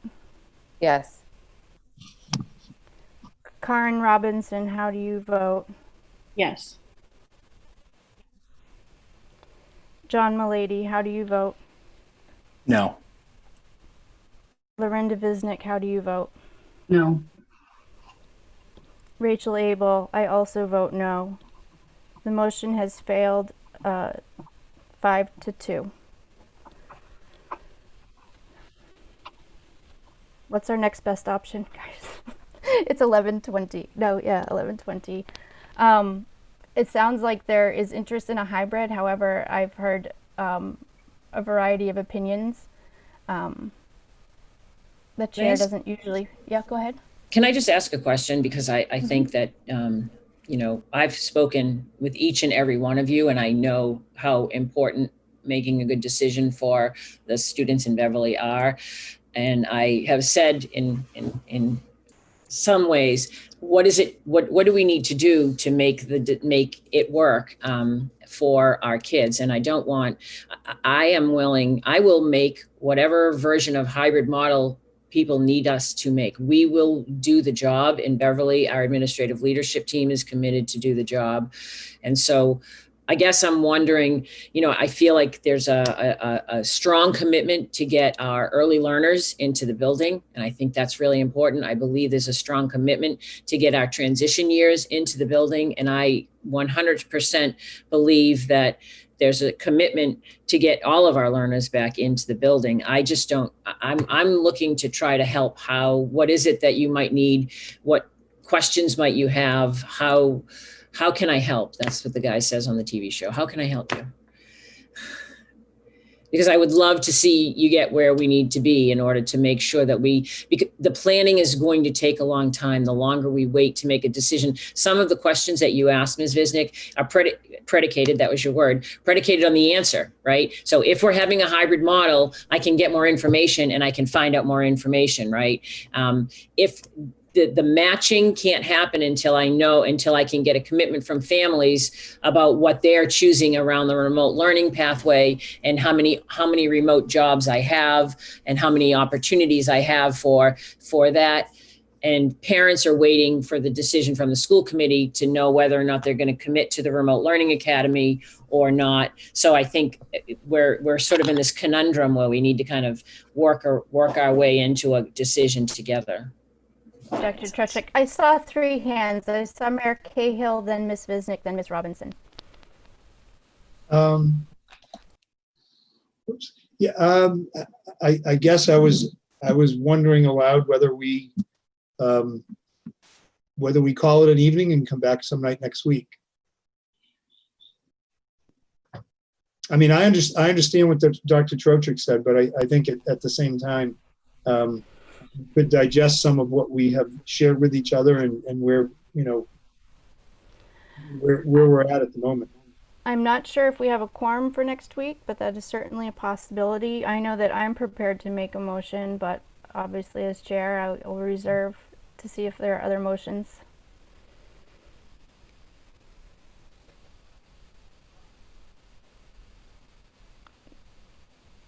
Ms. Visnick, you had your hand raised before. Thank you, Madam President.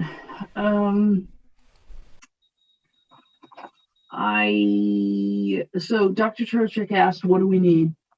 And I think that in maybe one of her first presentations, she said she started to present 6 feet distance.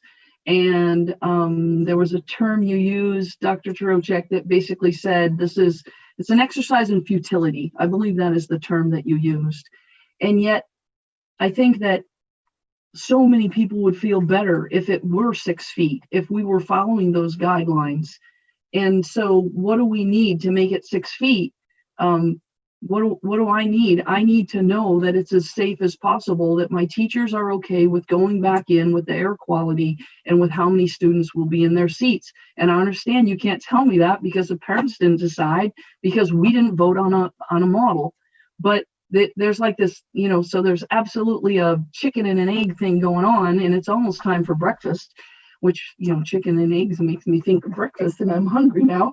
But at some point in time, we have to figure out how to balance all of the different needs.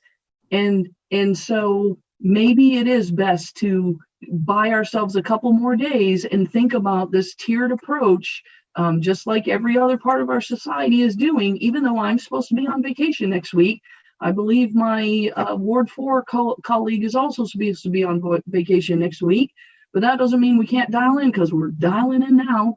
And to think about that, and to really talk about the fact that as much as I know that my high school students also need their social emotional needs met, those I'm most worried about putting those students back in a building where they're going to switch class 8 times. There's going to be a ton of potential for cross-contamination. There's and they're at our beaches right now not wearing their masks. Okay, I was going to recognize Ms. Robinson, and Mayor Cahill, I will come back to you. Okay, so Dr. Trochek, you said, what did we need? I think a really good idea of what Remote Learning Academy will look like. Would you like me to bring it up again? I think I have a pretty strong description. No, the state hasn't decided on the program for the high school level. So I think that's something that would need to be looked at. It still concerns me to make this last much longer because of people needing to figure out what they're doing. For teachers need to figure out what they're doing in a few weeks. And again, the idea of changing classes at the high school, and just the way kids are. It's a concerning, it comes from a place of concern, and it comes from a place of experience. And it's just very hard to think about putting all those people back into a building together when our offices are not open yet. I don't know a whole lot of places where over 100 people are gathering. That's really what it all comes down to, is health and safety of the people of the city. That's all we've been talking about. We're in a good place because most of us have been paying attention and obeying the rules. And if we just all of a sudden, I don't know, just hope for the best and cross our fingers, it's very hard for me to I don't know. It's just very hard for me to say that's okay. Thank you, Ms. Robinson. I saw Mayor Cahill and then Ms. Ferretti. I'm good, thanks. Ferretti? Yeah, I was just, I'll put my 2 cents in there. I think that, we had the motion for the remote, and it was, it didn't pass. I think given that, the amount of time we've all spent on this, the amount of discussion we've had, and all the time that Dr. Trochek has put into these 3 plans, and the time that we had to ask questions, to go back and forth with her, to ask the plans to be modified, and we did not. I think it's disrespectful not to vote tonight on something. I do not support a hybrid. I think it's unsafe, but I will make the motion to approve a hybrid plan as presented by Dr. Trochek. Okay, and do we have a second? I will second that. Thank you, Ms. Coelho. For clarity's sake, Ms. Ferretti, I believe the elementary option is for a 5-day short day or a 2-3 Is there a preference, or we leave it up to? I honestly, I think the whole plan, I don't support the plan. I'm making the motion because we owe it to our constituents to have a decision tonight. So I don't feel I'm not going to choose that because I do plan to vote no for this. So, Ms. Coelho, when you seconded the motion, did you have an assumption? Sorry, I just want to make sure we're clear on the motion. I should have asked first. When I talked with Dr. Chirocek, I thought it was going to be left up to the students who wanted to do 5 or 3, and if it was special needs or not. We need some clarification from Dr. Chirocek quickly. Yeah, no, it would be one. There are 2 options under the elementary level. So it would either be the 5-day modified day, or the 2-day, 3-day. And as it's written in the plan, it's a full day. I've heard conversation, so that's what is in the plan right now. Okay. So we could just, I'll modify the motion then to make a motion to accept the 5-day plan. Again, if people want to throw everyone back into the schools, let's go for it. Again, I don't support that, but I'll make a motion to revise to choose the 5-day hybrid plan as you described in the first. And Ms. Coelho, are you seconding that motion still? Yes. Okay, so we have a motion on the table. I'm seeing lots of hands. I'm also experiencing some connectivity issues, so I apologize for turning off video. I saw Mayor Cahill's hand first, then Mr. Milady. Thank you, Madam President. I'd like to amend the motion so that the elementary model is the 2-day, 3-day model, 2 days in, 3 days remote. I don't know if anybody's willing to second that as an amendment.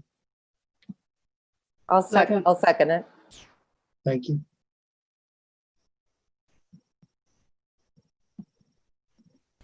Okay, so we have an amended motion now. We need to vote on the amended motion before we vote on the primary motion. Do we have discussion on the amended motion for the 2 to 3 day? I'd like a clarification. Are they half days or whole days? I think Dr. Chirocek just reported that it would be a full day according to the current proposal. As it's written, unless you amended it differently, but we believe that's the way that it's written right now, is at a full day. But we could do the half day as well too. I guess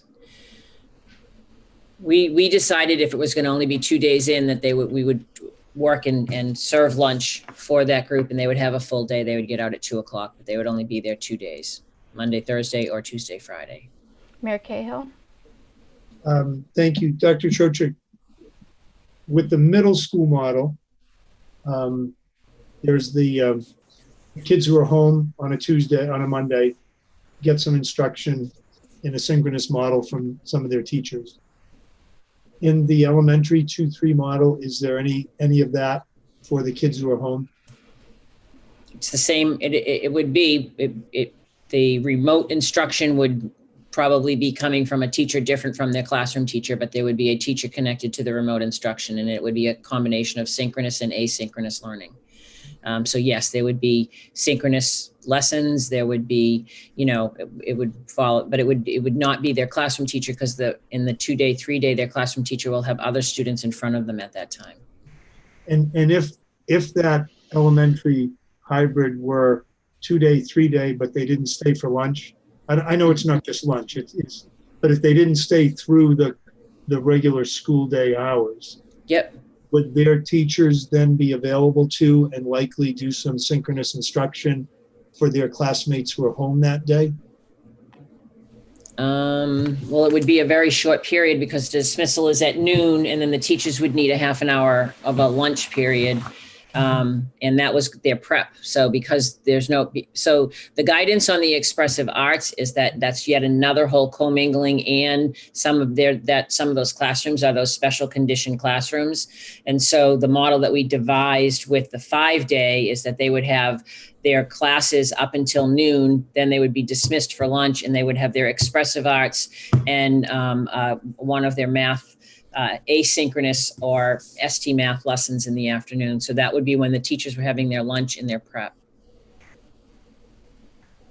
Okay, so what we've got to vote on here, If it were a full day, they would have their prep during the day, but then it would be a full day. I can pull up the schedule.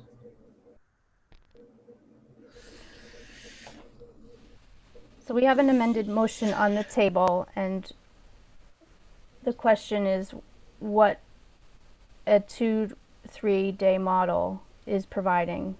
and the vote we'll take is whether to accept the amended motion in place of the original motion, and then after that, we'd have to vote on whether we support it. And then we would, vote. So the original motion was for the 5-day model, which was the model elementary 1 or A, and the 2-3 was the model B or 2. Dr. Trocher gonna share that? Oh, yeah. I'm sorry, I had the share locked up again. Go ahead, Dr. Trocheck. Yep.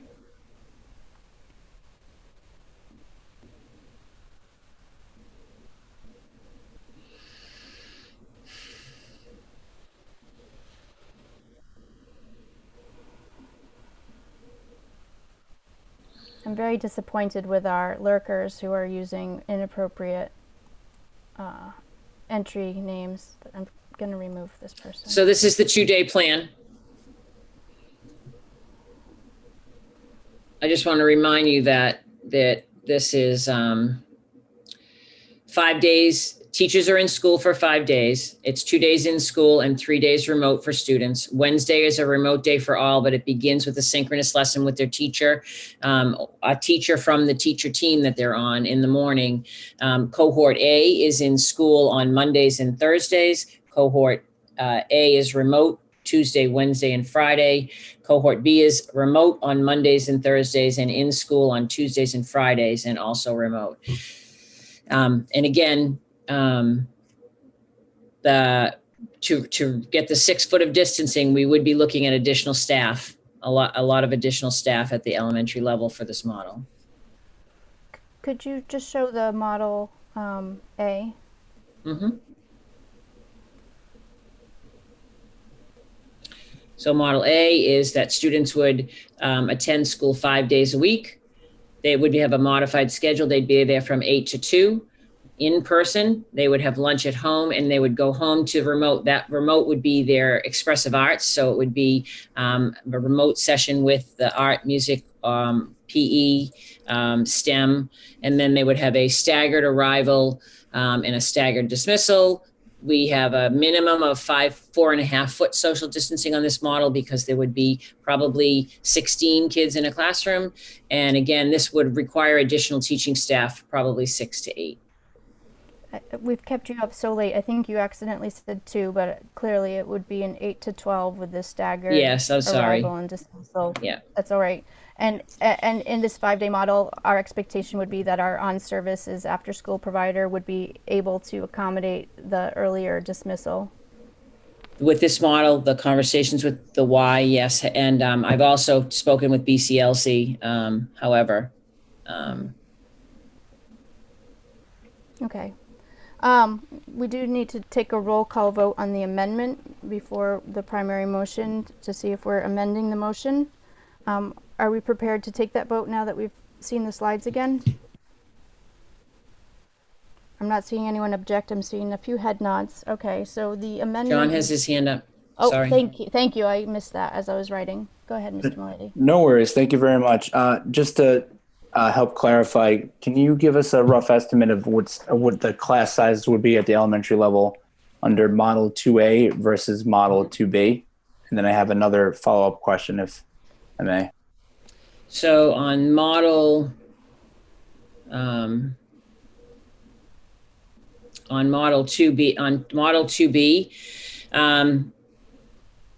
well, if we're going to be doing 6 foot distancing, it would be 13 in the classroom because that's the number of desks, between 12 and 13, depending on the building. Some buildings may only be able to have 11 based on the spacing.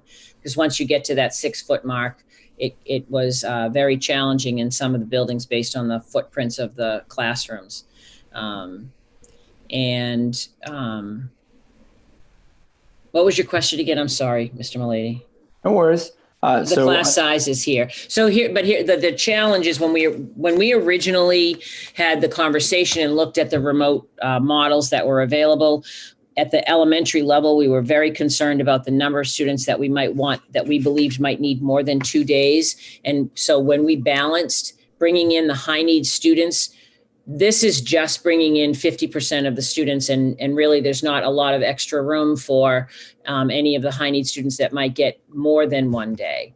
And so when we originally did, I think I showed the spreadsheet at one of the meetings, when we look at balancing the number of students in just the hybrid, when we then invite in some of the high needs students, the class sizes were growing up. So that's why we believed that going with the 5-day morning one allowed us to have more of the students. It was more equitable. We could keep the high needs in their same cohorts along the way. It solved just a number of the issues. However, at the 6-foot distancing, this is where we would be, and we would have, it would be 12, probably 12 students in a classroom. So thank you very much. So would you please go back to 2A slide? So I think, several hours ago, I asked if we could order off the value menu and create our own package. And this is, I think, at its core, what we've been talking about, what Ms. Visnick said in her slide. So it would be Model 2A, which central office has created. So at its core, it comes from the hearts and minds of our admin team. Where it would differ and where we would go off script would be this idea of phasing in, and I think when some people hear lunch, the first thing they're thinking about is we provide meals for our kids, and we know that in some portions of our population it's the only guaranteed meal that they're going to have, but for others they're thinking spreading.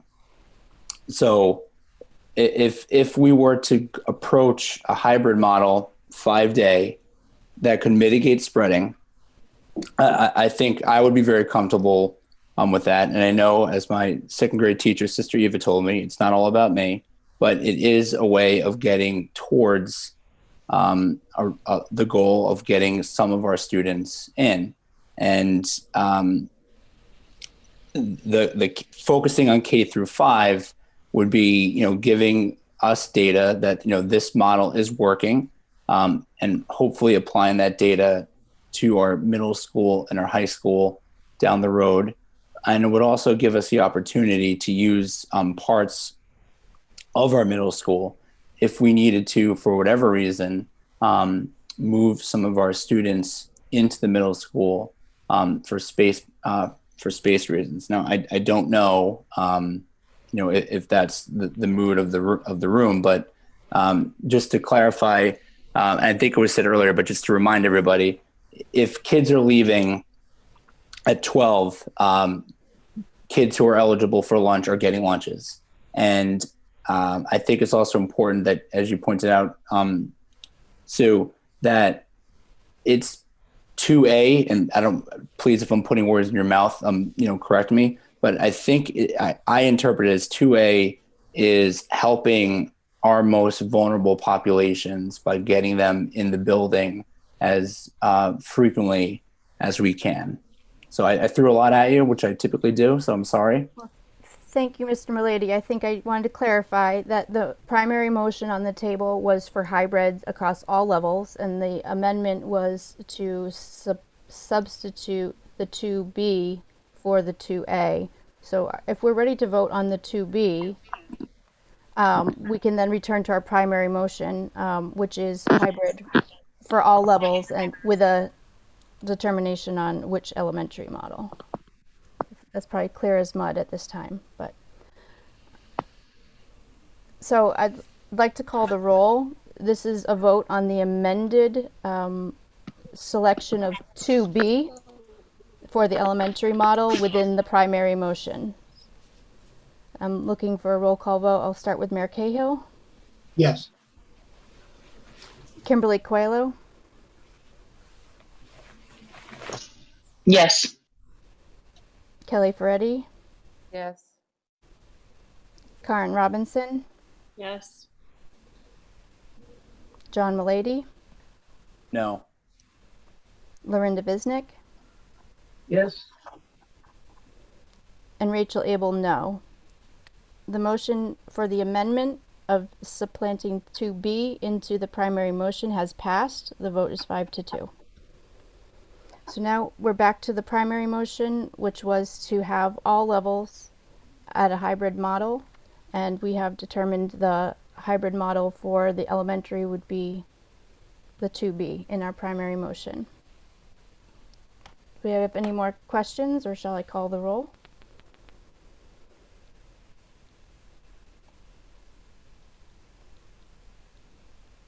I can't tell if I'm seeing hands or just script. Okay. So the primary motion on the table is to return to a hybrid model using the 2B hybrid of a 2-day plan at the elementary level and the 2-day, 3-day plans also at the middle and high school level. Mayor Cahill, how do you vote? Yes.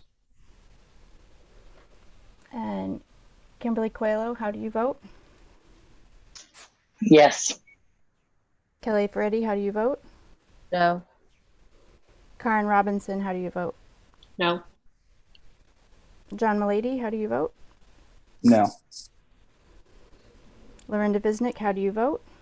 No. And Rachel Abel, I also vote no on this option. So the motion has failed. It's a vote of 5-2. 2-5, right? 2-5, sorry. Ms. Abel, may I make a motion? You may, Mr. Milady. I'd like to make a motion that we adopt the hybrid model 2A for our elementary schools only. Madam President, Yes, Mayor Cahill. I would greatly prefer that we adjourn and that we come back and talk about this in a few days. There's a lot here. Mayor Cahill, I'm afraid we don't have quorum in a few days, so that's my underlying concern, just having, tried to figure out a schedule that works for people, but So, Madam President, as one of the possible people who would impact the quorum, I wish I could say definitively that I would be able to help make that quorum, but I think it would be irresponsible if I committed either way. So I apologize for the inconvenience that I'm going to be contributing to. well, and I second that feeling. I do not have a reliable means with which I would be able to connect and conduct the meeting. And whereas you are the vice president, I would need to assure that you would be able to in my stead, or then we would go to our secretary. And then after that, I'm not quite sure. Also, Dr. Trocheck, our educational leader, I believe Yes. you will be unavailable. I have a question, actually. Sure. Am I on mute? No, I'm not on mute. You mentioned earlier, somebody mentioned earlier, Manchester Essex is on the 18th. I certainly could contact and ask for a waiver and put the vote off until the 18th when everyone would be back. If that's something, I know it's a long way to go, but if that's a quorum problem, or if you can't, because I'm happy to do. As I said, how can I help? So I'm happy to do whatever it is that you all need me to do. I want to put that out there because that's the only, I'm getting a lot of no's on my. Ms. Visnick? So we pretty much voted on like every configuration and they've all failed. So I am not thinking that we're going to have a configuration that's going to pass this evening. And I guess I want to throw out a challenge to everybody to say some number of us have to move in some way. And like the mayor, it's 11, it's almost midnight. And I appreciate that. I think my Ward 4 coworker here was going to say, let's just look at elementary and let's get something done. I'll point out that, if we only vote on elementary tonight and we don't vote on anything else, then in essence, we voted on a phased-in model. Are you seconding his motion, or I'm a little confused? Sure, I'll second his motion. Okay, I think I see a hand, Ms. Ferretti. So I've said this before, we have 3 models that were presented to us and that we've had time to research, and they were thoughtfully created by Dr. Trocheck. I, again, think it's disrespectful to start morphing and creating new plans. I would, I know we have a motion on the table in a second, but I would, just for discussion's sake, I would contemplate making another motion again for a remote start with the contingency that we reassess on, I don't know, October 15th to reassess and implement a hybrid model at that time that we can tweak from now until then to make it into whatever we want to make it into. Just really from the chair, I think a motion to reconsider can only be considered from the prevailing side. Right. So Well, I'm just saying for conversation piece, like that's where my thought is. I really don't want to go down a path where we're looking at plans that weren't already presented to us and by the superintendent. So the motion on the table is to address or at least one of the levels separately, but it's the same plan. I see Ms. Cuellar's hand. Yes, Madam President, thank you. I've been writing down everything as we were voting, and I thought the motion for the hybrid with the 2B for the 2-day elementary passed. It passed it as an amended motion into the primary motion, but then the primary motion had failed. And so what Mr. Mulady has suggested and moved forward is to take it sort of stepwise, I would say, and to just look at the elementary 2A 5-day option. Thank you. Ms. Visnick? I wish a clarification. I believe Mr. Mulady made a statement that the 2A puts our most vulnerable students in the classroom more often than the 2B, and I don't believe that to be true. So Dr. Trocheck, can you please speak to that? I believe that even in this 2-day plan in the 2B, our most vulnerable children come in every day. That is the definition as provided by the Department of Ed of most vulnerable would be that would mean the categories that were listed, the special education with 75% more of services, the homeless, the ELL with dually identified, and I think that the 5-day has everybody in all of the time. And so the idea there is that it would be more equitable. They'd be with their peers, but there would be those special populations that would be invited back in for the other 2 days. It would be 4 days, not 5, because there's nobody in on Wednesday. Although the self-contained programs, the students that have that some are in a 4 and some are in a 5. I would need Bethany to kind of clarify exactly the 5-day, 4-day in that model. And I had a clarifying question to add on to that. If Ms. Blansky, if you're able to come back to the conversation, at what grade level are most students identified for sub-separate programs and for additional services? I guess to add on to the question, if you might. Sure. So the students are across grade levels, I would say pretty evenly across elementary, middle, and high school. So we would have our substantially separate severe needs students coming in every day, 5 days a week on a modified schedule. So they would be coming in and then they would be leaving, leaving right before lunch. So they'd be leaving like between 12:30, probably around 12:30, but they would be in 5 days a week. Then we have other high needs populations, as Dr. Trocheck said, not the ones that meet the 75% qualifications through DESE, but other high needs populations could be in 4 days a week if it was a. But in this model, there wouldn't be space to bring them all in. Right. We couldn't bring in the same number. At 6 foot, Nope. Correct. unless we had additional spaces that we identified somewhere and additional teachers.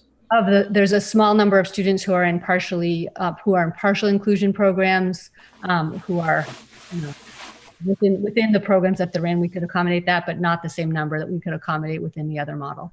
I think that I have I'm going to just, because your question is about the high needs group, Ms. Visnick, I'm just going to kind of go to that one. And I think that what we had stated was, oh my goodness, we didn't vote the calendar yet either. This is that slide that talks to that. So the preschool age students with disabilities and role models would attend the 4 or 5 day program. Students would attend, these are the 5 days a week on a modified schedule. That's what Ms. Plansky just explained. And our other high needs population could attend 4 days a week on a building schedule, but the district would need to develop criteria for the high needs student cohort.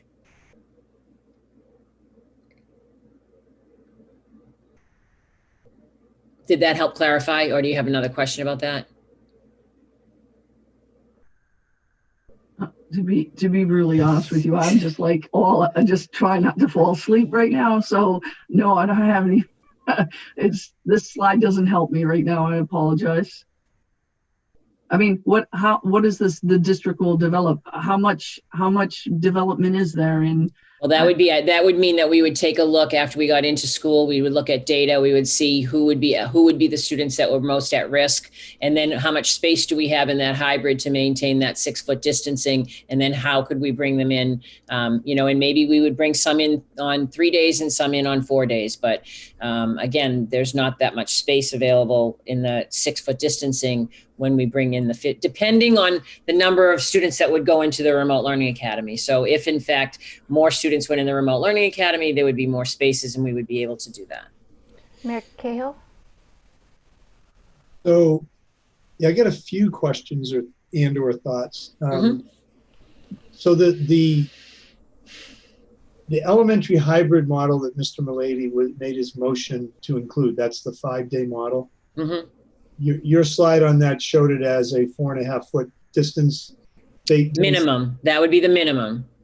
That wouldn't be. There would be an opportunity in many cases for it to exceed that, but that would be the minimum spacing. But as a starting point, it doesn't project out to allow for 6 feet, whereas the other one may.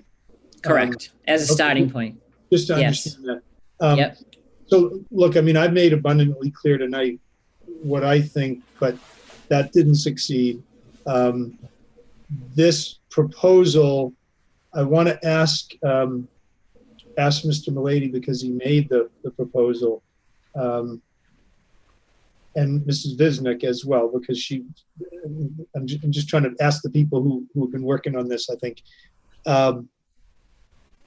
Why 5th grade and not 6th grade? They're both the kind of the lower academy, the lower grades with the 2 teacher team model largely. I want to have everybody in through 12th grade, but that's not going to happen. The votes aren't there for it.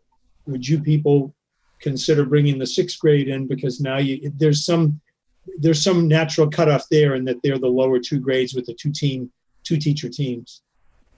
Mayor Cahill, I said last week after we finally passed the staffing curriculum, the staffing resolution, that I quoted Maroon 5, and I said, it's not always rainbows and butterflies, but it's compromise that moves us along. And with that same song playing in my rapidly graying head, I absolutely would entertain that thought. Okay, I appreciate that. I can get behind this and support this. I would not want to see any language that articulated a window of time before we would revisit to bring in higher grades. I would want us to be willing to revisit that as quickly as we believe we can. I think it has to be driven by science. That's what my proposal says. It needs to be driven by science.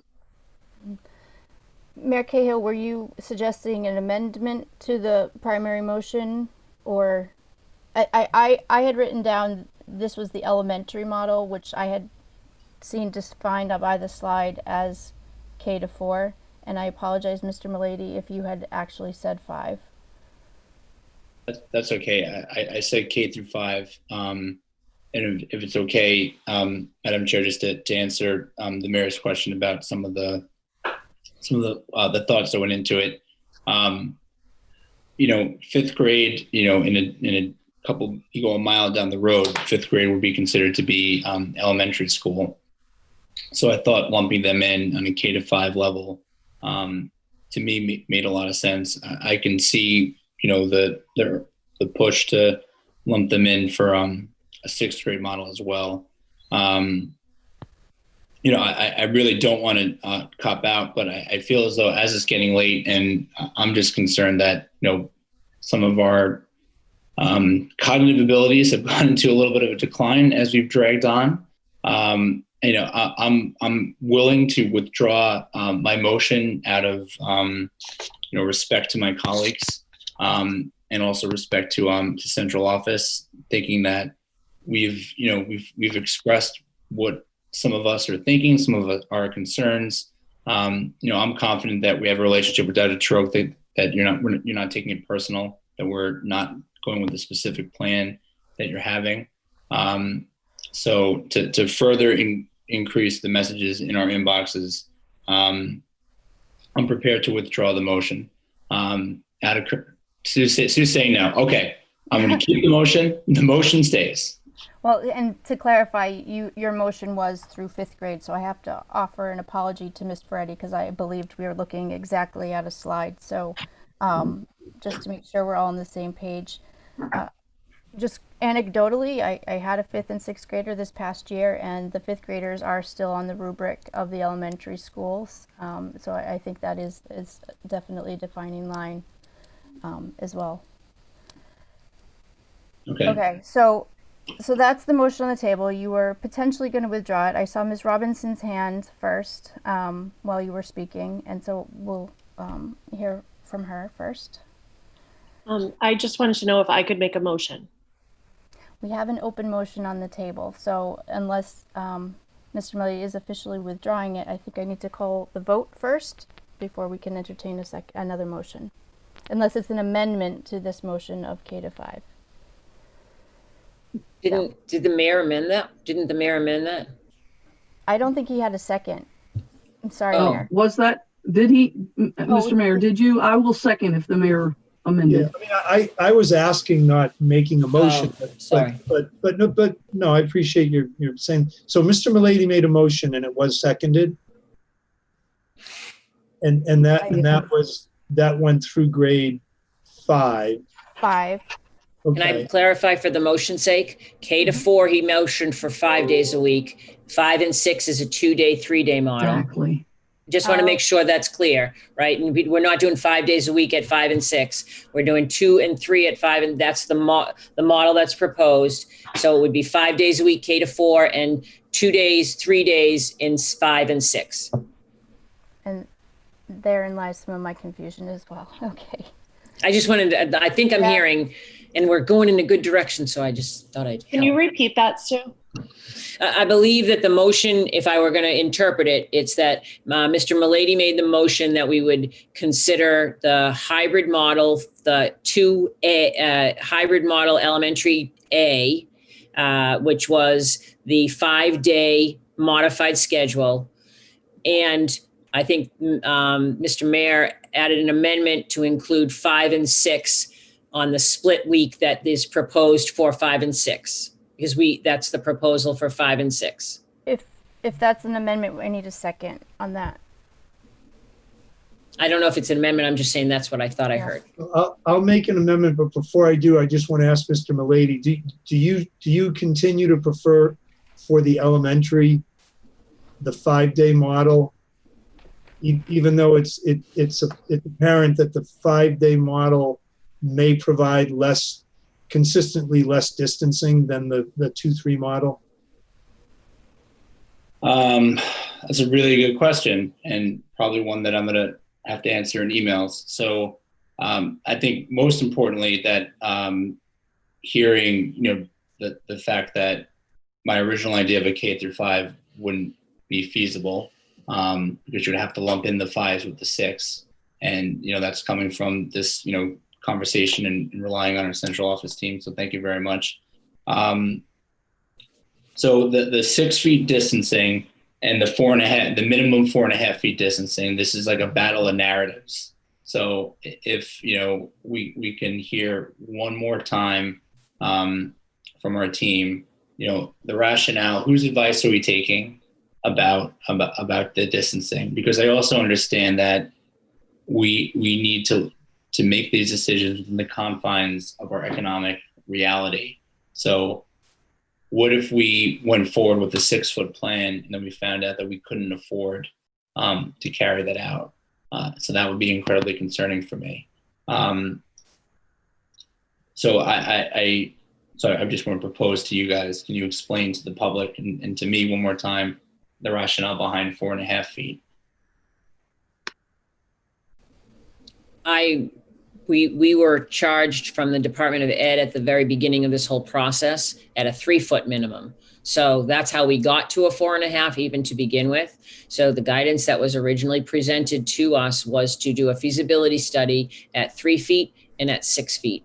And so when we did a 3-foot, we had concerns that we would have some struggles to do the meals and some of the other areas. So that's why we decided we could do maybe a modified day where there was not a lunch period that we would deal with. That's how the day got modified from a full day to 8 to 12 with some synchronous learning at home at the end of the day. The 2-day originally has a full day in it because we felt if we only had half of the students in the building, we could more safely attempt to do lunch. That was the rationale that brought us to this point. As we did feasibility studies, as we looked at the guidance that we got, as we set up classrooms, as we talked in the buildings with school-based teams, and they looked at the setup of classrooms. The 5-day would never. We cannot do the 5-day at 6-foot distancing. We don't have the physical space, number of rooms, physical spaces. We can do the 2-day at 6-foot distancing, and that's about the only commitment that I can make in terms of the numbers. And that's where I believe most of the districts around us are landing on a 2-day because of the 6-foot distancing. Dr. Churchick, but when you say you can't commit to the 6-foot because we need to make sure there's a space for every student who is. Well, remember that we can do 6-foot. Then we go to that bullet at the bottom that says we would have the high needs would then be brought in. We would only be able to bring in high needs students as there were spaces at the 6-foot. So we may not be able to bring in as many students as we would have in the 5-day model. And Dr. Flaherty, if I'm not stating this clearly enough, feel free to jump in. On the 5-day plan, the modified schedule, then all of our high needs students are in every day. So we're able to see them every day. It also brings all of our youngest, and I also call them littles, in with the strongest foundation, and they get to see their teacher every day. If we go to the 2-day, 3-day, they would be doing some remote. The feedback we got from parents in the surveys were, especially our K1s, really struggled with a lot of the online and being able to have the stamina to do a lot of the remote learning. And while we would give them teacher support, it would not be with their teacher. We are talking about doing some podding, and so we would have like all the grade 1 teachers kind of work together.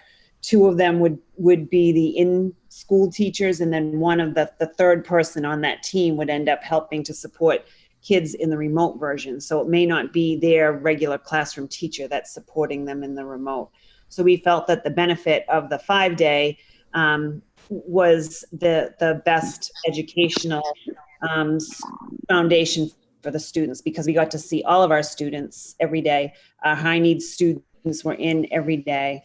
In the 2-3-day, again, as Dr. Trochek had explained, we would have to bring in our students that are in the separate population. But then when we looked at students that we considered to be high needs or high risk, we may not be able to bring all of them in, or we may have to split them, and they would each get 1 extra day because we couldn't get the 6-foot distancing.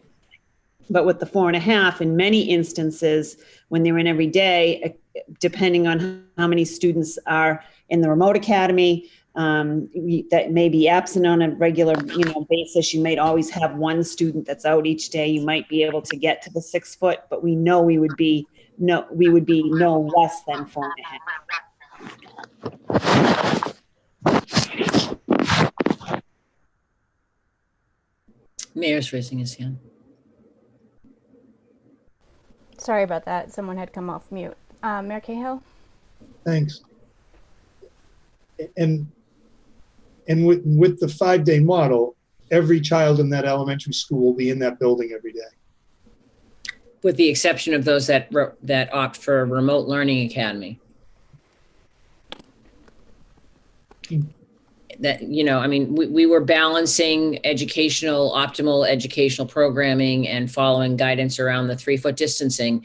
I hear everyone's concerns, and at 6 feet, when we do that, there are the trade-offs. However, I have said all along, I want to try to move the process, right? I want to be able to have something and some decision so our families can start planning, and we'll take whatever we can get in terms of, having that opportunity to connect face to face with kids at some level. So I don't want it to seem like we're, trying to be difficult. We're just trying to provide you with the information that we have. And it is at 4.5 feet. I cannot commit to 6 foot at that 5-day. There's no way. Yeah, I would just agree that that's why these are the two plans that we brought forward. We are confident that we'll provide an excellent opportunity for students, either hybrid model. And we will make it work. 5-day modified provides a more consistent experience than the 2-day, 3-day. Thank you, Dr. Flaherty. I saw Mr. Milady first, then Ms. Visnick. So thank you very much. I guess to clarify my question is, what scientific model, what's the data that says 4.5 feet? I understand, the constraints that we have to comply by. So I just need to hear what the science and the data is. That's all. Data that was provided to us from the Department of Ed was from the American Association of Pediatrics and the Massachusetts Pediatric Association. Those were the references and the research that they had cited in that guidance. That was all in that initial fall guidance that came out from the state.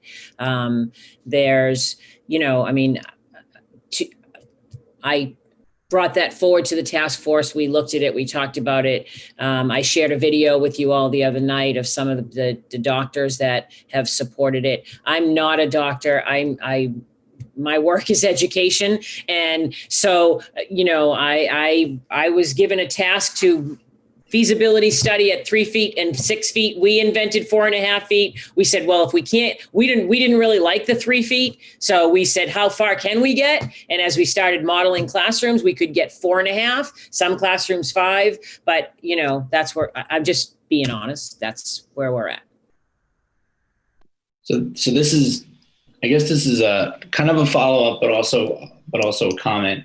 One of the things that I'm learning, as we go on, is that we're not in our body really responsible for the how.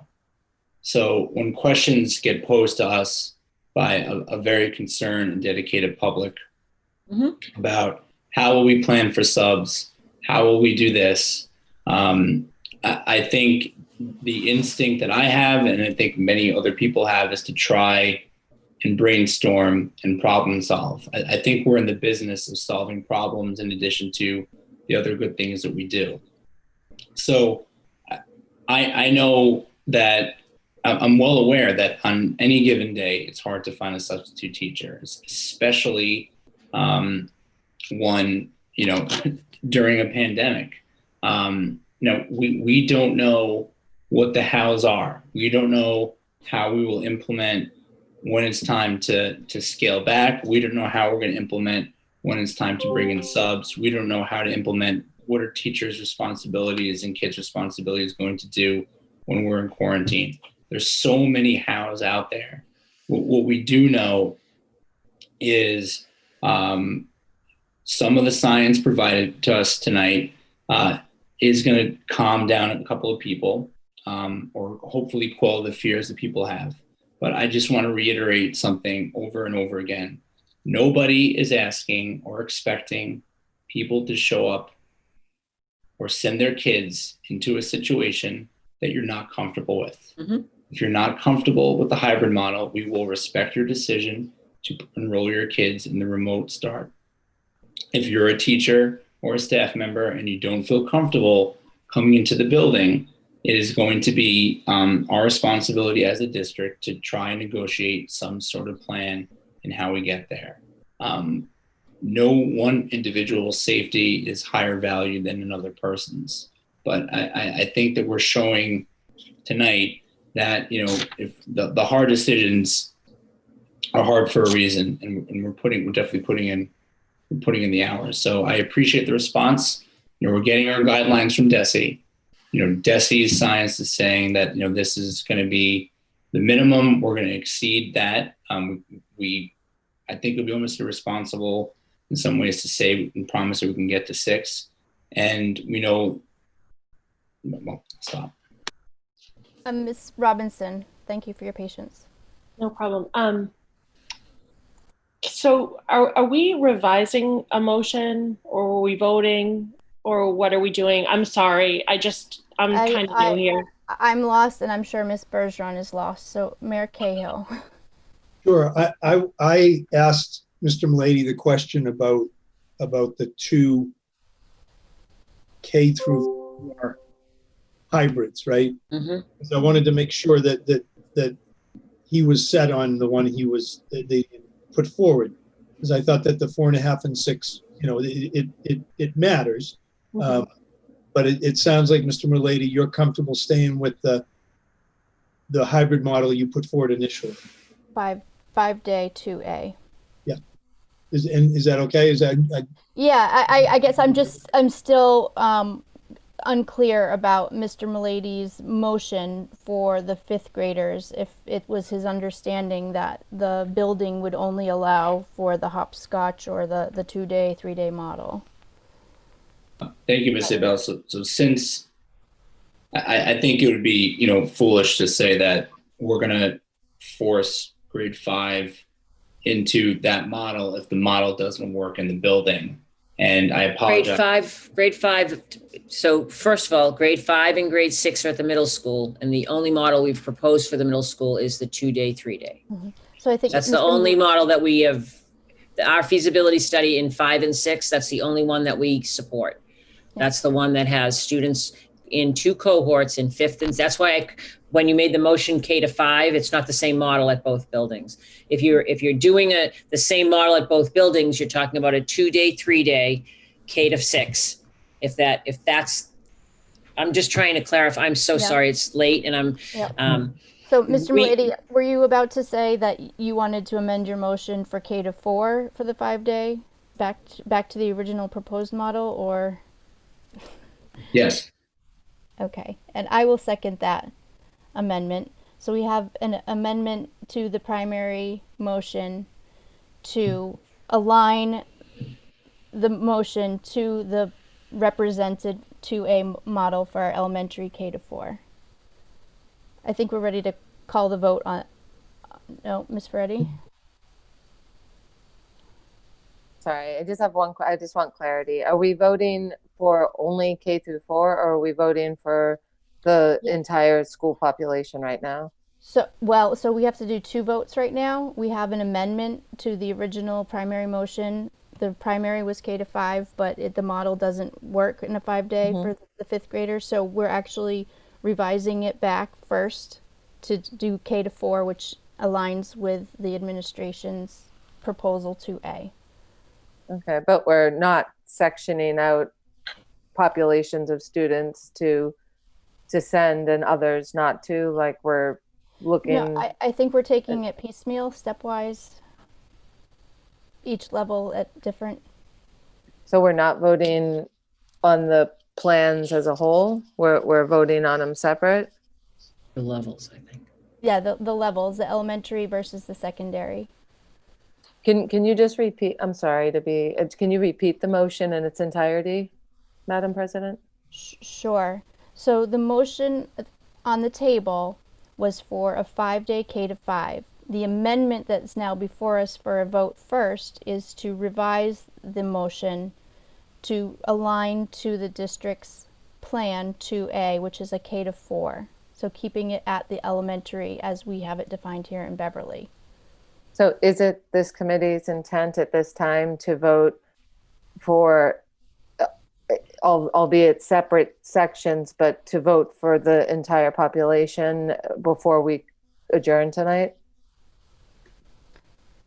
That would be my preference because I think, you know, I don't feel, I think that if we're going in and we only address, I know it's late, but you know, we've come this far, and I just, it would seem wrong and to only vote halfway and then say goodnight.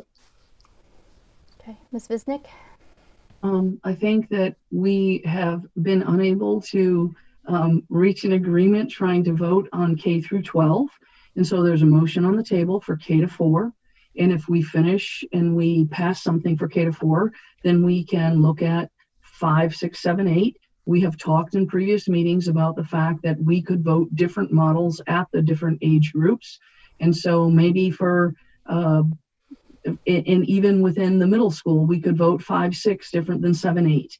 And, or in the middle school, we could vote something and that could be different than the high school. We don't have to have one unified model across the whole board.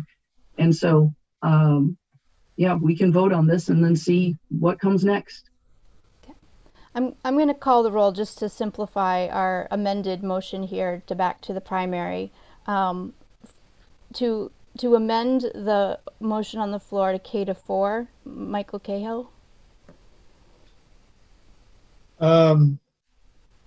Yes. Kimberly Coelho? Yes. Kelly Ferretti? This is to just amend the motion? Just to amend the motion to clean Okay, it up, yes. to align it to, yes. Okay. Karen Robinson? Yes. John Mullady? Yes. Lorinda Visnick? Yes. And Rachel Abel, yes. The amended motion now is the primary motion, which is to propose a hybrid 2A aligned with the recommendation and illustration provided by the administration. Do we have any further discussion, or are we ready to call the Madam roll? President, I'd like to offer a further amendment Okay, Mayor Cahill? that we also propose we also adopt the hybrid model for grades 5 and 6, the 2-3 day as proposed by the administration.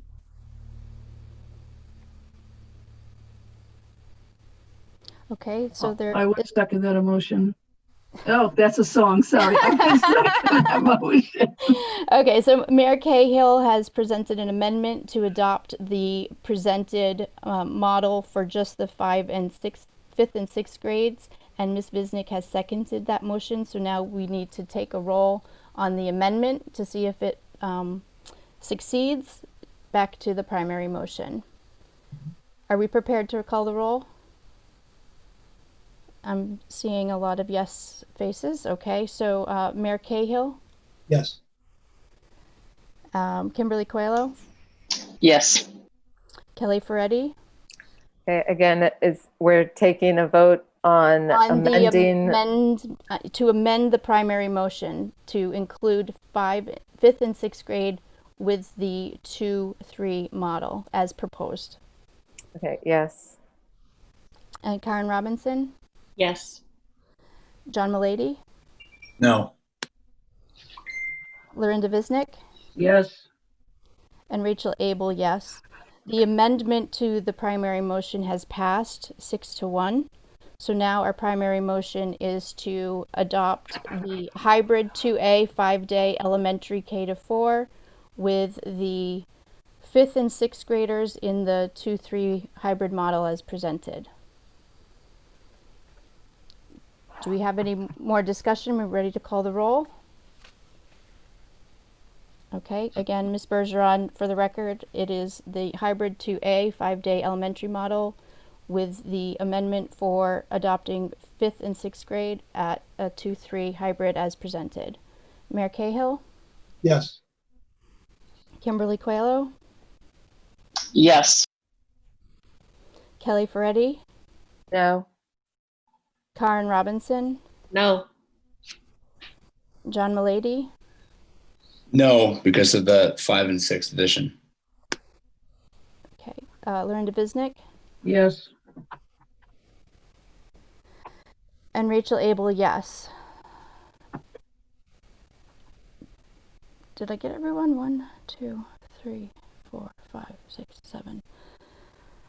So by a vote of 4 to 3, the motion has passed that we're adopting the hybrid 2A 5-day for elementary, and for 5th and 6th graders, the 2-3 hybrid as presented. Madam President, I'd like to make a motion. Yes, Ms. Bisnick. I'd like to make a motion that we take the remaining grades, so that's 7 through 12, and start the school with them remote. There's a motion on the table for a remote start for grades I'll second that. 7 to 10.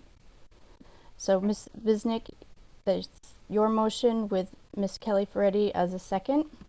Is it 7 to 10 or 7 to 12, Rachel? Sorry. Sorry, 7 to 12. I wrote 12. Thank you.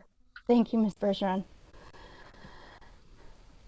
Okay, do we have any more discussion, or are we ready to call a roll on a remote start for 7 to 12? Ms. Coelho, you recognized? I would just like to get some clarification on this. If those children are remote in the high school, if there are any that are on IEPs or special needs, just like the grades previous, will they be allowed to go in school for instruction? So the high needs category that I showed before absolutely will still be available to do that. And we will look to populations that we would be bringing in the same manner that we would have in any of the other models. So, we will be looking, and Bethany, you can speak in with me. I know that our sub-separate programs will definitely be in. Do you want to weigh in on it? I don't want to speak for you.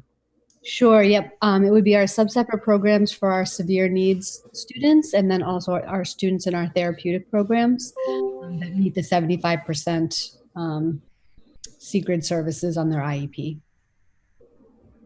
Thank you, Ms. Splansky. I just wanted to make a quick comment that I don't plan to amend this motion, but I think I heard a lot of good ideas at the table this evening about providing opportunities, even in a remote setting, to address some of the social, emotional, and needs that our older students have that are very real. And I would encourage the administration to work with staff and teachers and educators to figure out ways in which safe opportunities exist at the beginning of the year.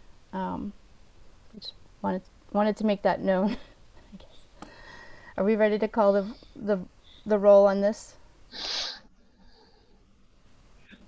I'm not seeing anyone raising their hand to speak, so I'm going to go ahead and call the roll. The motion on the table is to have our grades 7 through 12 do a remote start. Ms. Bisnick made the motion. Ms. Ferretti seconded. I'm going to call the roll. Mayor Cahill? No. Kimberly Coelho? No. Kelly Ferretti? Yes. Karen Robinson? Yes. John Malady? Yes. Lorinda Bisnick? Yes.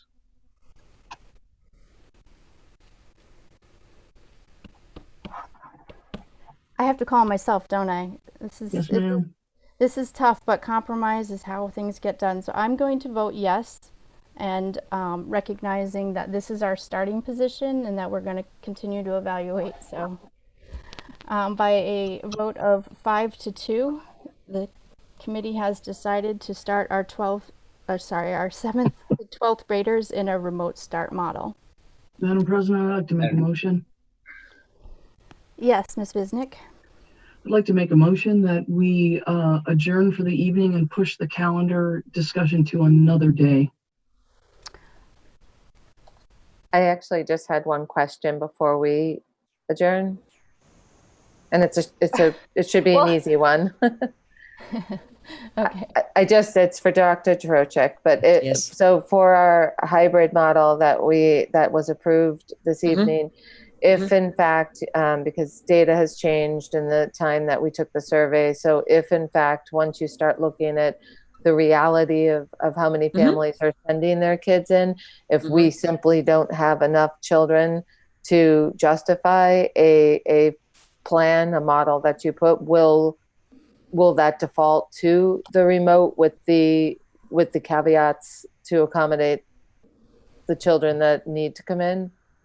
Or will you do like if there's a very small If we don't have enough population? children, I can tell you what I will plan on doing, and it will begin next week now that the vote has been taken. We will be sending out a communication to families, and we will be saying, are you electing to enroll your child in the Remote Learning Academy, or are you electing to attend school in the hybrid model that was voted on by the school committee? We'll have definitive numbers. We did the same with staff already once, asking if they had any specific information. So we have a list of staff as to who has concerns, who has medical needs, who has other. We'll start to begin that matching process to see, sifting through who's available, who's not. One of the biggest issues is the childcare issue for staff, and we have been working very closely with Judith Cronin and the YMCA to find options for our staff to be able to find childcare so that they can teach. So that we'll settle through that. We'll work through that option, and then we'll begin to know how many people are able to take on the in-person role. So this will be a wonderful beginning for us to be able to begin that sorting process of who, and trying to meet the needs, and make sure that we're working with staff. We want staff to obviously be in a position that they want to be in, and so this gives us that opportunity to start that work. No, that's right. Go. So Ms. Visnick started to make a motion. It doesn't yet have a second. I just want to be respectful for all the parents who have. I will second that. I want to be really respectful for the parents that have hung with us. And I think Dr. Trocheck tried to make the vote on the calendar as easy as possible for us. It's as easy as possible. My motion. I withdraw. Okay. Thank you, Ms. Visnick. There are two versions in front of you. Version 1 has a start date of September 14th. The orange version has a start date of September 16th. The union and the union has met with me, and they are in agreement that the September 16th with an end date for teachers on the 22nd. All it really does is push the days, pushes up the student dates, and it doesn't really impact anything else. So that's, I would like to just say that calendar, we've checked it over. Julia and the board at the union has already had their opportunity to take a look at it. Ms. Bergeron and I counted 87 times to make sure there were enough days in the calendar in the right spots. So our recommendation would be to accept the calendar that has students beginning on September 16th. Mayor Cahill? Why not the 14th? That would give us the extra days to prepare. We would be utilizing those days for professional development. We have trainings to do for teachers to make sure that they have all the trainings they need around the proper use of PPE, around some of the strategies that we're going to need to use. And so, in the end, that would just push 4 professional development days to the end of the school year for teachers. And quite frankly, we have a lot of things that we want to work with them on. We have a lot of initiatives in front of us. We want to look at some of the work around restorative justice. We want to look at some of the information that we need to do. And those training days are better front loaded for us than at the end of the year. And so all that calendar does is shift the start date. And it's not possible that the start date for teachers would be earlier than August 31st? No, I don't. Not contractually. We can't start before the 31st. Is that because of when Labor Day falls? Is that what we're talking about? That's correct. Yeah, it's the Monday before the Labor Day in the previous week. Okay, Ms. Visnick, I saw your hand. Yes, Madam President, I'd like to make a motion that we accept Dr. Trocheck's recommendation and start school on the 16th. And I'll second that. Version 2. Thank you, Ms. Ferretti. We have a motion on the table to adopt version 2 with the recommended start date of Wednesday, September 16th, which allows additional time upfront for preparing our 2 school starts. Are we ready to call the roll? Looks like we are. Mayor Cahill? No. Kimberly Coelho? Yes. Kelly Ferretti? Yes. Karen Robinson? Yes. John Mulady? Yes. Lorinda Visnick? Yes. And Rachel Abel, yes. By a vote of 6-1, the motion has succeeded. Our new start date for students is September 16th, 2020. Motion to adjourn. Second. Thank you, Ms. Visnick, and thank you, Ms. Robinson. By roll call vote, Mayor Cahill? Yes. Kimberly Coelho? Yes. Kelly Ferretti? Yes. John Mulady? Yes. Lorinda Visnick? You forgot Karen. Oh, Karen, I'm sorry. I was writing Karen. I never forget you, Karen. Thank you. And yes, I would like to adjourn. Lorinda, you are a yes? Yes, ma'am. We're back to a unanimous 7-0. We have voted to adjourn at 1, 2, 3, 4 o'clock. Look at that. 1, 2, 3, 4. Thank you so much. Thank you, everybody. Thank you so much, BevCam. Thank you so much. Thank you so much, everybody. Thank you, everybody. Appreciate it. Happy birthday, Teddy. Turned 6 today. Oh, awesome. Right now. Here we go. Congratulations. Good night. Go wake him up and let him eat cake. That's a good idea. I'll go do that. Bye-bye. Good night, everyone. Good night, everybody.